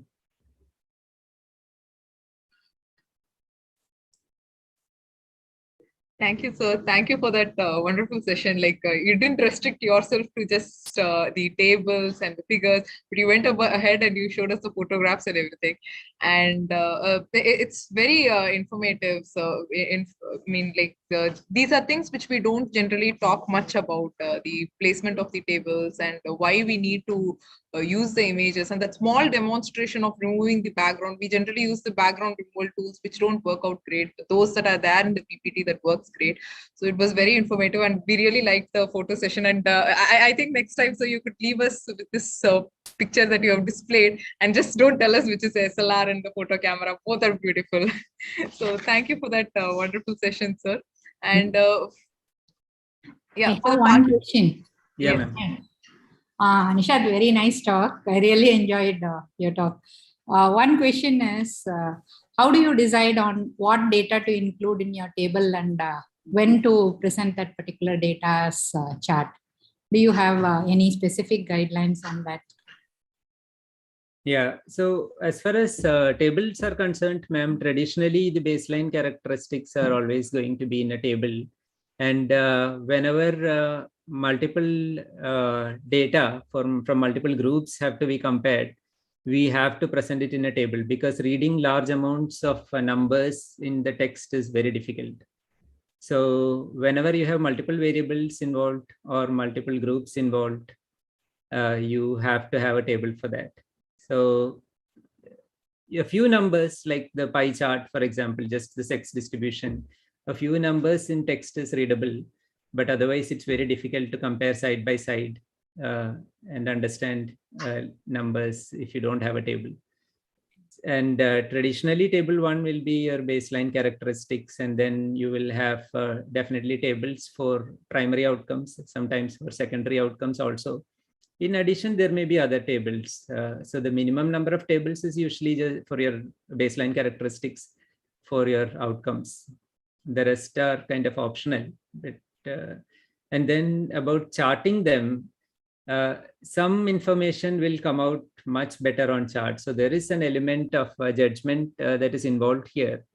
If your idea is to show trends over time, for example, or major differences between two groups, and you want to highlight it, the picture is of course worth 1,000 words. So the graph conveys that more powerfully than a table can, because people relate to it very visually and understand it intuitively just by looking at it. So if it is a very important thing that you want to convey about numbers, then definitely a graph is useful. Thank you. One more question added to this is, what do you think about using infographics, or do you have any specific areas in which you would prefer to use an infographic rather than text or chunking information? Yeah, actually the one major advantage of infographics is that, I mean, if properly done, it is to some extent a language independent also. So when we often put up posters, for example, in the follow-up clinic or, for lay people to see, we often fill it with text, but people don't often read it. Or if they read it, they may not understand it. But if it is pictorial, people understand it much better. So they don't have to resort to understanding language if it is an infographic. So I think we should use it more, especially when communicating scientific knowledge with lay people. Thanks, Nisha. Thank you for the Thank you, ma'am. explanation. Thank you, sir. Sir, one last question. The pictures that you have shown, what if the scaling is required? What scale do you prefer? Because generally pictures are taken with ABFO, but those scales are not available that easily. So what do you suggest for that? I didn't quite understand that. So what scale are we talking about? Sir, the perpendicular, the American Board of Odontology scales, which are available, ones that come in L shape, those are generally used in many of the publications. But in Indian scenario, those scales are not that easily available. So for pictures which require scales, lesions which requires measurements, what scales would you suggest, sir? Right. Oh, I don't really know the answer to that, because for most of ours, we hardly need that. So I understand what you're trying to say here. I didn't actually know about this scale until now. Sorry. So I think forensic medicine. Yeah. Someone in dermatology will definitely know about this, I guess, because they have to show the size of the lesion and all that. But yeah, I'll try to look it up, but I have no idea about this. Sorry. No problem, sir. Thank you, sir. Thank you. Arti, we would like Batsar to give his opinions, comments, feedback. Yes. It was a good presentation. He made it very interesting.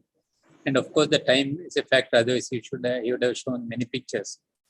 And sometimes I use his help for making some diagrams or pictures because I'm not very conversant with the computer. So I take help from others. So whenever I have to write a paper or do some work, I ask somebody else to do it. So I think he has given a good information and given an outlook. You can always take his help or at least take his suggestion. Thank you very much for a nice talk. Thank you, sir. Thank you, sir. So everything comes to now practicals. So for a hands-on session on live editing of publications, we have with us Dr. Vishnu Bhatt. So sir, over to you. Yeah, good afternoon to everybody. I think you have listened to me in the morning after that series of talks were there. So what I will be talking is with relation to how the editorial board looks at your article and what are the shortcomings, how can it be improved. So what we did is we have taken 2 articles for editing and we have circulated to you. And I hope that all of you have gone through and noted down some issues. And of course, we will discuss step by step. So before going how this session will go is first I'll give an introduction. Then we will project unedited paper. Then we will get your feedback. Then I will give my feedback and feedback from others because other resource persons are busy with something else. So I will take their opinion also into consideration when I talk. So can you move the slide? Yeah. So now the first question comes to our mind, why we should publish at all? Because many times you may think, what happens if I don't publish? So nothing may happen except you may not go in the academic line, or it may be so that whatever knowledge you gain, which goes along with you when we die, nothing happens. So it will help you in promotion and career progression if you write, and communication of one research, finding with others, helps others to know what has been done. And it will help in identifying gaps because it will give an idea to the next person. It's like year after a year, PGs will come, postgraduates will come, one would have done something. So he would have found some lacunae or limitations. That will become a topic to the next person. It need not be only postgraduate. It could be one research worker and the next research worker. So, and also the scientists should take responsibility to influence practice. So many times the problem with our biomedical research is that is lack of relevance. In the sense of morning, Dr. A.K. was showing lot of publications come up, but hardly not more than 15% will be read by people because there may not be any novelty or the way you are presented may not be of any interesting or the topic may not be of interest. And you may not be addressing the local issues. And your study methods and design may not be correct. So whatever you have written may not be really valid. Another issue is publication, whatever you do, whether it's available to others or not, because some of the journals will ask for money. So unless you subscribe, you may not get the article. You may get only abstract, or you may not be able to see the article, although it may be an interesting thing. Open access journals have come in a long way because what happens is they charge the people who write the paper and they make it free for the readers. But not all open access journals are free. There also sometimes you may have to charge. And also it may not contribute anything to the care of the patients or people. So people may not be interested in seeing what has been done. It is not moving. Next slide, report. So another issue may be it may not be scientifically and ethically sound. So morning also I was talking about ethical issues, and if it is not scientifically and ethically correct, it will not be of any use. And you should see that it complies with the laws, regulation, and policies, because after publication you will cut a sorry figure if it goes beyond the laws and regulatory bodies. So you have to be very, very careful in doing research, because research is doing on somebody else. So he can always question you. You should follow the principles of the governing your professional bodies, because ethical committee decides based on the input from the professionals who are dealing with the cases. And most important thing is honesty and integrity in your research activity, which cannot be compromised. Now you must remember, I don't have much literary skill. Can I write papers? There is less of literary skill. It is more of a scientific matter which counts. So, and also you should remember, you may be very good in the literature. You want to write long sentence with jargons, make it very impressive. But it will be very difficult to other person to read, because he may not be as good as you in the language. So make it very, very simple, easy to read and understand, so that more people read. But at the same time, there should be no grammatical or spelling mistake. They are important. So you make read by another person, edit it, and then submit. Next. So your important issue is identifying a journal. So when you want to publish, you should identify a correct journal. So you should go to the website and see, put the keywords and see what are the journals coming in that. And you look at a journal which will suit your requirements. You go through the instruction to authors and look at the published articles and modify your draft, whatever you written, based on the guidelines given, and also publish articles. Indexing is also important. Now everybody publishes Copernicus like that. 3,000, 4,000, 5,000 like that they will charge. Within a week, publication is over.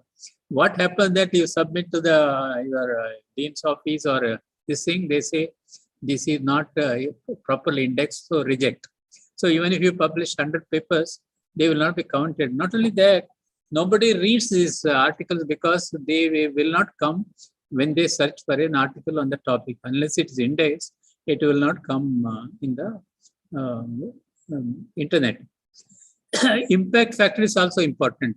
Although morning Dr. A.K. told that don't look only at the impact factor. It is not the only impact factor, but impact factor is high means more people are reading that journal. So the higher the impact factor, your chance of downloads or people reading will be more. And you should also look at the acceptance rate and the time for publication. See, some of my articles are accepted 2 years back. Till now, they are not published because I think they have such a backlog. So you should be very, very careful. The journal is good, the impact factor is good, but waiting period is long.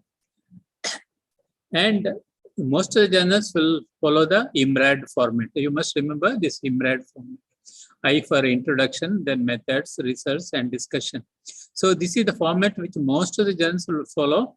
But if a particular journal follows some other thing, then you can go through that. Although write in IMRAD format, what happens when you write, first you write the method, because methodology should be very, very strong. You put the table and figures, what Nishad was showing. So make nice tables and figures. Then you write the results. Later you go to the introduction, discussion, keywords and title. Last is the abstract. See, when you read the article, first the title comes, then abstract, the keywords comes. After that, introduction, in that order goes. But when you actually write, it may not be in that order. Then you assemble them as per the general style. Next. So, when you write a conclusion, what happens then many people write one-page conclusion. So that means it is not a conclusion. You are writing same thing again of the discussions. Conclusion should be very, very specific. Not more than 2-3 sentences. Don't write too many in the conclusion. Very, very specific. What you have found, what you are telling the next person, that only should come. Not more than 100 words. And give, if possible, future direction. So you are giving an idea to the next generation. We will responding to the reviewers' comments is very, very important. When you are responding, all reviewer comments, you should try to answer. So you should make a tabular column. What was the comment? What was the answer? and show in your manuscript also what changes you have made. Do not contradict the reviewer comments unless you have a strong reason to do that. You have to give a valid reference for what you are talking. Otherwise, what will happen? That fellow will again write, this has not answered the question, reject. So better not to antagonize. Your goal is to publish the article, not to show that you know more. You may be more knowledgeable than the reviewer, but okay, it's all right. Like when you go for examination, examiner may not know. He will ask questions. You will know the answer, but he may not know that answer is correct or wrong. He says wrong. You shake your head, okay, maybe wrong. So after the exam is over, you can tell him that, sir, what I have told is correct. So it's like that. Indicate the changes made in your manuscript before resubmission. I think now we'll go to the first one article and step by step we'll go. Can you project the article? We will go step by step, starting from the title, abstract, like that will go. So first I will show you, I hope that all of you have gone through the articles. You would have made some comments.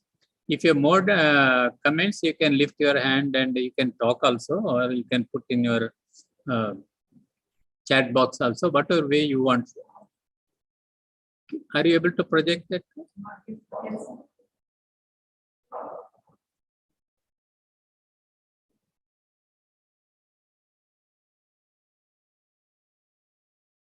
So now this is an article where the title is Role of Visceral Fat Accumulation in Coronary Artery Disease, and the abstract is given. So anybody wants to make any comments after going through this article about the title and abstract? Anybody is lifting the hand, or I have to lift my hand? Any response? It is should be an interactive section that that means you have read what has been sent.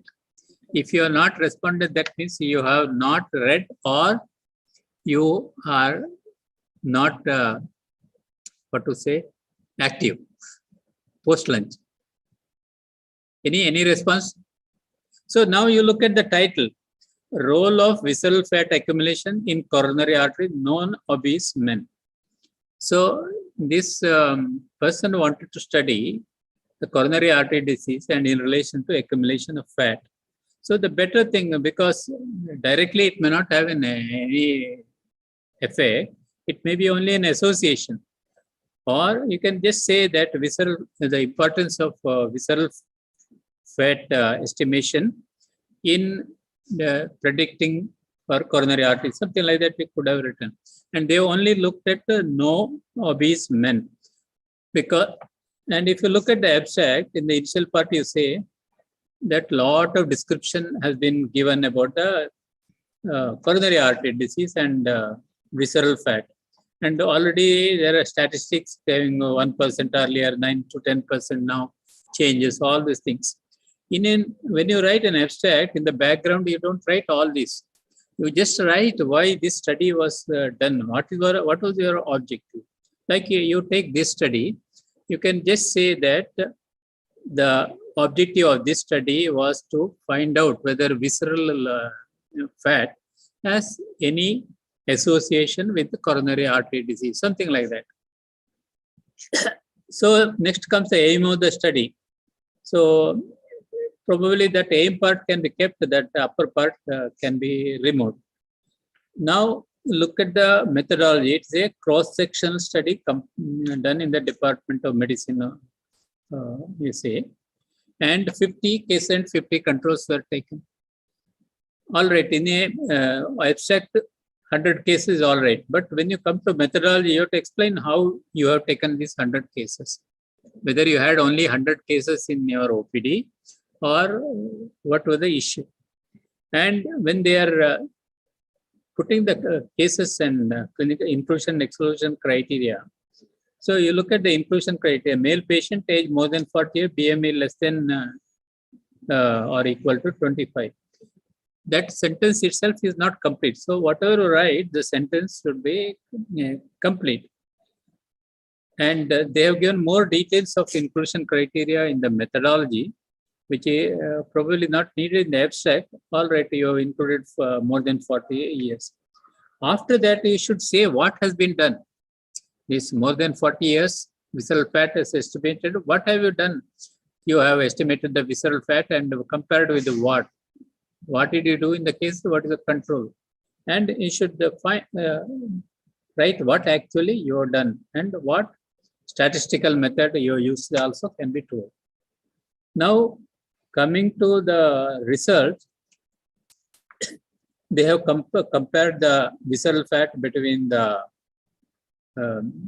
obese, non-obese individuals who had coronary artery disease, who did not coronary artery disease. That is fine. But only the p-value is given. But you should give the values also. What is the value you found in the coronary artery disease patient without coronary artery? What was the visceral fat difference measurement? That should have been given. So coming to the abstract, in addition to that, the conclusion probably is okay. So basically, the lot of what should be written in the introduction is given in the abstract, which is not needed, because and it does not give the details what need to be given, like the actual measurement of fat. What is the difference between coronary artery disease and non-coronary artery disease is not mentioned. Now, coming to the introduction, any comments on the introduction part? So, introduction, when you write, you need not write too much details of what all there in the literature. That will come in the discussion. You will compare your study with others. You have to say that coronary artery disease is an important problem, and non-obese patient with increased visceral fat, it may have more problems. And you should give the hypothesis or objective. In this introduction, they have given all the details, but if you look at that, there is no hypothesis or objective in the introduction. So when you write a manuscript or a paper, introduction should be very, very brief, not more than 1 or 2 paragraphs. And it should say why this study has been done, what is the lacunae in your study, and what you have done, or what is your objective. That has to be told. So many sentences are written, but what actually to be written is not there. Now, next we will go to the methodology section. Since the comments are typed there, I am just talking because it will reduce our time, because next Dr. Mahalakshmi will be meeting. So the comments and the methods, anybody to talk? Anybody has? I think all of you are silent. Are you sleeping or listening, or what you are doing? I think a lot of postgraduates are there, no? So in a methodology section, you see in the department, it has been done. That sentence comes twice. And also the visceral fat, if you see, that sentence also comes twice. So in when you write a manuscript, you should not keep on repeating the same sentence again and in the beginning and the end. And all should have a sample size calculation. So in this 100 cases are taken, 50 cases, 50 controls, but no sample size has been calculated. They have given BIA, but only in the discussion part. Later part, it comes what is BIA. So whenever you use an abbreviation, because I was looking for a long time, what is this BIA, what is BIA, and other people who have reviewed also made the same comment. So whenever you use for the first time, you have to expand it. You should say what you mean there. And also in the methodology, you should mention in all the studies whether ethics committee clearance has been obtained, because without that statement, journals will not accept. And if there is a doubt about the ethical issue, they will ask for ethical committee clearance certificate. And some of the sentences are incomplete. Now look at the cases and control. You have taken 45-year age, sex, like that. Normally, the cases will not be age and sex matched. You will take the cases and controls, you take agent sex match to compare whether there is a difference between the other group who did not develop coronary artery disease, any difference. So always what you should do is you take the cases, take similar agent sex of controls. Cases you cannot match them. Here both are matched. I don't know how they are matched. And consent has been taken after inclusion, taking history and all that. First you take the consent of the person. Then you go to further activities because recruitment can be done only with consent. So again, history taking comes in the statistical method. If you see the first and detailed history was taken. Detailed history will be taken, will come part of the methodology, not part of statistical methods. So statistical method, you say what you have done, the percentile or graph, how you analyzed, what method you used. Like that only you should write. Is it clear? Am I going very fast? Is it okay? Now we will go to the result section. Here again, informed consent is coming. Informed consent will be part of methodology, not results. In the results, you will tell what you have found in your study. And this is claimed to be a case control study. There is a cases and controls. So when you put a case control study, you have to put the PICO chart, the strobe flow chart, what is called as. So P for population, I for intervention, C for controls, then O for outcome. So PICO, they call PICO charts. So this will give a good impression of what you have written in your charts. This can be included in the methodology itself. So it can be. Now you coming to the results, there are so many tables and figures. Now you would have listened to Dr. Nishad also. So it should be judiciously used. Normally, a journal will not accept more than 4 to 5 tables and figures together because space is also important. And if you look at the tables and figures, one table, one figure. In your thesis, it may be all right because you fill up pages and you go into minute detail, it is fine. But not in when you publish a paper. So you should minimize. If you look at the data, whatever is shown in figures and tables, one table would have given almost all the details for baseline details. And if you want one more table, you could have put for outcome, what you have found. Another observation, what is made here is if you see that figure, can you show in the outcome figure? But in later, before discussion, one figure comes. Here you see the visceral fat content, you see percentage is shown. Coronary artery disease 0, that is no coronary artery 6.6. If they had third degree, then the 27.6. Second degree, 26.8. First degree, 21.7. Now, it is very unlikely that in the same age group, the difference will be 4 times more. It will be more. It will be less, does not matter. But it is very unlikely.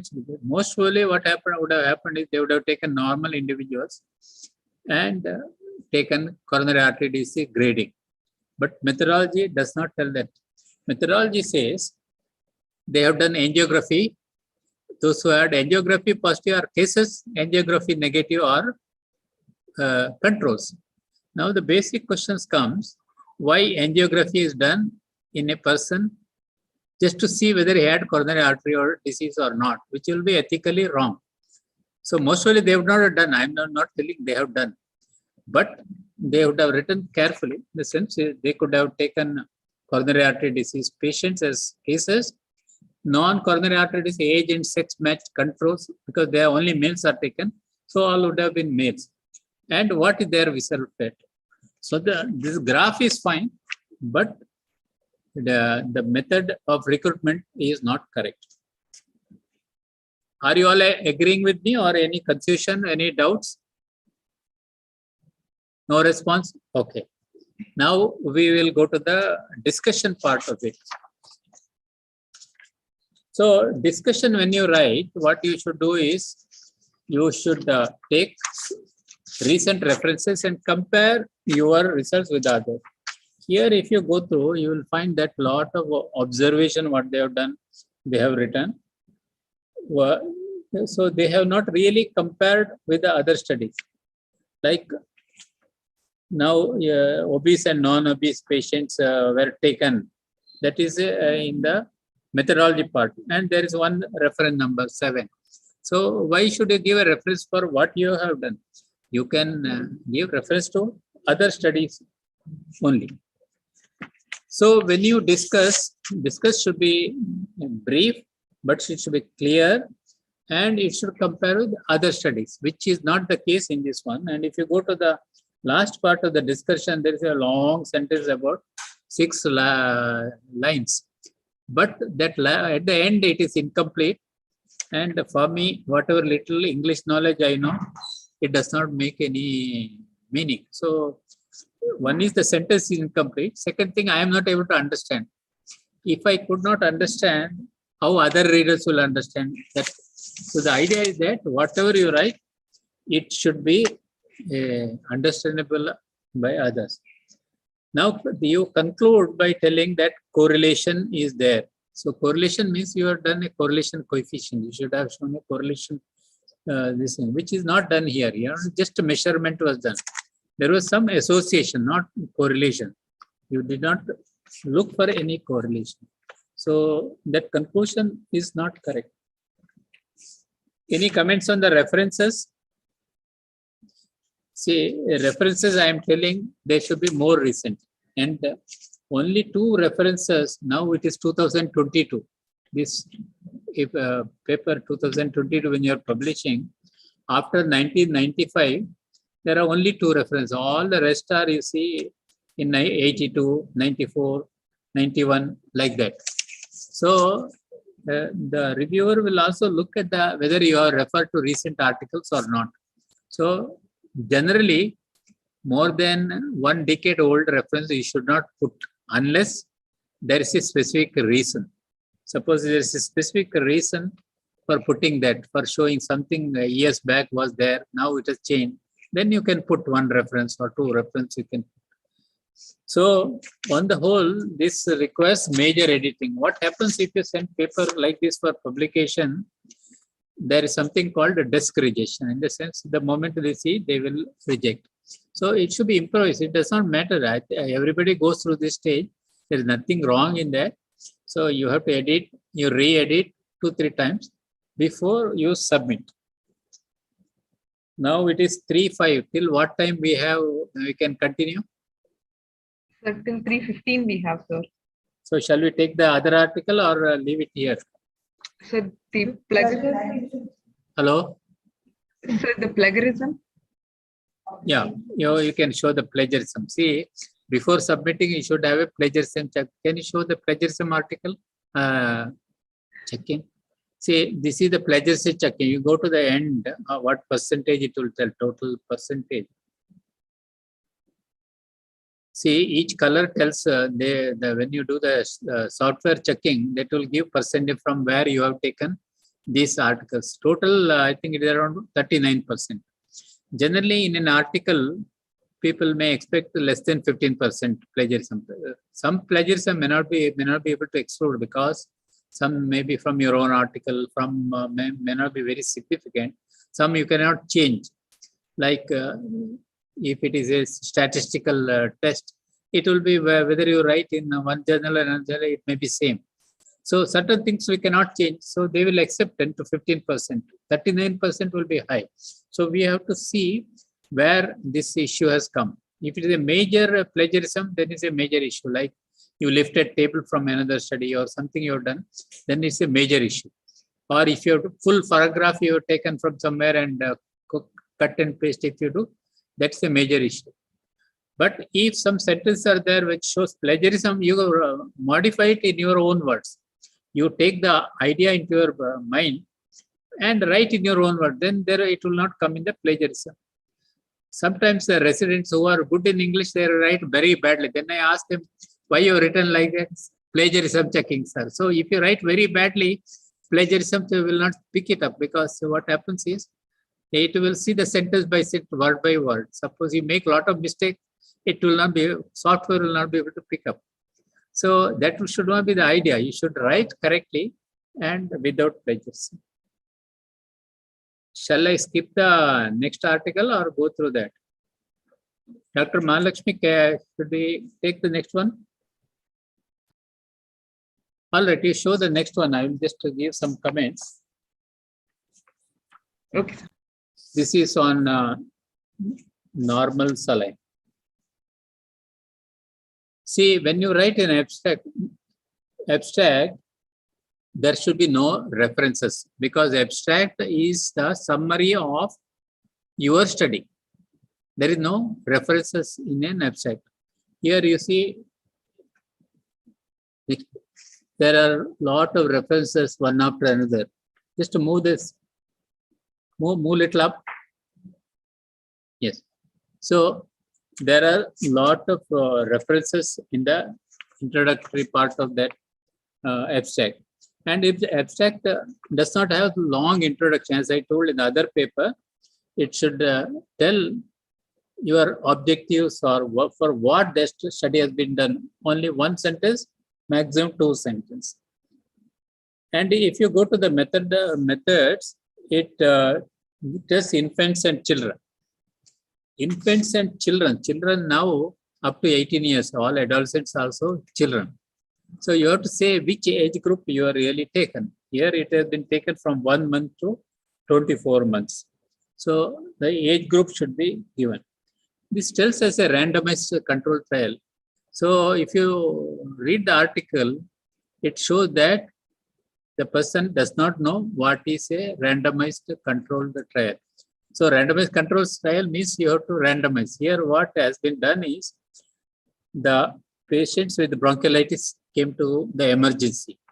Number 1, 0.9% saline. Number 2, 3% saline. Number 3 again 0.9. The other one is 3%. So sequentially they have separated to the 2 groups. So this is not a randomization. Randomization means you have to take the random number either by lottery method. You put 100 cases you want. 100 number you pick up from that. Whatever number comes, you make a list that 1, 2, 1, 5, 6, 10 or whatever number will be cases. The other will be the controls or 0.9% saline, 3% saline. Like that you predetermine what one. So as the number comes, you pick up and put him in that group. Or you can use computer generated random sampling you can do. So sequential numbering is not randomization, but of course it's a clinical trial, all right, but not it is a randomized trial. So one should be very clear. All over the references are given in Roman number, which is not correct. You have to put British numbering 1, 2, 3, 4, 5 like that. And at the end, after writing all this, what was measured in the patient after giving this saline and how it was measured, that is not told. And in the research section, again, of course, that is okay. Conclusion was too long. It can be condensed. Now look at the keyword. 3% saline, 0.9% saline. 1 month to 4 months, 24 months. How can it be a keyword? Keyword is basically used for identifying the article from the website or wherever. Suppose you are doing a study. Then you will put use of different concentration of sodium saline in bronchiolitis. So you will put acute bronchiolitis, maybe fine. Then different types of saline concentration, fine. So it should be able to identify, pick up your article. So 1 month and to 24 months will not be a keyword. Now, if you look at the introduction, lot of details are given, like the previous one. But what actually they are looking for is not told. So you have to say people are using 0.9% saline, 3% saline. We want to see which one is better because there is no conclusive evidence whether this saline is better or higher concentrated saline is better. So like that, it should be written. And when you do the methodology, you should, I already told about the randomization problem. Sample size should be calculated. Suppose you want to compare between the two, based on the earlier this thing, you should calculate the sample size, which is not done in this case. And also, you should mention whether ethical committee clearance is obtained or not, but the consent has been taken. It is mentioned. And if you look at the inclusion exclusion criteria, just move little above the article. See, inclusion exclusion, one bar after another is written. If it should be written in sentence, when you write in an article, the following were the inclusion criteria, like that. Now you look at the inclusion criteria, hospital young children 1 to 24 months, first episode of respiratory distress and wheezing. Then you see the exclusion criteria, history of 2 or more episodes of distress are excluded.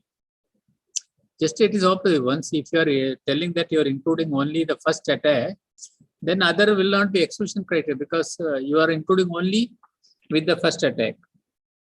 And the randomized control trial has been put separately as it should come in the beginning. A randomized control study, how has been randomized, that should be told. Now you look at the results part of it. There are multiple tables in the this thing. See, this can be put in 2 tables. One table is the baseline characters, 0.9% group, 3% group. What was their age group, mean age difference, what is the socioeconomic status, whatever you have taken, put one side, other side, and you should see whether they are comparable. In a randomized control trial, baseline characters should be comparable. In the sense, there should be no difference statistically between the cases group and the control group or one group or other. Then only you can study the intervention. So next table could have been the intervention. Heart rate, respiratory rate, what duration of stay, between the 2 groups, what happened. Of course, they did not find any difference. So the whole thing can be put in 2 tables. One table before, one the baseline, the other is after, before and after intervention. So that would have given the complete picture of whatever has been shown. So when you write, same thing should not be written again in the your text. When you write, only important points only should be written. So it should be condensed. First, remember, publication is different from thesis. Thesis, examiner wants to show whether minute things you looked or not. Whereas in the publication, they want to see whether anything significant has come out of the study or not. So they are not all very, very minute details which may not be relevant. So relevant details should be there, but they will not go into the minute details. Now coming to the discussion, there is one big table, 12 columns are there in that table. And normally in a discussion, you don't put tables, side headings, you don't put. You write important observation made in your study, and then you put the compare with the available literature.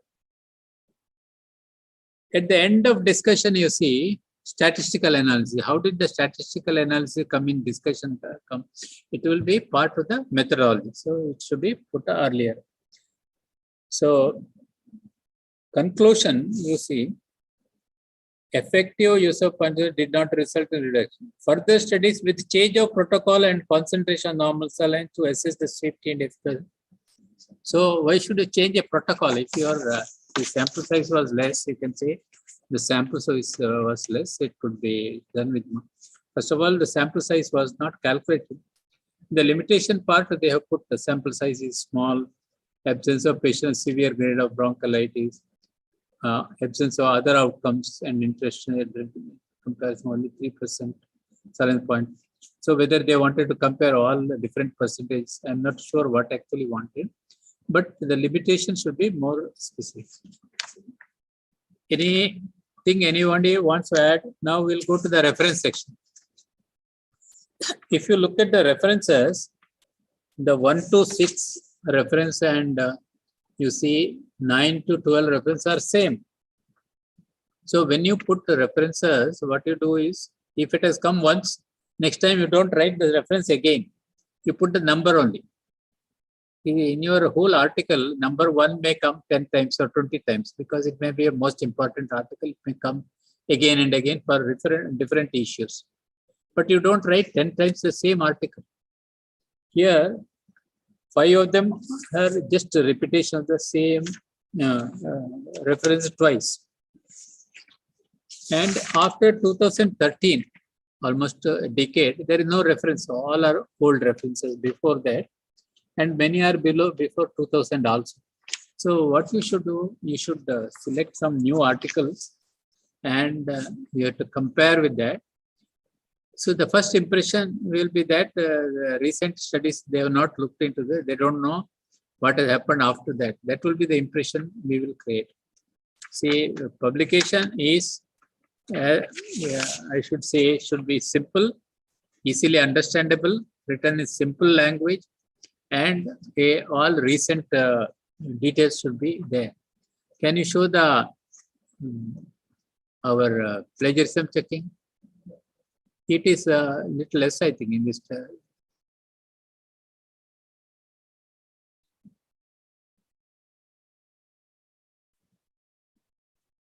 See it, take this, all these points, what we were discussing, and make a nice paper and publish the paper. See, whatever I have made comments and my co-reviewers have made comments, note down those comments and modify. It is 23%, not much. It can be easily reduced to 10 or 15%. So you can reduce that, but to make the other changes. Now, shall we go to the slides? Few slides are there, concluding slides. Then I will stop here. Can you show the slides?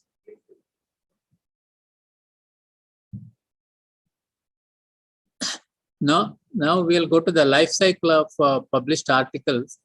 Don't get disheartened. Why I am telling now, don't get disheartened, because 62% of the published articles have been rejected at least once. So don't think if to get rejected is a bad thing. It will give a good experience to you. Take the important comments the reviewer made, modify the article, submit it to another journal. Rejection rates are always higher in a higher impact factor. So if your study is not that very high, the original one, send to a lower impact factor journal. Or even if you send to higher impact factor, at least it gets reviewed, you will get some idea. If the desk rejection occurs, nothing happens. Rejection rate may vary from 10% to 86%, depending upon the journal. But some journals, there will be no rejection, like this Copernicus journal, most of them, there is no rejection. Whatever you give, no review also. They will immediately publish. Only criteria is whether you have sent the money or not. So you have to be careful. And 1% of the published articles have been rejected 4 to 5 times from different journals. These are not my statistics. These are taken from other published articles. Next. So why manuscript get rejected? Dr. AK has already told. I have nothing much to add.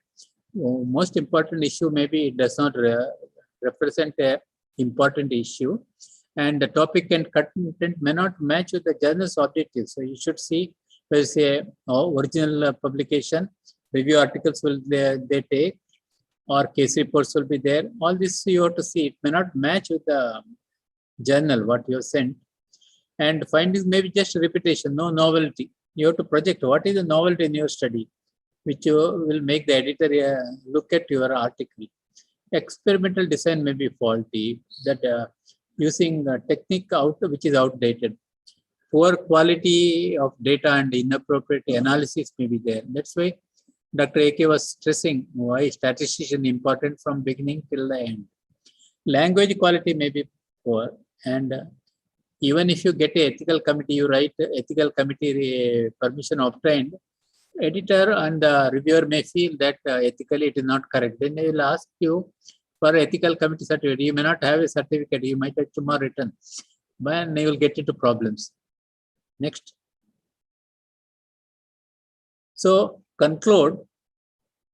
Identify a suitable journal for publishing your research. That is very important. Follow the guidelines of the journal and give authorship as per guidelines. Whoever deserves an authorship, you should give. Otherwise, next time he will not talk to you also, may not even look at you.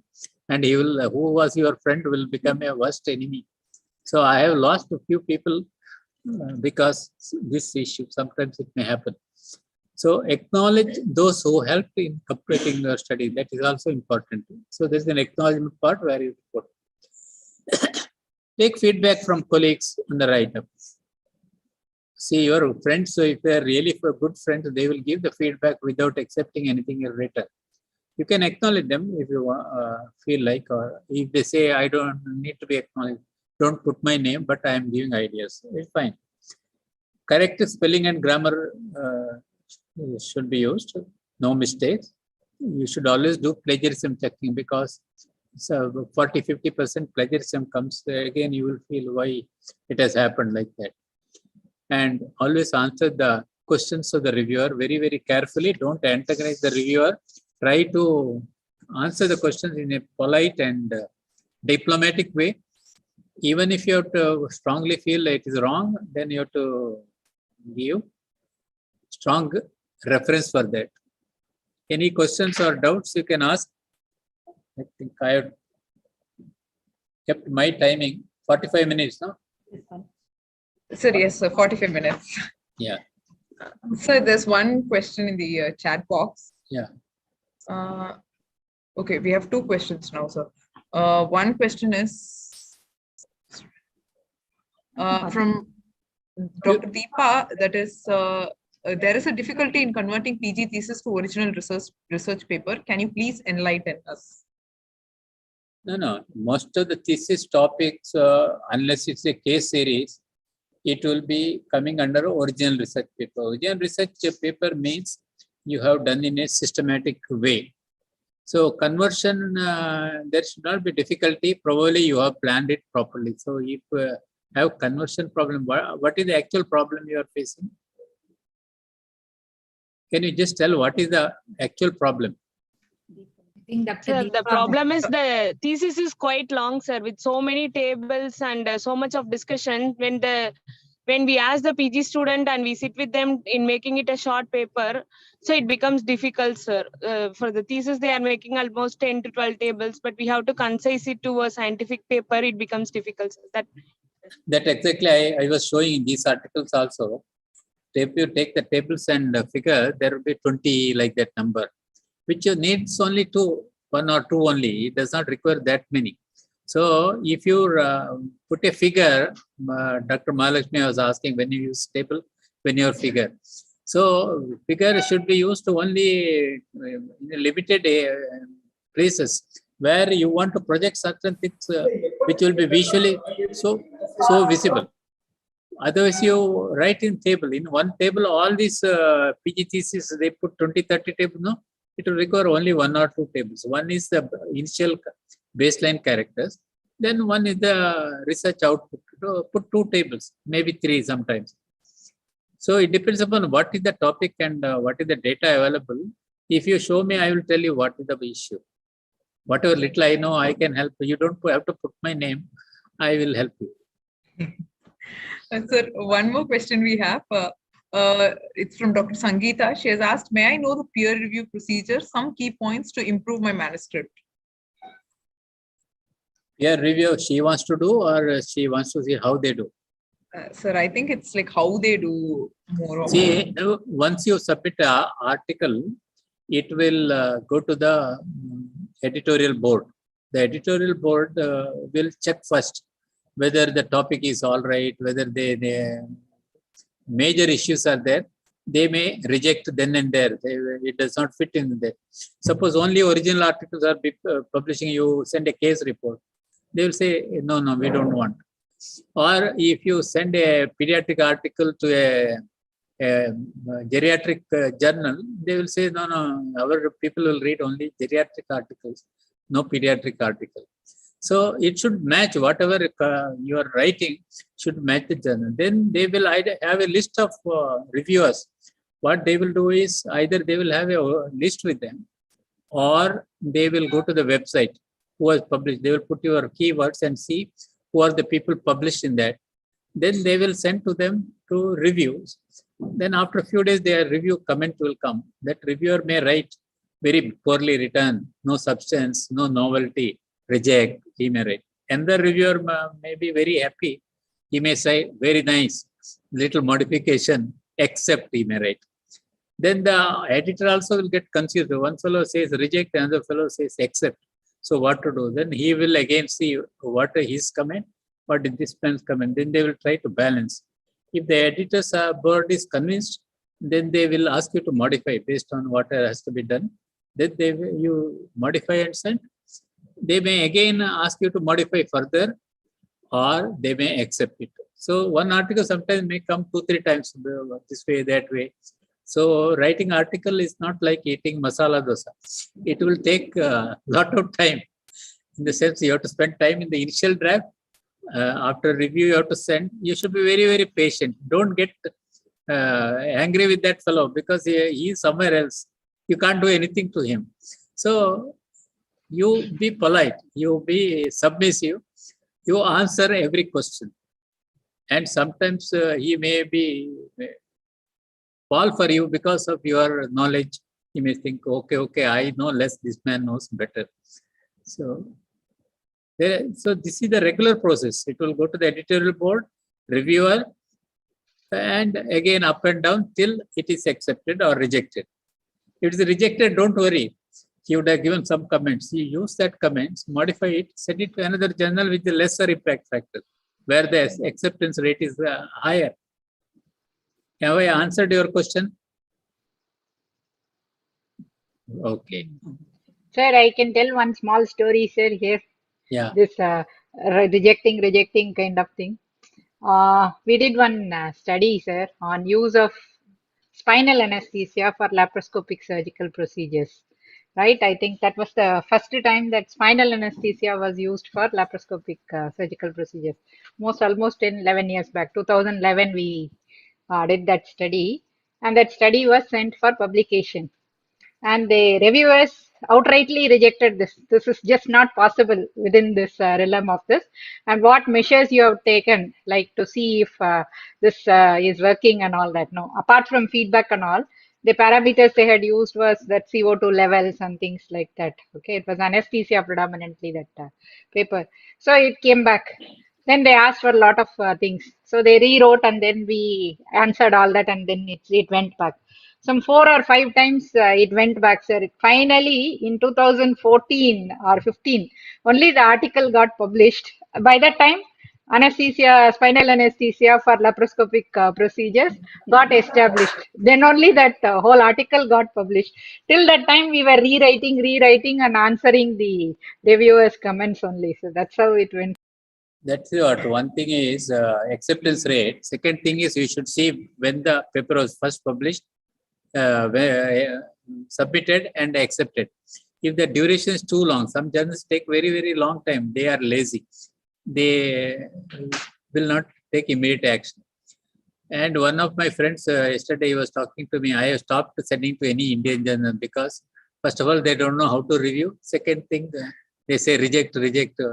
Now all my papers are in the international journals. So it could be possible. Sometimes the person who is reviewing also should be knowledgeable. Because if he does not know spinal anesthesia can be used for laparoscopy, he will say it is not possible because he does not know. it does not mean that your procedure is wrong or what you've done is wrong. So this will happen because after all, they are also human beings. And some of the people may be very dominating. So they want, this is like this only. They will not accept anybody else's idea. Thank you, sir. Thank you for that wonderful session with good, nice examples and everything. And of course, I mean, writing a thesis or an article, it's not like even making a masala dosa, sir. It's much bigger than that. And Yeah, I think making is more difficult than eating. ma'am, but it's more, writing an article is more difficult than making a masala dosa. Okay. Yeah. So, sir, it was a nice session, and it was like viewing from the other side of the door now. So that was a nice process that you took through us, because we generally used to look at us, our first and foremost, we have written that precious article, and to us it's the most beautiful and the best thing that we have written.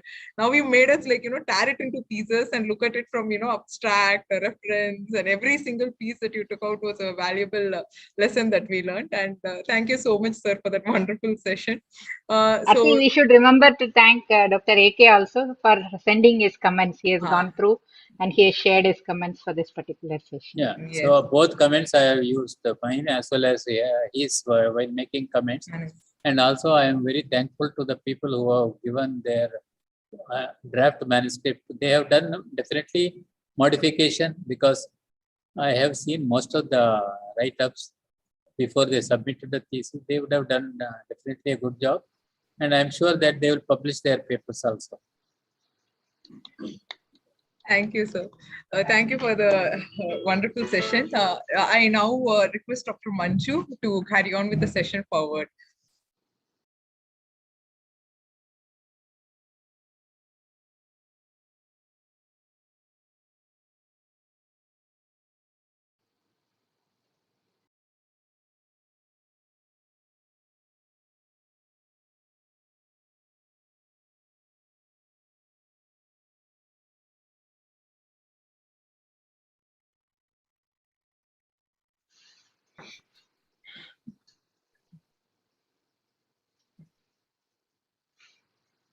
Anju, Yes, I have ma'am. requested our Bhatt sir for a few minutes extra time.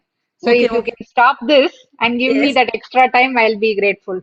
Now, ma'am, or at the end? Yeah, anyway, you know all these things, so they don't need to, you need not introduce. Okay, so I need not introduce. Okay, ma'am, then 1 minute, ma'am. Let me stop the share then. They will not stop you. You have to stop whenever you want. No, sir. 1 minute, ma'am. I'll just, yes, ma'am. I'll stop sharing, ma'am. Ma'am, you can go ahead with your talk. It's regarding communicating on your research findings on stage, and all of us will be very interested to know what are the tips and tricks you want to share with all of us for oral presentations. As we faculties also, we are regular, we go for conferences and all and do our oral presentations. Ma'am, I hope you will enlighten all of us with your tips and tricks. Over to you, ma'am. Okay. Manju, little bit, thank you for giving me this time. And I would like to thank our Dean and Vishnubhat sir for this opportunity. I slightly modified the topic. Okay. So I really love design. I love fonts. I love colors. I love how to present things visually. So I just slightly modified this topic to include that also on how would you go and design and deliver an effective and engaging scientific presentation. So that's going to be what I'm going to talk about. So I'm going to focus on three elements. One is how do you structure your narrative? Like how do you plan, right? I believe that 90% of work is done at the planning stage. And then you go about creating the visual aids, because we need to understand that when we are talking using PowerPoint or other things, it's a very visual medium. So you should be able to see things rather than tell things. Okay. And how do you ensure that the delivery occurs in an effective manner? So that is going to be my scope of my talk. And I took the liberty of taking one of these things from one of the recent FFF webinars by the JIPMA director. He was showing how the life expectancy of the third world countries have increased. And he said this is mainly because of research. That's true, right? So we keep doing life-saving research and we keep discovering things. And these things need to be shared. Unless you have very effective persuading communication skills. It is very difficult for your research to reach the people whom it is intended for. So you need to know how to communicate. So that is the basic premise on which we are working on. So presentations, by the way, are very effective. Why? Because sometimes you want to tell new findings that might be your peers, right? That might be the scientific community in which you want to go and then say, yeah, this is what I have discovered in this, or this is a new treatment protocol I have evolved, or this is a new cancer drug we have developed, etc., etc. You can also sometimes you might want to educate your juniors, okay, or your peers on new measures. We did this during this COVID. So many things we had to learn, new skills, new competencies. So we need to use presentations as a very effective method for educating a large number of people with a short and stipulated time. And sometimes, no, if you want to advance your career, you want to become this thing, you need to be known as a good speaker, right? A lot of, we saw from morning how effective our speakers were in communicating their findings. You saw that presentation by AK sir or Nishad or Bhatt sir's presentation in the morning. People come, they want to listen to you. They love listening to people and they come and look at you. So that is one more way of advancing your career. So these are some things what we need to do to present. So what's the sign queen on or the most important elements? I always call this as health and hygiene measures. Health measures, no, they are very desirable elements that you want to have. Okay. But sometimes it is not there. You can still live with it. You don't want to have diabetes or hypertension. You want to have very normal, healthy lifestyle. But suppose if you are having diabetes, what you will do? You will take a pill, you will take an insulin and still live with it. Okay. So, but there are certain things which are like hygiene measures. In hygiene measures, you can't live without it. You can't drink dirty water. Okay. You can't live in a place where the air is so polluted that you can't breathe. So similarly, when you are presenting also, no, the most important factors is that you have to be concise to the point, but at the same time, no, your presentation should have enough scope or depth for people to get a buy-in from you also. If you are very superficial and just touching the surface and going, then people who really know the subject may not get impressed by your presentations. So these are what I would call it as health factors in your presentations. Whereas the hygiene factors are, you can't mislead the people, right? You can't say falsehood. And when things are not working, you can't say it is working. Or you can misinform, okay? You can twist the facts slightly so that it comes to your advantage and you don't have to really do. Or most important of all, right? When you're talking to the audience, you can't disengage them. You need to ensure that your audience are in the same wavelength. That's what I was asking question in the chat box some time back. I see 96 participants in this particular meeting, and I'm not very sure how many of them are with us. So it's a question of us answering that whether you lost the audience before you got them or you lost them after they started listening to you. So these are certain essential elements. And when we talk about scientific presentations, there are three elements. What's the structure of your talk? What's the narrative you're going to use? How are you going to use your visual aids? How are you going to create them? And how are you going to use them? And how do you go about delivering them? So these are the three elements. We will be revisiting each of this. So first I take the structure or the narrative. Okay. So the most important thing is you need to prepare. You can't come for a meeting without preparation. And the most important or the most challenging aspect of any preparation is to know who is your audience, right? Who is the target audience? How do you want them? Do you want to dazzle them? You want to impress them? You want to leave them with some very strong message? What is that you want to do? And what is that you will need to do to ensure that your audience get the buy-in, right? So if I'm the previous presentation, no, was very nice. He was talking about how to use figures. So he actually used a figure to ask that question. So what is that you need to bring in that element in your presentation to get a buy-in from your audience? That is what you need to do.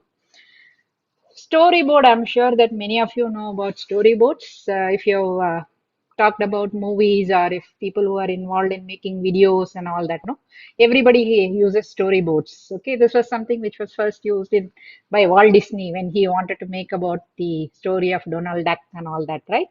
So this is how, or if you take recent Bigil, this also seems like that. So if you, the movie starts with an introduction, okay, it's a very low kind of low pitched affair. Then there are serial obstacles, okay, it keeps coming up and then it reaches a climax. So that is where the suspense is maximum. That comes almost at the middle of end, at the junction of the middle 2/3 and the end 1/3 of the movie. And then at some point of time, there is a resolution and suspense comes down. Say same way when you structure your talk, no, you need to actually think about it. You start with an introduction, you go around and then say what are your specific aims or questions which you have addressed. How did you address those questions? Okay, what is that you found? That is your summary. That is where you actually have maximum interest. You need to catch your audience, and then you need to bring it down and then say this is what you conclude. So that is what you need to do. First, before you start only, you have to create any presentation. You have to create your storyboard. What is that you are going to say? So that is what you need to do. And this your material, what you are creating, no, should tell the story in a very logical fashion. Okay. So you start with title and author's acknowledgements, maybe 1 or 2 slides. Then you introduce or provide an overview. Then you go to the methods, results analysis, and summary conclusions. That's how you actually target your presentation. So the whole purpose of this exercise is that the audience should be able to see the big picture rather than the parts, individual parts, no?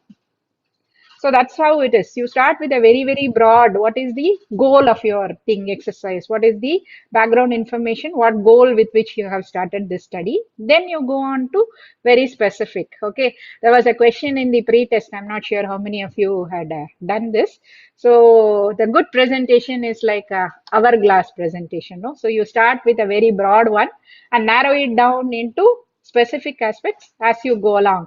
And then towards the end, when you discuss the applicability of findings, you again generalize. As soon as you start the presentations, you tell what is that the big question which you want to be answered in that particular presentation, right? How does oxidative process kills bacteria by or macrophages kill bacteria? That's the first question which we are going to ask.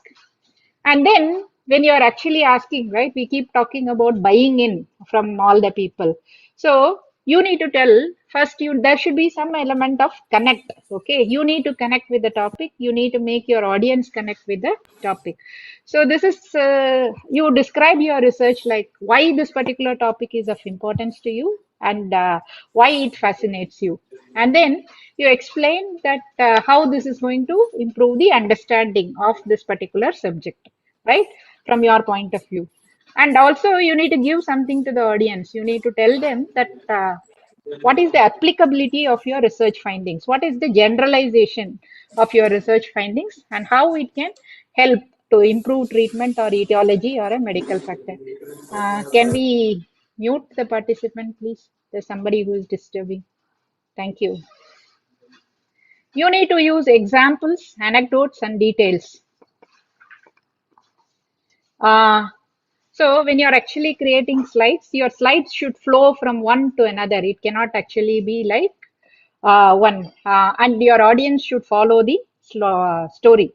So the previous slide should lead on logically to the next slide. That's how it needs to go.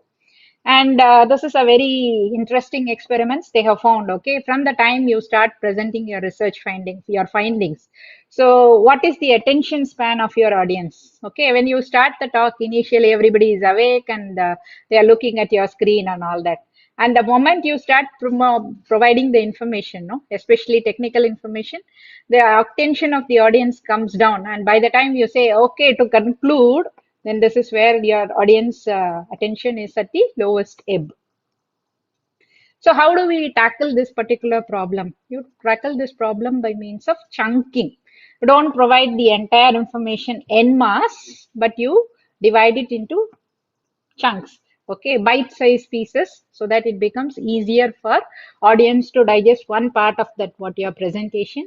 You come up for air. You pause for some time, you ask some questions, you have some interaction, and then you go to the next point. So chunking is the most important way to present your information. So when you plan this, you need to think about how you're going to chunk that particular information. Okay, then we were talking about impact factor journals and all that. So I went and looked up which is the article which has got one of the highest impact factors and citations. So this is this article, original article written by Watson and Crick about the structure of DNA, which was published in Nature in 1953. So this was the original thing. I have actually taken the picture from the original article which was there in Nature. So when you are actually putting your results, no, this is the radically different structure of DNA we are proposing. So you have to actually substantiate that with how you found that particular result, right? You have to have a story, or you have to have some context in which you found this thing. So they found this, that the ratio of adenine to thymine and guanine to cytosine, they are always very close, and how they found out, blah, blah, blah, it is all there. So you have to actually make sure that you tell the audience that how you arrived at that finding. And in fact, this particular thing, no, you see this, the number of pages, 737 to 738. It is not even full page of 738. It is only now less than a quarter of a page of 738. But that is the most cited article in literature. So I told you about chunking, but when you chunk, you make sure that you link the previous part with the next part of your presentations. That's how you sequence them and link the talk. And the presentation should end like you started with very broad generalizations, goals, then you narrowed down your objectives, you stated your methodology, and then once the results have come, after that, when you say the discussions and the applicability of your findings, again you go into a broad mode. See how it is applicable in the world at general. That's how it is. And at the end, no, it helps always to put in a summary diagram. This is an infographic I took from CDC regarding tuberculosis. That tells us what is the extent of the problem, the iceberg phenomenon. So a picture is worth more than 1,000. Picture is worth more than 1,000 words. That's the way in which you can do. So when you actually present it, when you do a storyboarding of your presentation, right? What I do is I write down what content should go into each slide, right? When I make my presentations, that's how I start with that. And usually it is nice to end with that. So this is what you need to think about, how you need to structure your narrative. So I told you that there are 3 elements. So I've spoken to you about the structure, or the storyboard, or the narrative, how you can actually structure it. Then we will talk about the next important thing, that is the visual aid, right? Should I pass for any comments, questions, messages, chats?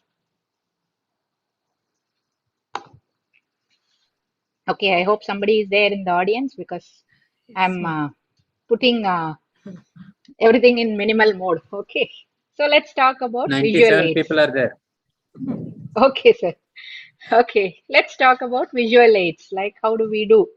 Right, PowerPoint is one visual aid which we are using, but PowerPoint is not the only visual medium we can use. We can use Canvas. A lot of people might be aware of Prezi, the zooming PowerPoint, right? The animated PowerPoints which are there. Okay, Keynote is a very nice software for presentations. It comes with very minimalistic designs, and very intuitive it is when you actually use Keynote, because once you give a command for a few times, then automatically that command gets repeated, right?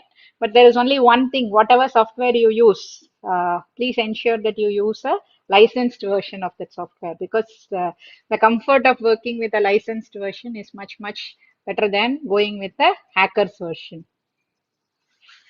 Okay, so how I'm going to do this visual aids is I'm going to walk you through, or I'm going to show it to you. It's more like show and talk.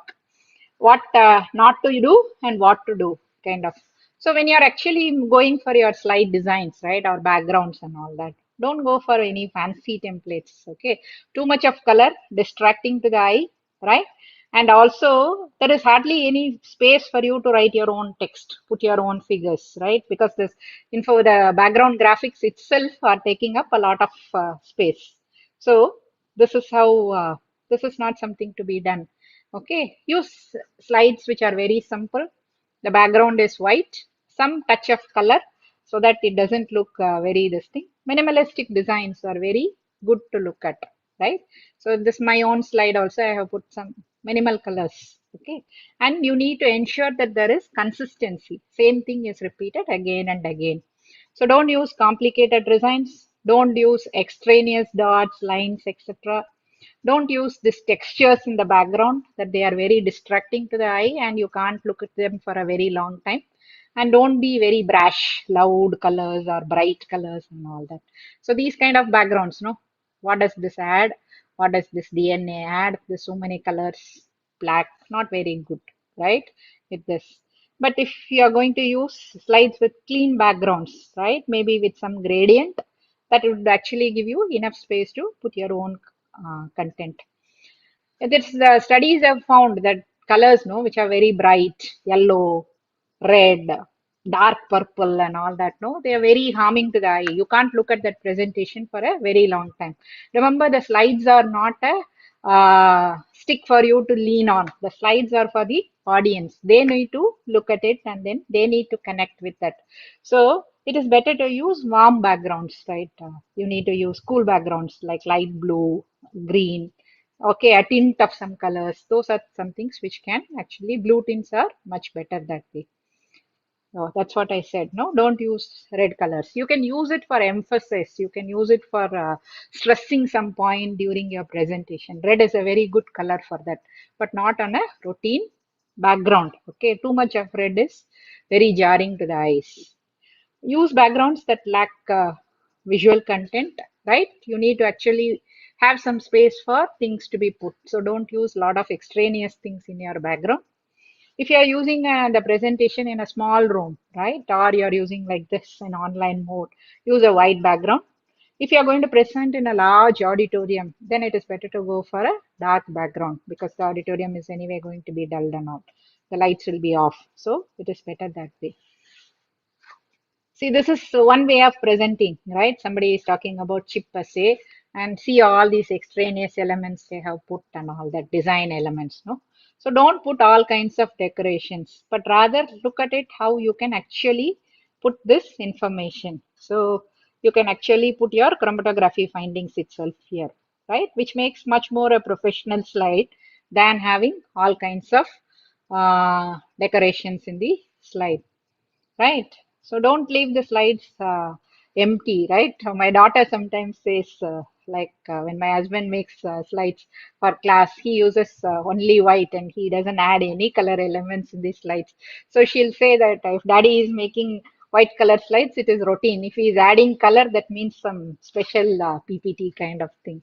So see, just by adding one small band of color, okay, changing the color of the title font and changing the color of your bullets, the slide looks much more nicer, right? Visually very aesthetically pleasing.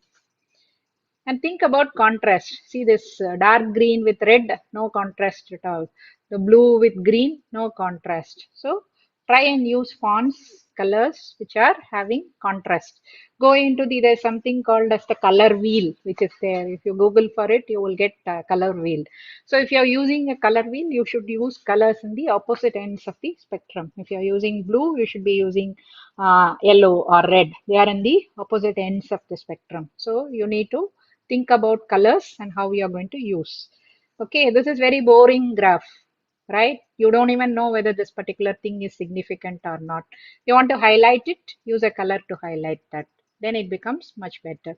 Similarly, if instead of just having text, if you have some color, change the color of the text, that brings, eye always goes towards the change in the background information. No? So we always try and look for signal among the noise.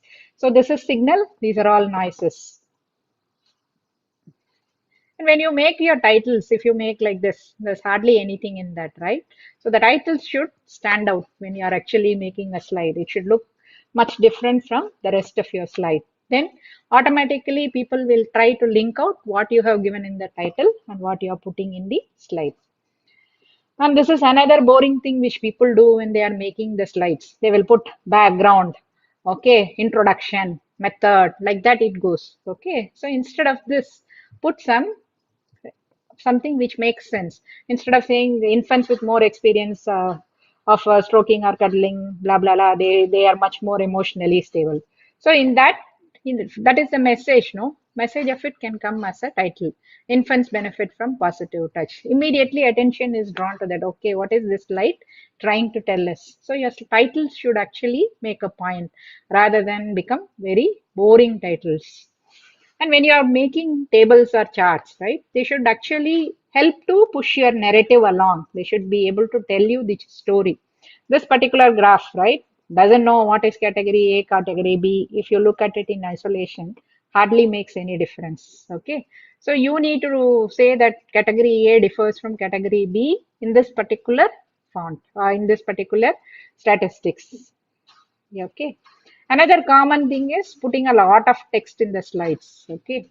It took a lot of time for me to make this presentation because I had to do a lot of bad slides and then take pictures of them, screenshots to make good, put it into this.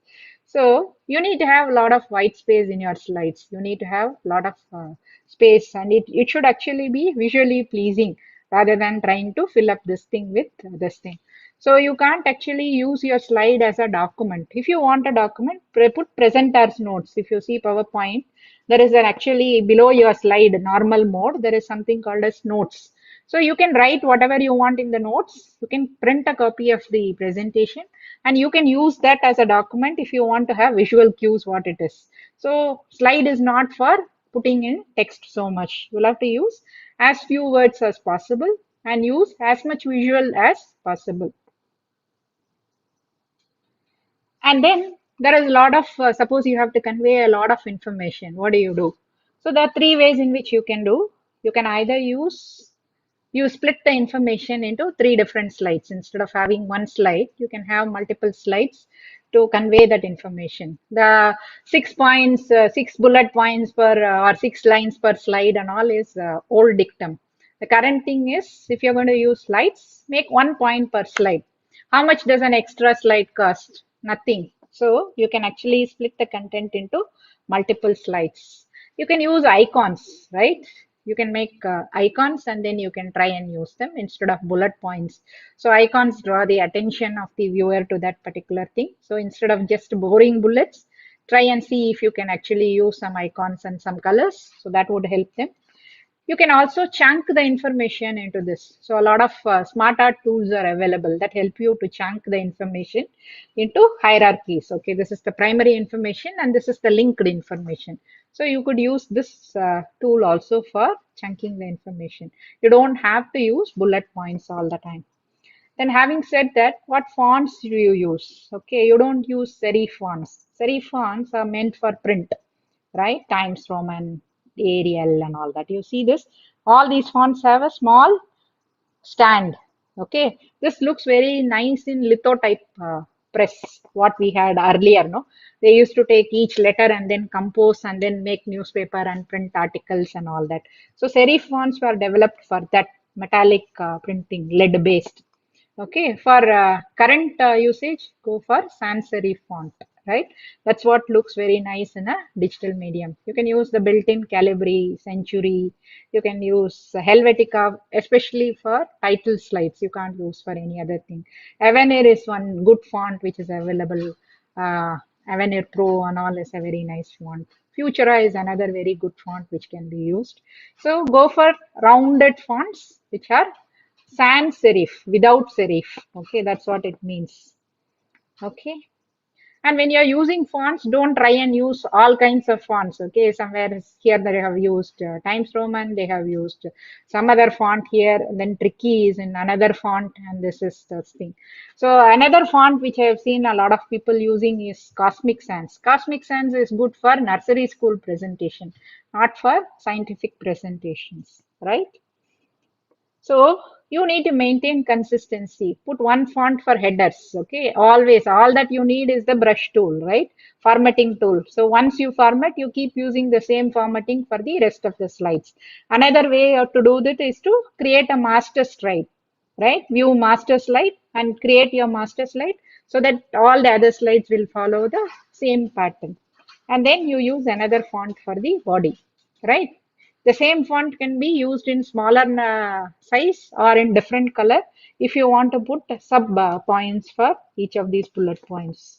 And have some empathy for your readers, right? So you should use adequate font size so that people will be able to see that at the back of the class also. So if you're using for text, minimum 24 font. 36 is too big, especially if you're using on online medium and all that. If you're using on phones, it looks very jarring to the eye, maybe 32. If you're using for title, right? If you're using thinner fonts, non-bold fonts, you can have up to 44, 48. Okay, sometimes I've used till 52 also. Very thin fonts, you can use up to 52. But normally 40, 44 is what you can use. And if you're using for font, citations, notes, labels and all, you use little smaller ones.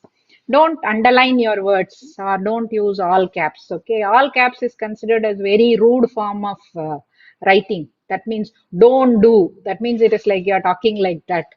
So don't use all caps. Okay. If you want to stress some particular point, you can use italics or you can make that bold or you can add a splash of color. So that is another thing which you can do. This is from the same Watson and Crick article. So this is how they are describing the DNA chain. Imagine reading this for the first time without any visual impression. Okay.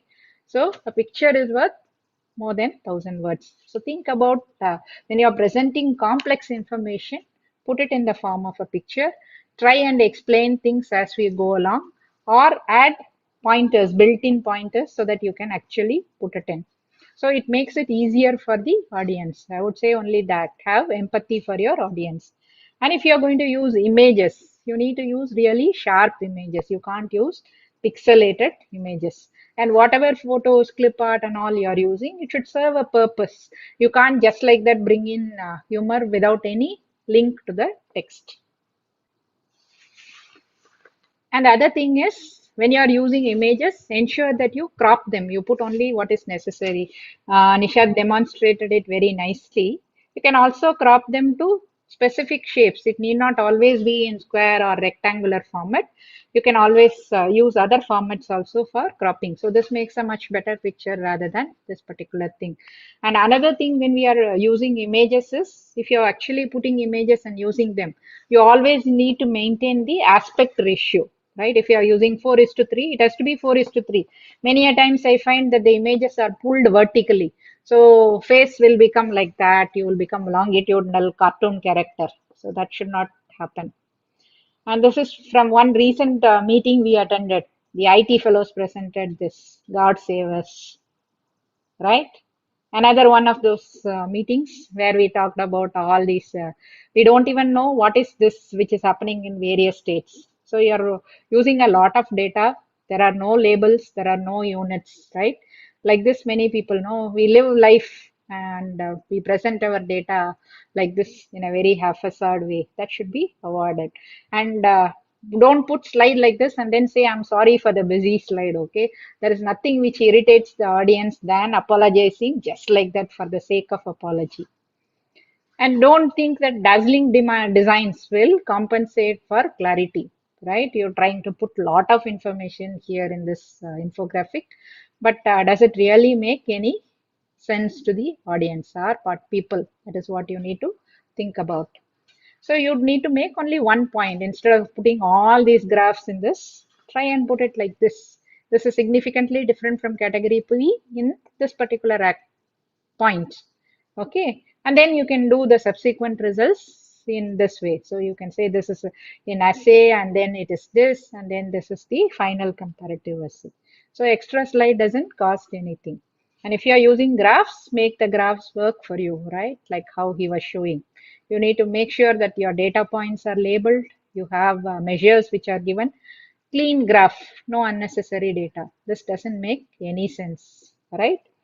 Imagine, like, always look at it from the point of view of viewer. Will it make sense to the viewer? It might make sense to you because you are writing it, but it has to make sense for the viewer. And when you're talking, you have to give some time for your audience to process, right? So it is nice to use different sections during your talk. So that is what you need to do.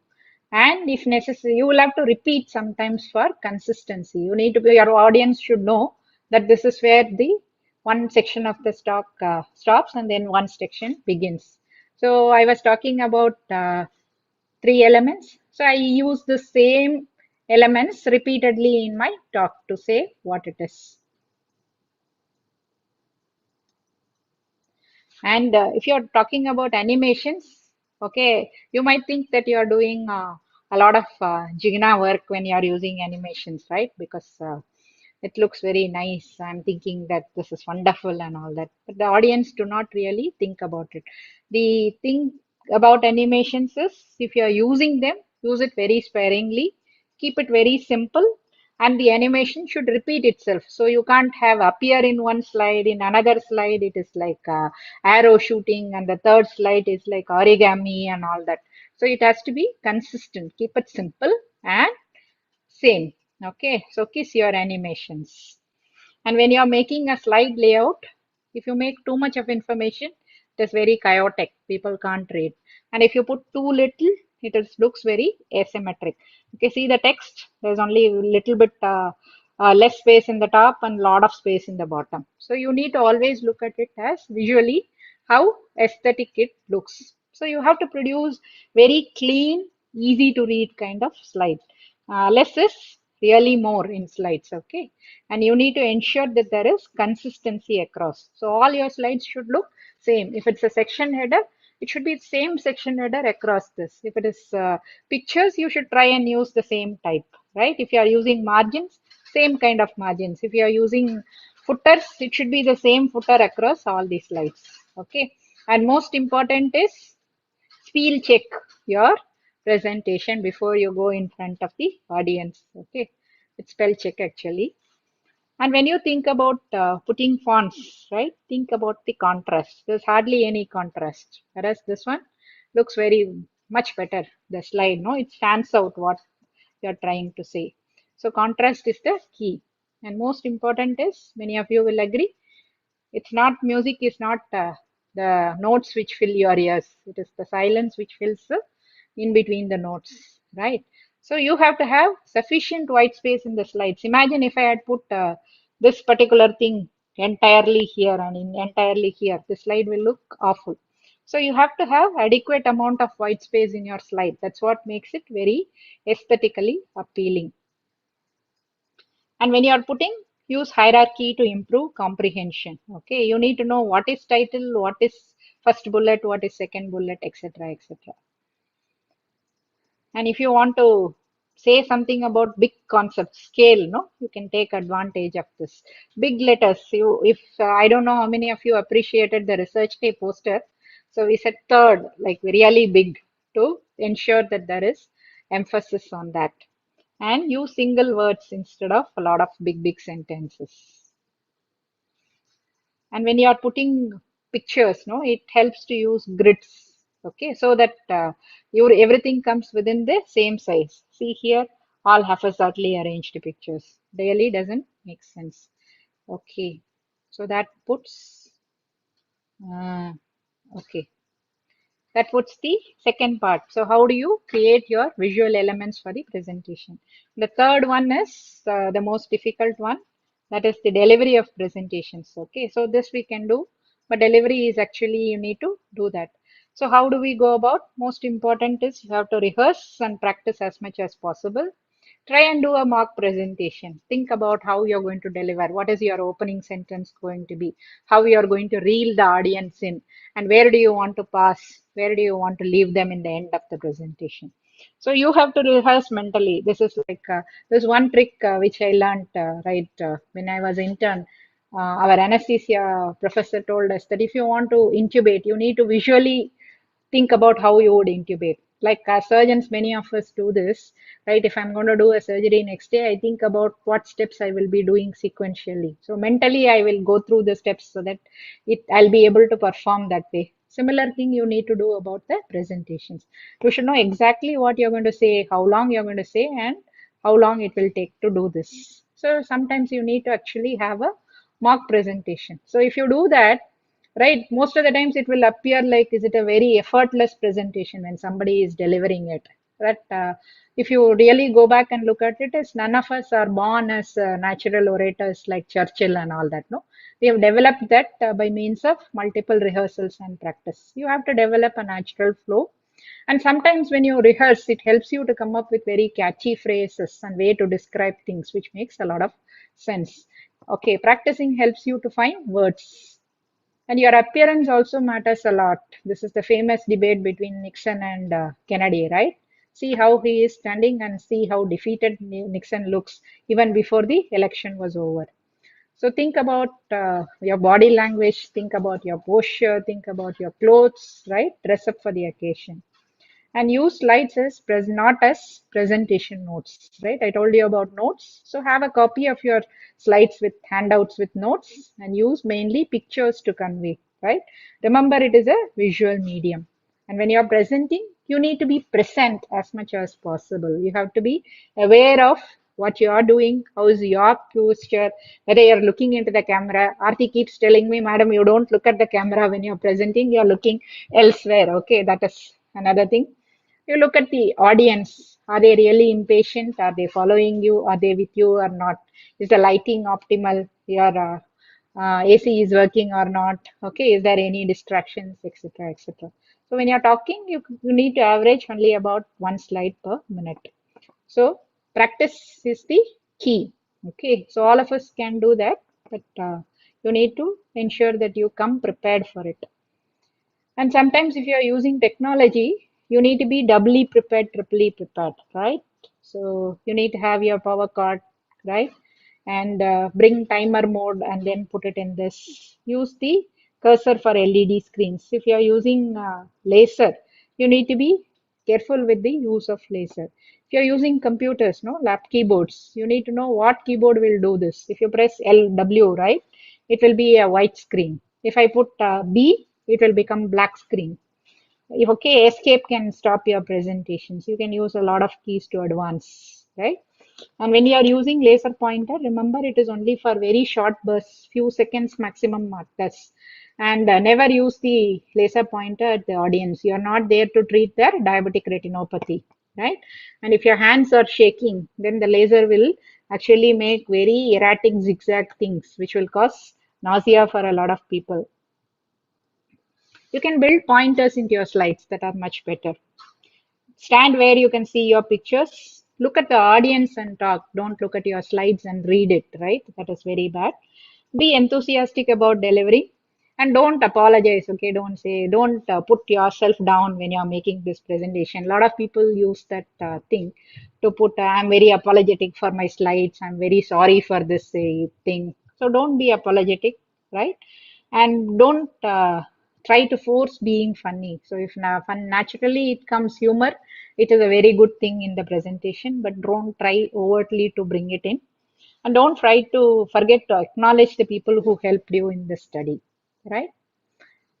Other thing is interruptions. There can be a lot of interruptions. It can be minor, sometimes it can be major. Don't get irritated or rushed. Okay, I am not the best person to say that, but at least in the presentations, I don't get irritated. You answer briefly, try and make your point as clear as possible. Okay, you discuss this, don't try to push that issue off. But if it is not very bad thing to say, I don't know, right? I'll look up, I'll get back to you. Okay, it shows that you are willing to learn, it shows your humility. So it's not a bad thing to say at all, right? I don't know, I'll look it up. So at the end, you come and then emphasize there should be 1 or 2, 3 take home messages, and that should open up a new perspective and leave your audience with something to think about, right? And when you are asking for questions, no, most important is you need to think about what questions you're going to have from the audience and prepare for it. And sometimes, no, immediately you will not be able to answer. So it is better to rephrase the question in your own words, right? Instead of speculating, just say that I don't know and we'll look up and make an honest effort to look up. So if I were to say to give an effective presentation, you have to say what you're going to say, right? You need to make sure that what type of data and what points you may want to make from the presentation and convey it, create visuals accordingly, and go ahead and go and say it. Okay, you organize your presentation well, present it with very clear, effective slides, reinforce your messages, and then say what you have already said. You summarize your points. Actually, you need to remember that good science is more important than glitz, okay, show offs. So remember to have fun. Like designing science talks is an art form, like coming and giving a presentation. There's no such thing as perfect talk. The more you give, the more you realize that you can become much better next time. So you can try and rehearse. And most important is the audience come to listen to your talk thinking that they want you to listen to a good talk. They want you to do a good job. No one comes with an intention of annihilating you and then say this should be the worst presentation and all that. So it actually shows that there is another aspect of your development. Structure your content, but use your own style and think ahead and practice. Practice, practice, practice. That's the key. So these are the resources I have used. There are a lot of interesting things which are there in the presentation. Like there are a lot of interesting blogs about scientific thing. There's one nice thing about Elsevier resource which is available, how to give a dynamic scientific presentation. So I have taken a lot of points and information from all these things. Thank you very much for your kind attention. I hope that this presentation was effective at least. Thank you very much, ma'am. Definitely it was effective, ma'am, and you have given us, shared with us many tricks, ma'am. And I would like to tell you that there's a fan following of your PPTs here, ma'am, in our institute and outside also. So you are the apt person to give a talk on this topic too, ma'am. Thank you very much, ma'am. There are many queries, ma'am, but it is for the next session, I suppose, ma'am, because so any queries anyone has regarding this session on tips and tricks for oral presentation, please, you can put it in the chat box, please.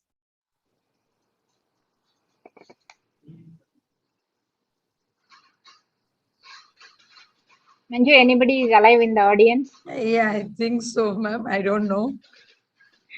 Okay. So if there is no question answers, we'll go to the.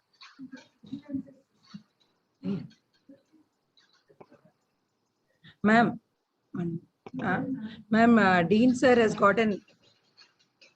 Okay. Ma'am, Dean sir has got a meeting in MU, sir. Yeah. There is some urgent meeting. I think Meeting is there. Madam also will come there, I think. So he says question answer we can have tomorrow morning. Sir, this meeting is at 4:40, 4:30, 4:45, no? So let us take few questions and then by the time he comes, we'll finish. Okay, so shall we start without sir? Sir is there in the meeting, sir? 4:45 only, sir. Sir is there. Sir's meeting. Oh. Sir's meeting is at 4:45. We'll wind up by 4:30, sir. 4:30, 4:35. Okay, We fine. still have 10 minutes. So questions can be combined. Your session and question answer session can be combined. They can ask questions to madam, and also they can ask questions to other me or Dean or whomever they want. Madam's questions, let us finish first. Can you hear? Madam's question you finished. Yeah, it was No questions. Nice talk. I think. Good abstracts and for conference presentation. Don't be afraid of asking questions because madam is sitting somewhere else. So any other question in the box which we need to answer? Ma'am, question means like we want that you have given enough of the tips for oral presentation. Hope so if we follow these tips along with the good scientific matter, we'll be able to bag the awards and all in the conferences. Actually, I have one more question, ma'am. Actually, criteria for good abstract sent for if we are sending a very good abstract for conference presentation abroad, like all international conferences and all very prestigious conferences, what are the tips to get our abstract accepted? How good it is supposed to be? Either sir can answer or madam can. Because you told about the oral presentation, I just wanted to know about the abstract for us to get it accepted so that we'll go ahead with the oral presentation in an international conference like AOAC, AAC, all those things. Madam has concentrated mainly on presentation part. Suppose you look at the abstract part, the abstract should contain good information. Sometimes the abstract will be published in a journal. They will say that your abstract will be published in journal. Then they will say how many words you can keep. So they would have given a sample on which you have to base your abstract.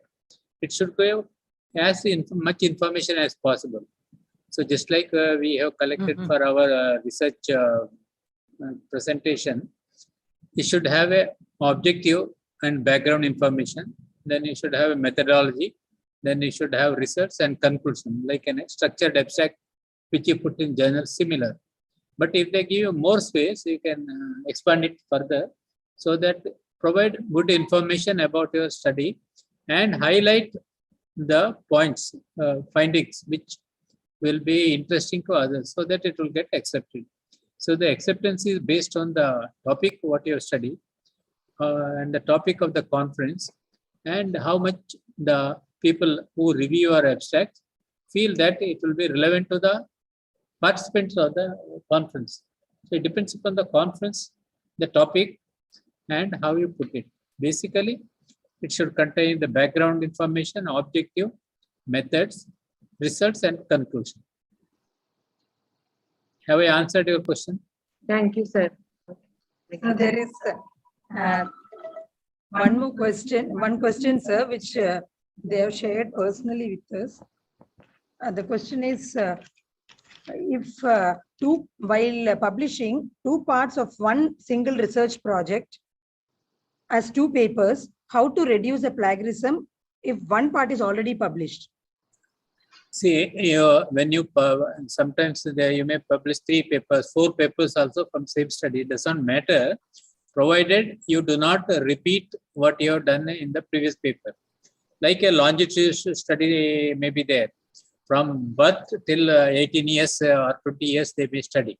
Then they may present the one paper when he is 1 year, 5 years, 10 years. There will be the same cohort. So you have to say this is the cohort which you have recruited when he was newborn or 1 year, and we are following up. And you should give some information about what you have done before, and then you continue. So there will not be any plagiarism in that way. Like we have done, suppose PhD thesis. In the same thesis, there will be some 4 or 5 objectives will be there. Each objective may be one paper, but study may be only one. Just to give an example, neonatal sepsis, zinc. So we have published one on early mortality at 1 month before discharge, what happened to them. How many died in the zinc group, how many without zinc group. Then we followed them up for 1.5 years. Then we published another paper, the same cohort, what happened after 1.5 years to them. We have estimated the inflammatory mediators. So that is another paper. So same patients, but different studies. You understand? So different aspects can be published as a different papers. So it will not cause plagiarism. And you have to give a reference of the previous paper and what you have done. That reference should be given. Have I answered the question? See, some of PGTC also you can have 2 papers. If you have lot of many objectives, and also data is quite long. Nobody wants to read a long paper, so you can make it a part. But you say, I have already published one part, this is the second part of the same study. Then there is no confusion. But same table, same thing, you should not repeat. Clear? Hello? So, Yes, sir. There's one more question in the chat box, sir. If my manuscript in peer review, what to do if reviewers suggest additional research, but though it will take extra month, what should I do? See, best thing is if it is a simple suggestion which you can carry out, you can do and submit, provided the other comments are good. Suppose you think it is not a lot of money, you cannot do, then you better send it to another journal. They will have a different type of comments. You understand? Then you put this as a limitation. You say that although we did this, but we could have done this, but we could not do because we did not have money, or we could not, we don't have the equipment, or let them decide whether they want to publish. It is not that one journal rejects it, it will get rejected from another journal. That's what I was telling some time back also. Yeah, what you could not publish in India journals are rejected, gets published in international journal with a high impact factor. That means the person who has reviewed does not know the importance of that topic. So it will happen sometimes. Because whatever I know only I can review. I don't know, some people don't want to say, I don't know about this subject, he will review. But he doesn't know what is the content or what should be the output. Thank you, sir. Then one more question, sir. Is there any limit for the number of authors while publishing an article? It entirely depends upon the study, because normally in a study, more than 6 authors will not be considered for this thing. Whenever they cite your article, most of the journals will take only 3 authors listing only. They will put, then after that they will put at all. Some journals will say you put up to 6 authors. So after 6 authors you put in your in the next person's sites, he will not put the names at all like that. But it may so happen a multi-centric study where some 15, 20 centers are included. Each center may have 2, 3 authors. Then they will say there are multi-center study. They will list all the centers. They will write Vishnu from this place, Muthuswami from the other place, Nagamani from the other place. Like that, they will put hundreds of names maybe there. So it depends upon the study. In a multi-century study where multiple people are involved, there will be a lot of names will be there. But generally for a research article, not more than 6 usually, maximum. Okay, sir. So one more question from Aarti, BMR, I suppose. These days, during manuscript submission, we have the option of publishing a preprint, which is published by the Research Square without peer review. Is it a good choice to opt for? See, it depends upon that. Once you put your data, it becomes in the public domain. If you want to publish, it is okay. See, it can be still counted because they will give reference number for that. So if it is an urgent paper, this type of publication will be done only in good journal. They will say preprint. They may take the short article, then full article they may publish later. It can be done. It all depends upon your need and the journal. Sometimes they may charge twice also for preprint, sometimes free. Printed one, later on the full article they may charge. That also may be there. It all depends upon the situation. Suppose urgently you need a paper for your promotion, then probably you can get it done like that. Thank you, sir. I think there are no more questions in the chat box now, sir. We can wind up, and I now call upon Deputy Medical Superintendent Dr. Deepa ma'am for the vote of thanks. Feedback is, the feedback link is posted in the chat box. All of you, please give the feedbacks.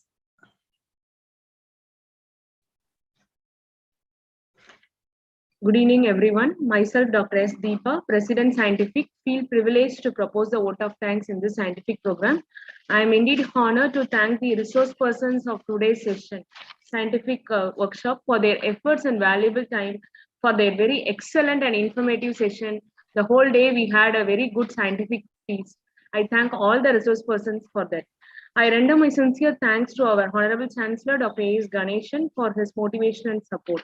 Indeed, it's my pleasure to thank our Madam Chancellor, Dr. Anuradha Ganeshan, Director VMR, for the support rendered in organizing this session. My special thanks to Dr. Mr. Suresh Samvel, Member Board of Management, VMR. I would like to express my sincere gratitude to our beloved Dean, Professor P.F. Kotu, for his initiatives, enthusiastic and constant support throughout our journey in organizing this program. I would like to extend my sincere thanks to Director of Medical Research, Professor Vishnu Bhatt sir, for his guidance and support, and being a resource person also with very great learning experience we had with the participants. My heartfelt thanks to our dynamic lead health professions education, Dr. V.N. Mahalakshmi, for her guidance and motivation in organizing this entire Research Day program with a grand success. My thanks to our medical superintendent, Dr. K. Jaisingh, for his moral support. I thank all the participants of this scientific session for their active participation and enlightening themselves on scientific writing and communication. Thank you once again. Thank you all. Once again, I'd like to announce a small announcement. I request all the participants to fill up the feedback forms and also to complete the post test will be posted. It will be open today.